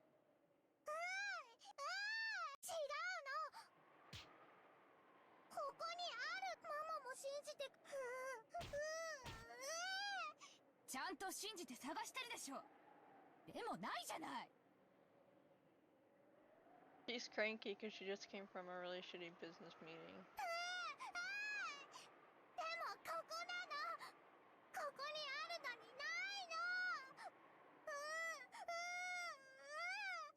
じゃあ誰かが抜いちゃったんでしょ。とにかくその言うのやめなさい。マリアのバラ抜いたの誰？抜いたの誰？返して返して。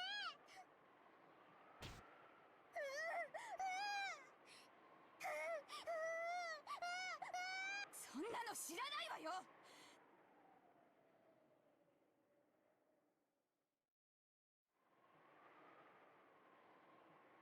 やめなさい。その言うのやめなさい。Oh my god! Aunt Rosa slapped Maria's left cheek with her palm. I did not expect that from her. Oh, Maria, no! In that instant, Maria was shocked into silence. Of course, it was only for an instant. When Maria realized that her wish was being rejected, she started yelling even louder.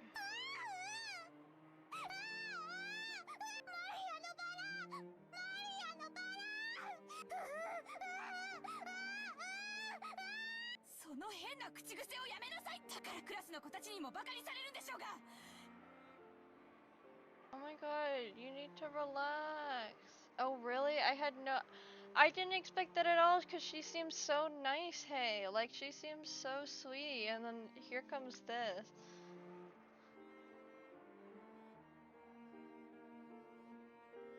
Aww, Maria. No, don't touch her like that. This time she didn't go silent. She choked as she started crying and began to bawl in an increasingly loud voice. Oh, Aunt Rosa was clearly irritated and lifted her hand once more to try and shut her daughter up. ローザおばさん、まあまあその小さい子供のことですし、そんなマジになんなくても。At least Battler's trying. Tried to cut in with a bitter smile, rubbing my hands together, but Aunt Rosa glared at me with a serious face, and I realized I should have stayed out of this. ごめんね。バトラ君たちはちょっとお部屋に戻っててくれる？おばさんはマリアとちょっと話があるの。Oh god, she's gonna beat her to death. 誰もマリアのバラをここにあったのに。探して探して。 Why don't you look for it too? Like, that kind of pisses me off too. Like, yeah, I'm sorry and it sucks and I feel bad for her, but also, like, you can look for your rose. ここなの。ここにあったの。でもないじゃない。なら他の場所の勘違いでしょ。こ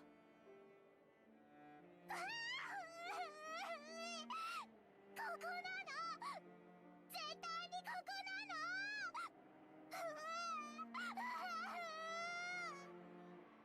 じゃあなくなっちゃったのよ。諦めなさい。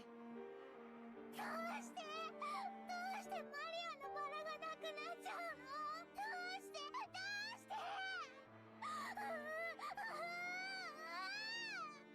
知らないわよ、そんなの。だからその言うのをやめなさい。 Well, Aunt Rosa once again raised her hand, overcome by emotion, and slapped Maria's cheek. It was strong enough to knock Maria over. ローザおばさん、いくら娘でも暴力はいけねっすよ。I stepped between them to protect Maria, who was still on the ground crying. I knew that as an outsider, problems between parent and child were none of my business. But I wasn't brought up to just silently observe something like that. That's good. バトラ君は変に思わないの？あなたの学校になってる女の子なんている？いや、まあさすがに高校には。でも小学生ならそういう言うのも可愛いじゃないっすか。可愛い？言うのが可愛い？可愛いって？ My careless words seemed to have earned me Aunt Rosa's wrath. She grabbed my collar with a terrifying expression. バカ言ってんじゃないわよ。マリアがいくつか知ってる？9歳よ。 She does act a lot younger than 9, I will say. She acts like she's like 5. 小学4年生なのよ。 幼稚園児じゃないのよ。 マリアのバラをそれなのにまだクラスでうう言ってるのよ。わかる？この子クラスでなんて言っていじめられてるか知ってるの？この変な口癖のせいで未だに友達の一人もいないのよ。無責任にマリアのこと可愛いとか言って現実から目をそらさないで。この子の将来のことをもっともっと真剣に考えて。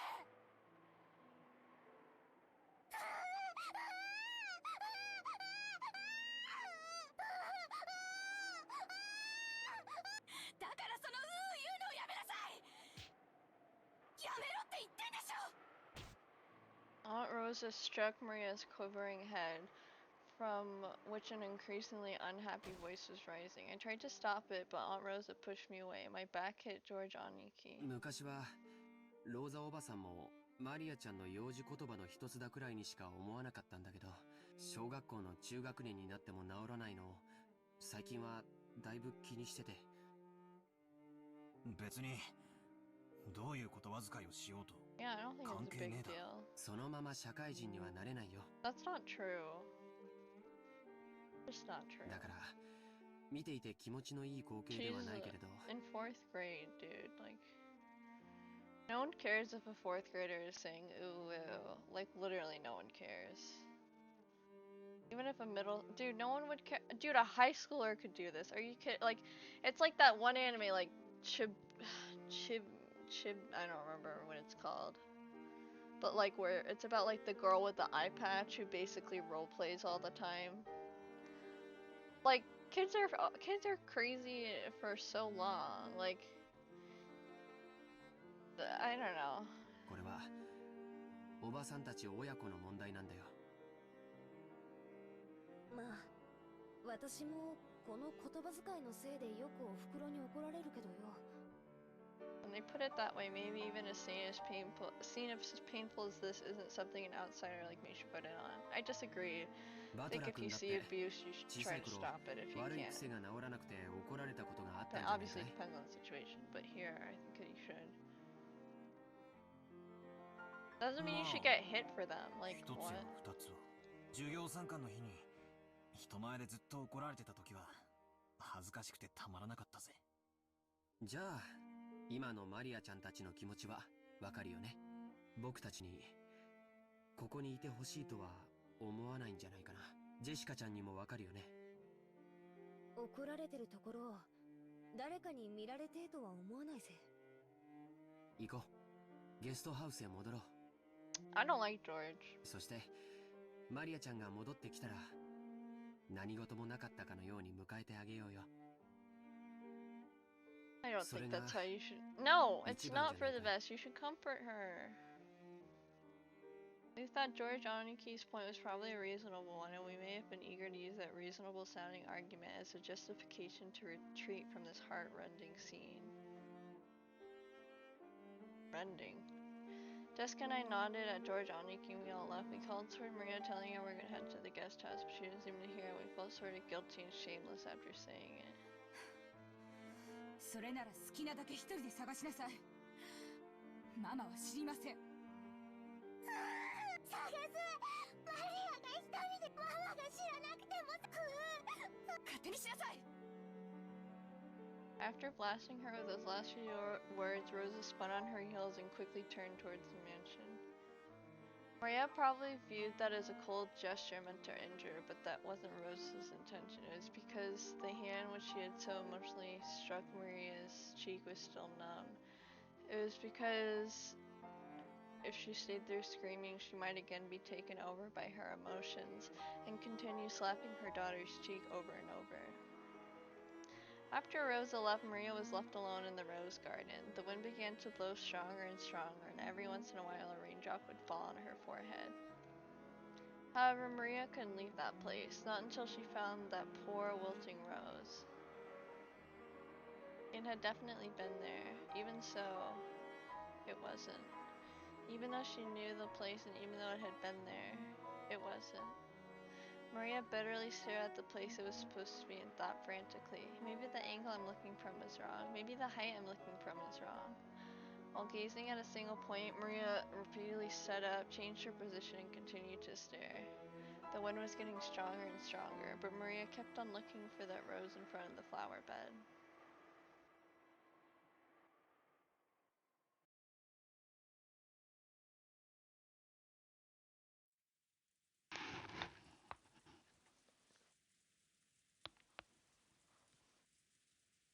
Kenzo noticed the sound of the raindrops beating on the window. It seemed to be pouring down thickly. It had begun to rain later than the weather report had predicted. I'm gonna get water really quick.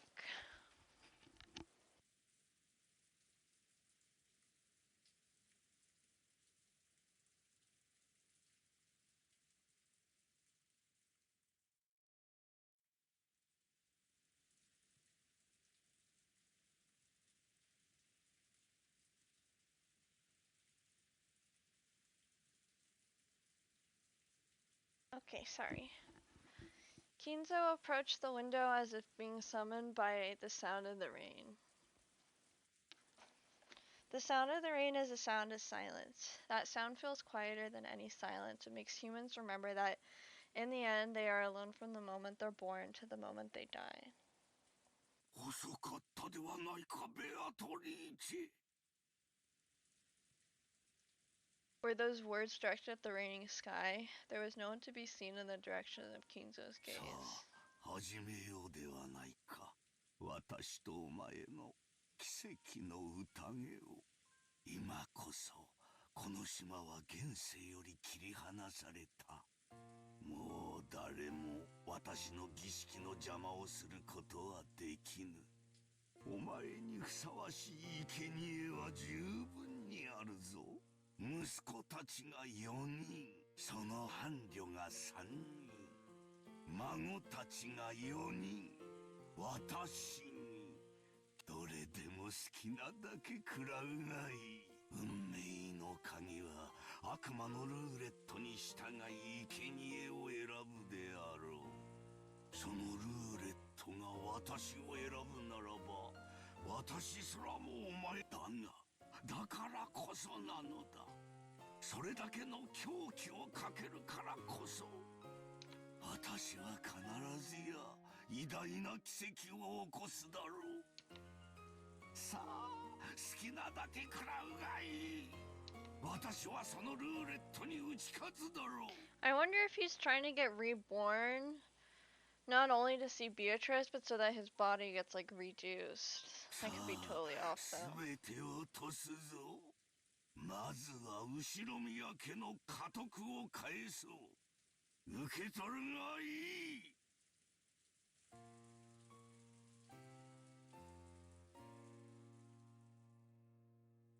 Kenzo tore the window open, ripped a golden ring off his finger, and forcefully threw it away. That time the sound of thunder rang out, giving the illusion that the lightning had accepted the ring.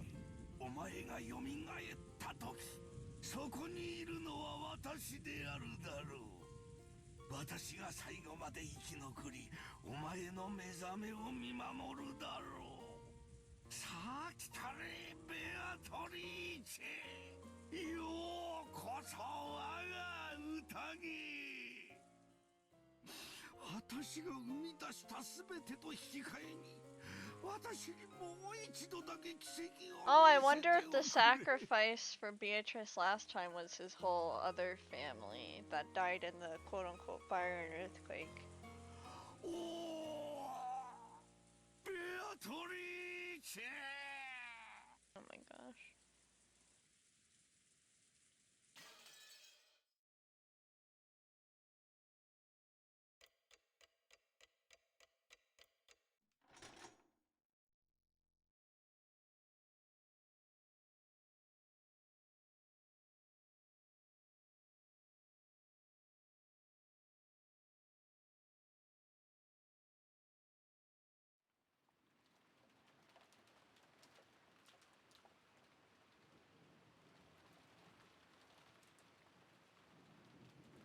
A news ticker popped up on the TV program we were watching. The disaster report told how municipalities all over were continually sending out rain, flood, and wave warnings. Of course, the raindrops beating harshly on the window were even more convincing.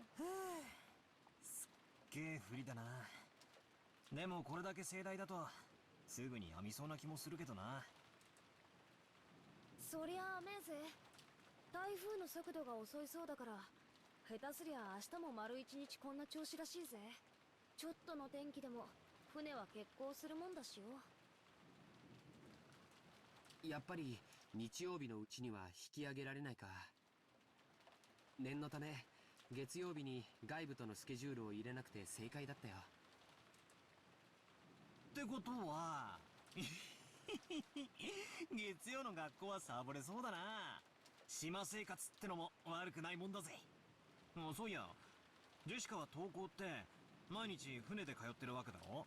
船が欠航したら学校はどうなるんだ。カメハメハ大王並みに雨が降ったら船が出なきゃ休みになるぜ。もっともそう甘くはねえけどな。大抵その代わりに自習が指示されて後でかっちりと見られるから、そうそう気楽でもねえさ。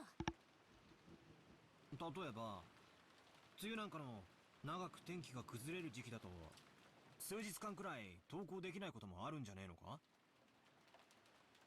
そういうこともあるぜ。でも毎日きっちり担任から電話がかかってきて、どう自習しろ、何を提出しろと酸っぱく指導されるけどな。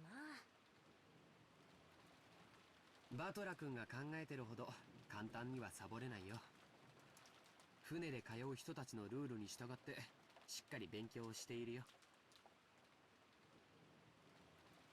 むしろ登校できた方が気楽だぜ。自分の部屋じゃ気が散るし、集中もできねえしな。それでいて問題集ばっかり数日もやらされてると、かなり精神的に応えるもんがあるぜ。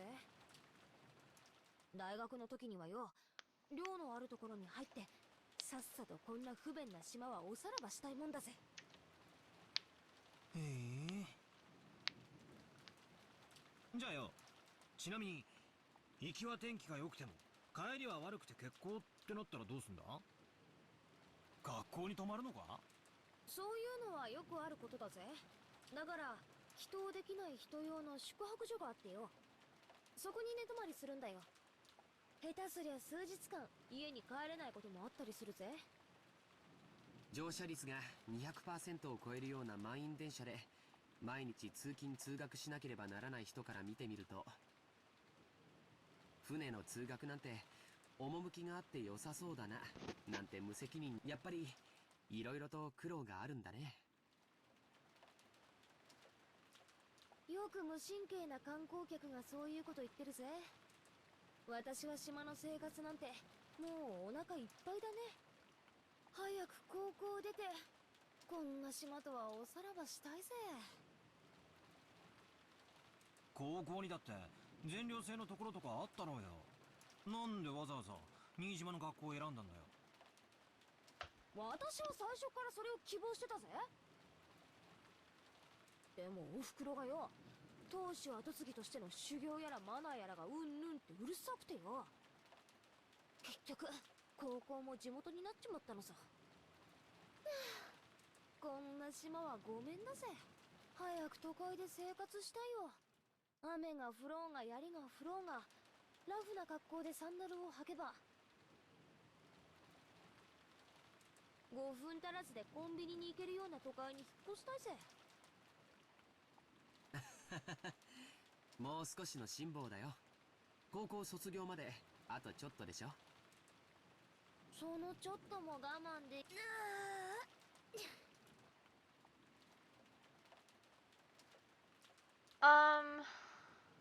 I don't know. I think these are the PS4 sprites, so I'm not sure. And I'm gonna change them though, cause my friend told me I had the wrong ones, but it didn't update, so I think I have to wait till the next chapter for it to update. After that episode, Jessica's. Jessica stretched out and reclined in the sofa. Maybe it was a bad time slot because there weren't any interesting programs on. We had nothing to do but languidly kill time until we were called for dinner. After that episode, Maria never returned to the cousin's room after all. Aunt Rosa probably took her back to the mansion. It had to be pretty boring for Maria, all by herself while the adults had a confusing conversation. We thought we might as well head over to the mansion to see her, but the weather was really awful, and since there wasn't much time until dinner, we stayed where we were. At that time, we heard the sound of a humble knock. Jessica answered. お食事の準備が整いました。お屋敷へお越しください。 It was Canon Kun's voice. Did he go to all the trouble of coming to the mansion this rain just to get us? Couldn't he have just called us on the telephone? Well, I guess servants at work don't always get to take the most efficient route. なんとなくお腹が空いてきた頃だったしね。行こうか。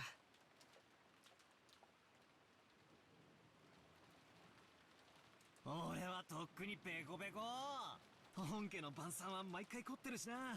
George Aniki turned off the television and stood up. それにゴーダさん、子牛のステーキとか言ってなかったっけ？たまらねえぜ。親族会議の日は特に豪華になるしな。私だって楽しみだぜ。行こう行こう。 As we left the room, Canon Kun bowed silently and respectfully. じゃあ行こうぜ。外の振りはだいぶひどいだろう。はい。お召し物を濡らさぬよう十分ご注意ください。マリアス様はいらっしゃいませんか？一緒じゃないぜ。ローザおばさんと一緒じゃないのかよ。Oh, she's dead.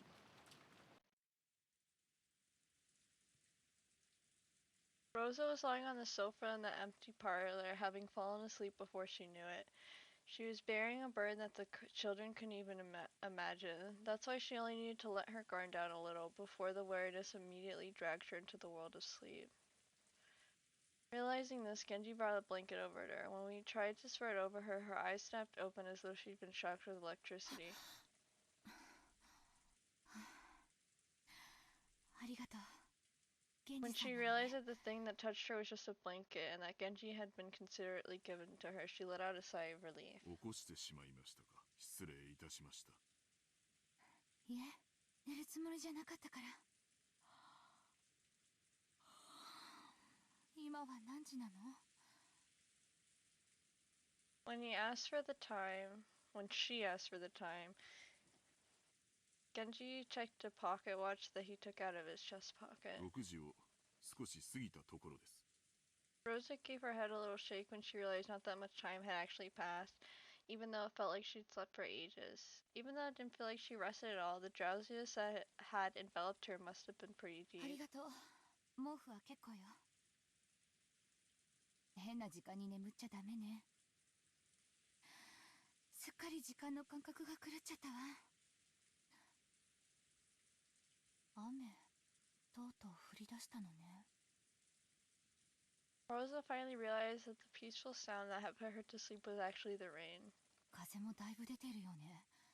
いよいよ台風なのかしら。そのようにテレビでは申しており、遅い台風だそうで、明日いっぱいはこんな調子だそうです。そう。この素敵なバラ庭園も日中のあれが見納めだったのね。 From the window, what she could see of the rose garden was completely blurred by the wind and the rain. そうだ。マリアは？私はお見かけしておりません。ゲストハウスにお戻りではないでしょうか。 She's looking for the rose.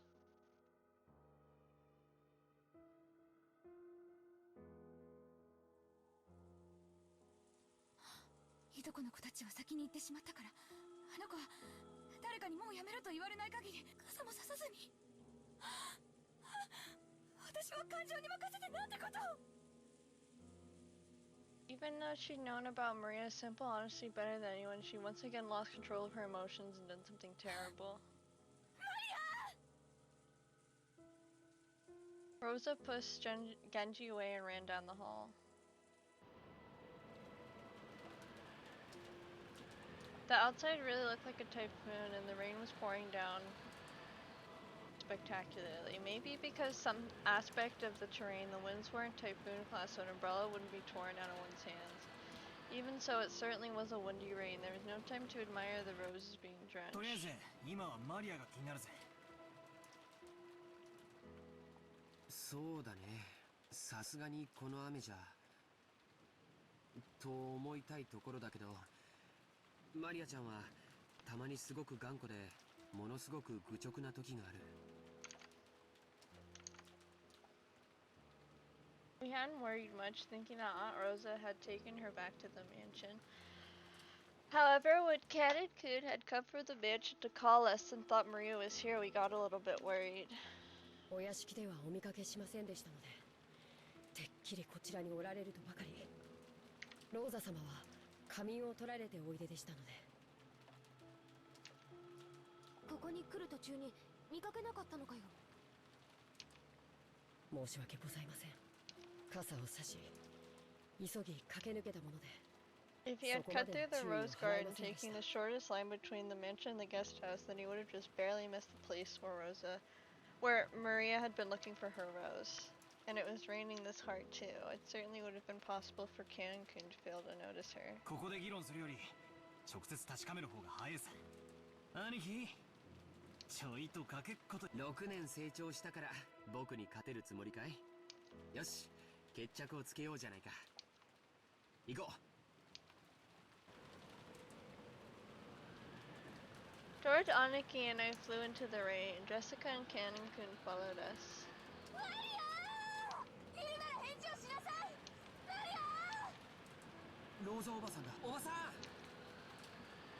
When George, Aniki called back, Aunt Rosa jumped at him and grabbed onto him. いえ、僕たちはあの後マリアちゃんには出会ってません。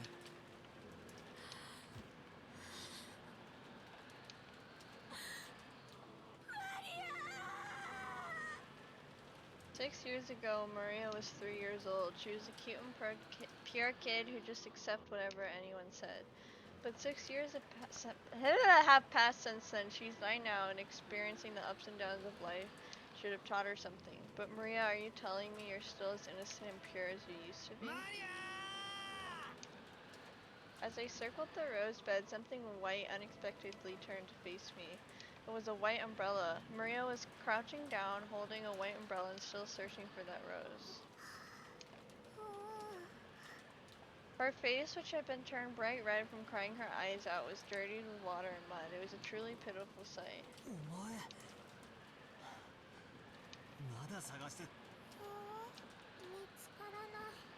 マリアのバラ見つからない。Maria had probably been here since the rain started pouring down. Her shoulders were freezing. She looked tired to the bone, but fortunately, since she was holding an umbrella, she wasn't completely soaked. The umbrella probably came from the handbag Maria always carried around. Thank goodness. Seriously, thank goodness. バトラ君、よかった。見つけたんだね。マリア！ごめんなさい。本当にごめんなさい。Aunt Rosa threw her umbrella aside and hugged Maria. ない。マリアのバラ。後でママも一緒に探してあげるからね。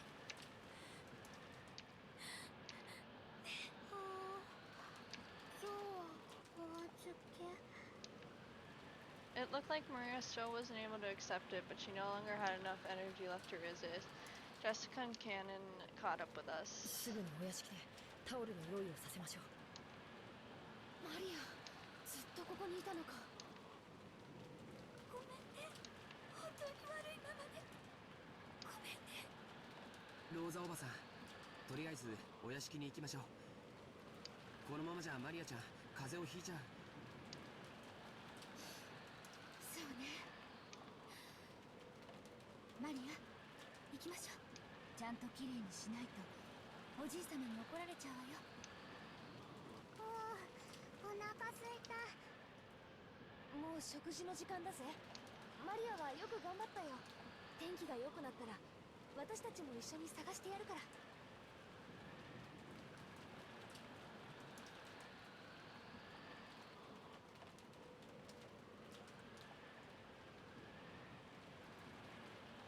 Maria apparently wasn't as worn out as I thought. When she remembered we were having calf steak for dinner, she started chanting, I'm hungry, ooh, ooh. I returned to her usual spirited self. Aunt Maria didn't chide Maria for saying ooh, ooh. そっか、傘を持っていたのか。さすがマリアは物持ちがいいぜ。マリア、傘なんか持ってない。なんだよ。じゃあその手に持ってる白い傘 Was she gonna say Beatrice gave it to her? 貸してもらった。Some caring person must have brought her an umbrella. A normal kid would look for shelter once it started raining, but Maria was too stubborn to give up easily. So maybe that caring person gave up on telling Maria to find shelter, then decided to at least give her an umbrella. そう、その人にお礼を言わな。誰？Yeah, I knew it. I knew it. The name Maria cheerfully mentioned was that of the island's witch. Rosa took a deep breath and asked again, trying to do so in a way that wouldn't damage Maria's good mood.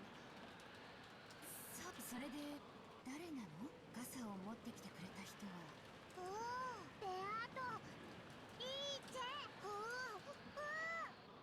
Maria immediately realized that her mother didn't believe her and started crying out unhappily again, so Rosa stopped pursuing the subject.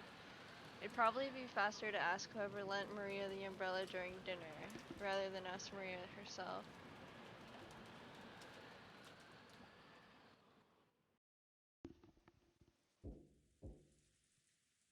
お父さん、せめて晩餐にだけは出席してください。これでは親族会議になりません。Along with a dull pounding on the door, the sound of Krause's entreaty could be heard. However, that voice seemed to be resigned to the fact that nothing it said would be heard. 金蔵さん、せめて夕食くらいは出んかね。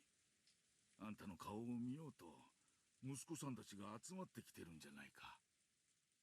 黙れ南條、ビショップが聞かぬか。言って足りぬ。Apparently, Kinzo was completely focused on the final battle of his long-lasting chess match with Nanjo.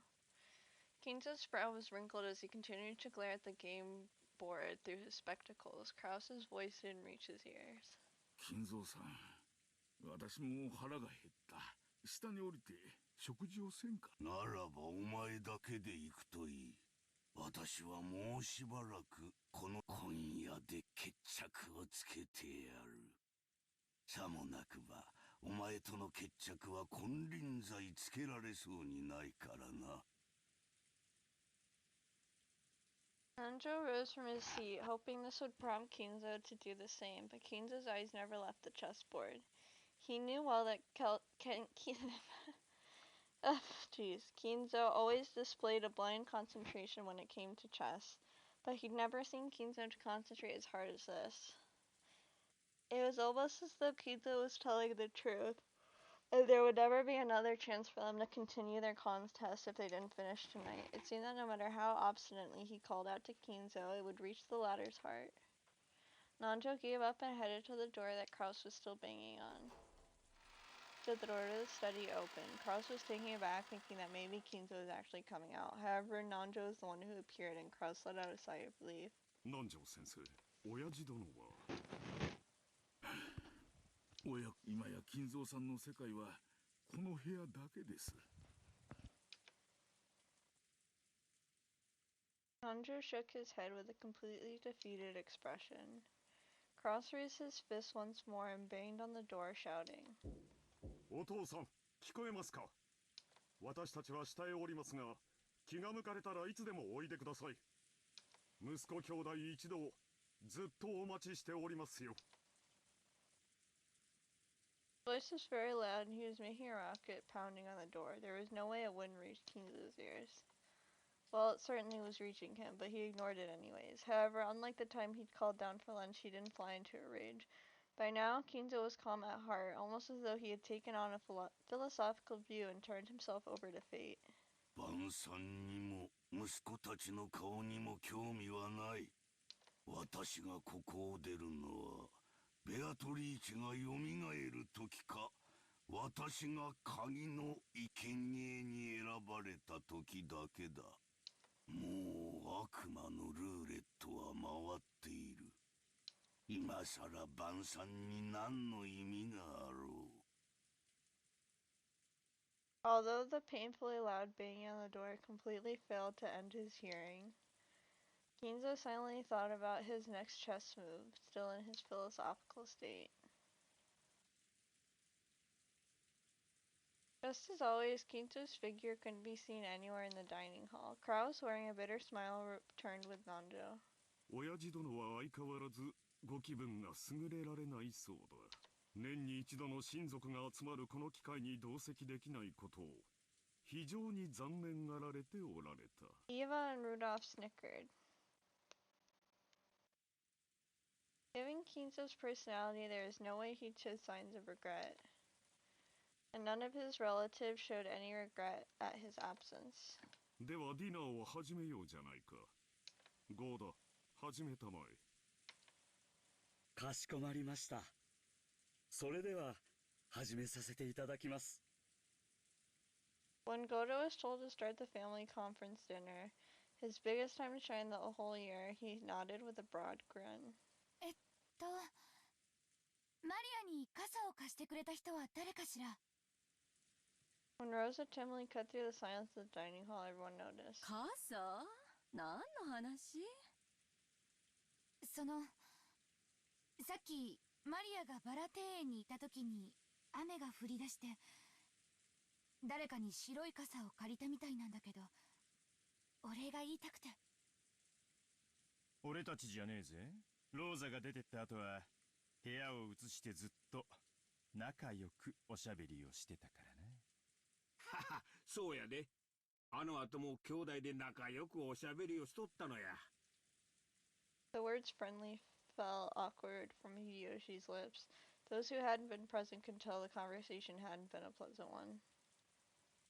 少なくとも私とエヴァとルドルフと、あと秀吉さんとキリエさんではないことも確かだがね。私たちは夏日姉さんとローザさんが出て行った後もずっと一緒だったわ。食事の時間までずっとね。兄さんは源氏さんと一緒にお父様を呼びに上の書斎へ。私たちはそのまま食堂へ直行したもの。だから私たちではないわね。傘を貸すなんて親切、使用人の誰かじゃないの？じゃあ、ゴーダさん？私はずっと厨房で準備をしておりましたもので、申し訳ございません。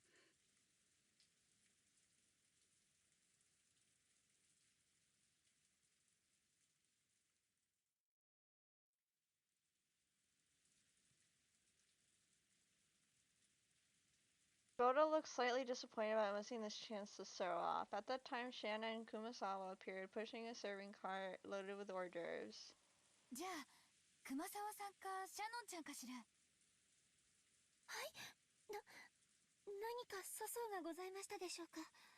Because Shannon had come in part way, she shrank back, mistakenly thinking that the others were searching for the one responsible for some error. 違うよ。マリアちゃんがバラ庭園に一人でいた時に雨が降ってきてね。誰かが傘を貸してくれたんだよ。ローザおばさんがその人にお礼を言いたいって言うのさ。ああ、ベアトリーチェ。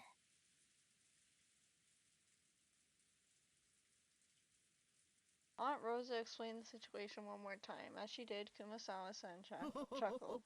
私たちでも私もシャノンさんも一緒にお部屋の準備をしておりましたから、お外に。はい。気が利かなくてすみません。部屋の準備とは何のことか。この雨ですから、客人の皆さんがゲストハウスにお帰りになられるのも大変か。使用人たちに屋敷内の客室の準備をするように命じたのです。あら、気が利くじゃない。そうね。この雨の中、表に追い出すのは失礼だものね。もう予算か。はい。奥様からそのようにご指示を受けまして、私と熊沢さんとカノンくんの3人で準備をしておりました。そしてご夕食の時間になり、現地からゲストハウスのお子様方をお呼びするようご指示をいただいたため。ええ、ですからカノンさんがゲストハウスに行かれるときにマリアさんを見つけて傘をお渡ししたのではありませんか？ほー、違う。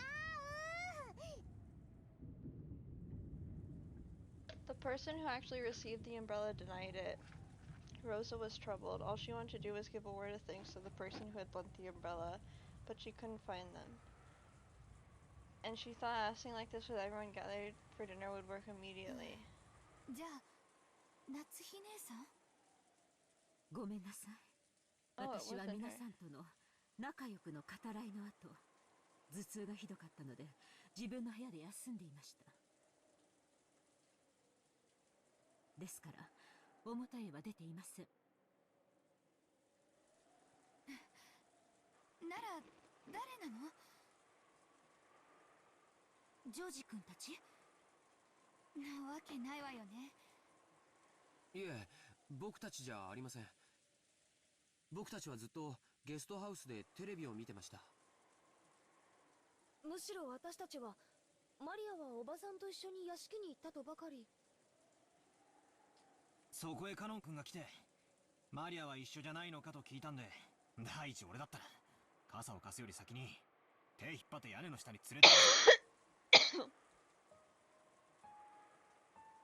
Rosa was completely baffled. One by one, the relatives and servants denied that they had done it, even though it really wasn't something anyone would need to hide. So by process of elimination, the number of remaining candidates wasn't large. もちろん私でもありませんが、雨が降り始めてすぐの頃、金蔵さんの部屋を訪ねて、ついさっきまで一緒にチェスをしておりました。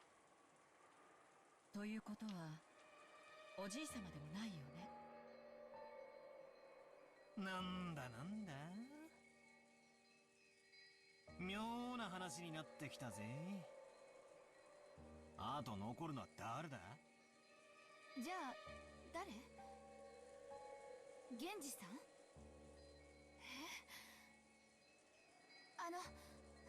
ちょっと待って。別に私は何かの犯人探しをしてるんじゃないのよ。雨の中のマリアに傘を差し伸べてくれた人に母としてお礼が言いたいだけなの。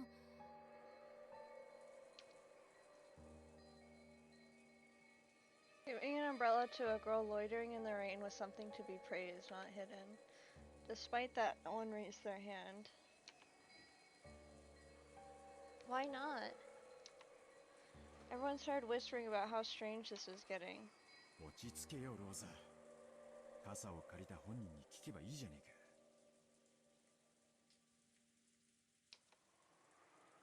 That's what everyone had been thinking since the beginning. They were all scratching their heads at why she just did ask Maria, who had been giving the umbrella. However, Rosa bit her lower lip. After all, she already knew how Maria would answer if she asked. ドーリア。One second, sorry.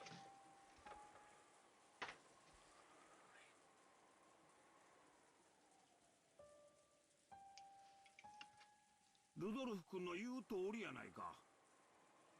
マリアちゃん、おじさんに教えてえな。マリアちゃんに傘を貸してくれたのは誰や？ベアトリーチェ。 The dining hall was wrapped in silence for an instant, but it was soon interrupted by a burst of laughter.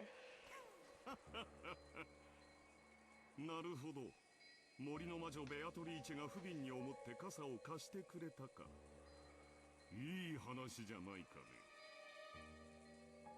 どうぞ、そういうことだ。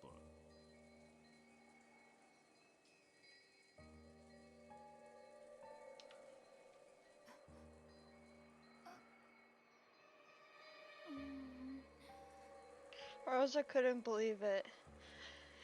Even though she just wanted to say thanks for the umbrella, why did everything have to be so clouded in smoke? クラウスおじさんの言う通り、ベアトリーチェが貸してくれたの。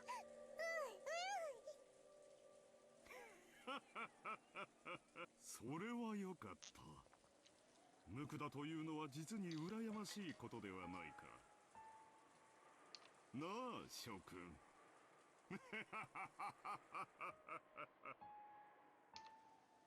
Carlos was laughing with a face that was clearly mocking, but Maria was overjoyed, apparently convinced that her claim was being believed. 一体どうなってんの？まさか本当に魔女が現れて傘を貸したってのかよ。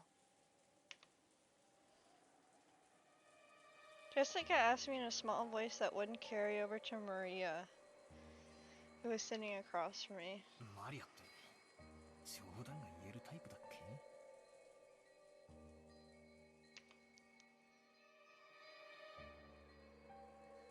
If we'd heard that kind of story pop out of my old bastard's mouth, we would have just taken it as another joke. However, it was hard to explain it away like that when Maria said it. This was getting pretty unnerving. いや、昔から愚直なぐらい正直で真面目だよ。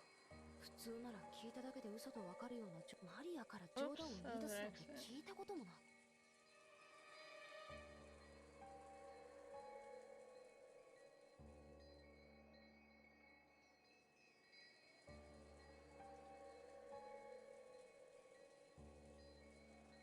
じゃあマリアがベアトリーチェに傘を借りたと言ったなら、それは間違いなくベアトリーチェなのか？マリアに関してだけは何かの比喩とか冗談とかそういうことは考えられねえぜ。額面通りの意味だと思うべきだろうよ。じゃあなんだよ、源氏さんあたりがあの肖像画のごついドレスを着てマリアに傘を持って行ってやったっていうのか？そんなことは知らねえぜ。私が聞きたいくらいさ。Jessica shrugged jokingly, but her expression didn't completely match her attitude. Once the hors d'oeuvres were set out and Goda showed off his vast store of knowledge, the meal began. I think I'm actually gonna take a break here. I've been streaming for almost 5 hours. That's a pretty long time. And I think this is a cool place to leave off because it's still a little tensiony and it'll be a great place to continue. I might do a later stream tonight or stream tomorrow or as soon as I can, but yeah, I'm gonna end here for today. Thank you everyone for being here. If you were here at any point, thank you so much, and I hope everyone has a really good day. Bye bye.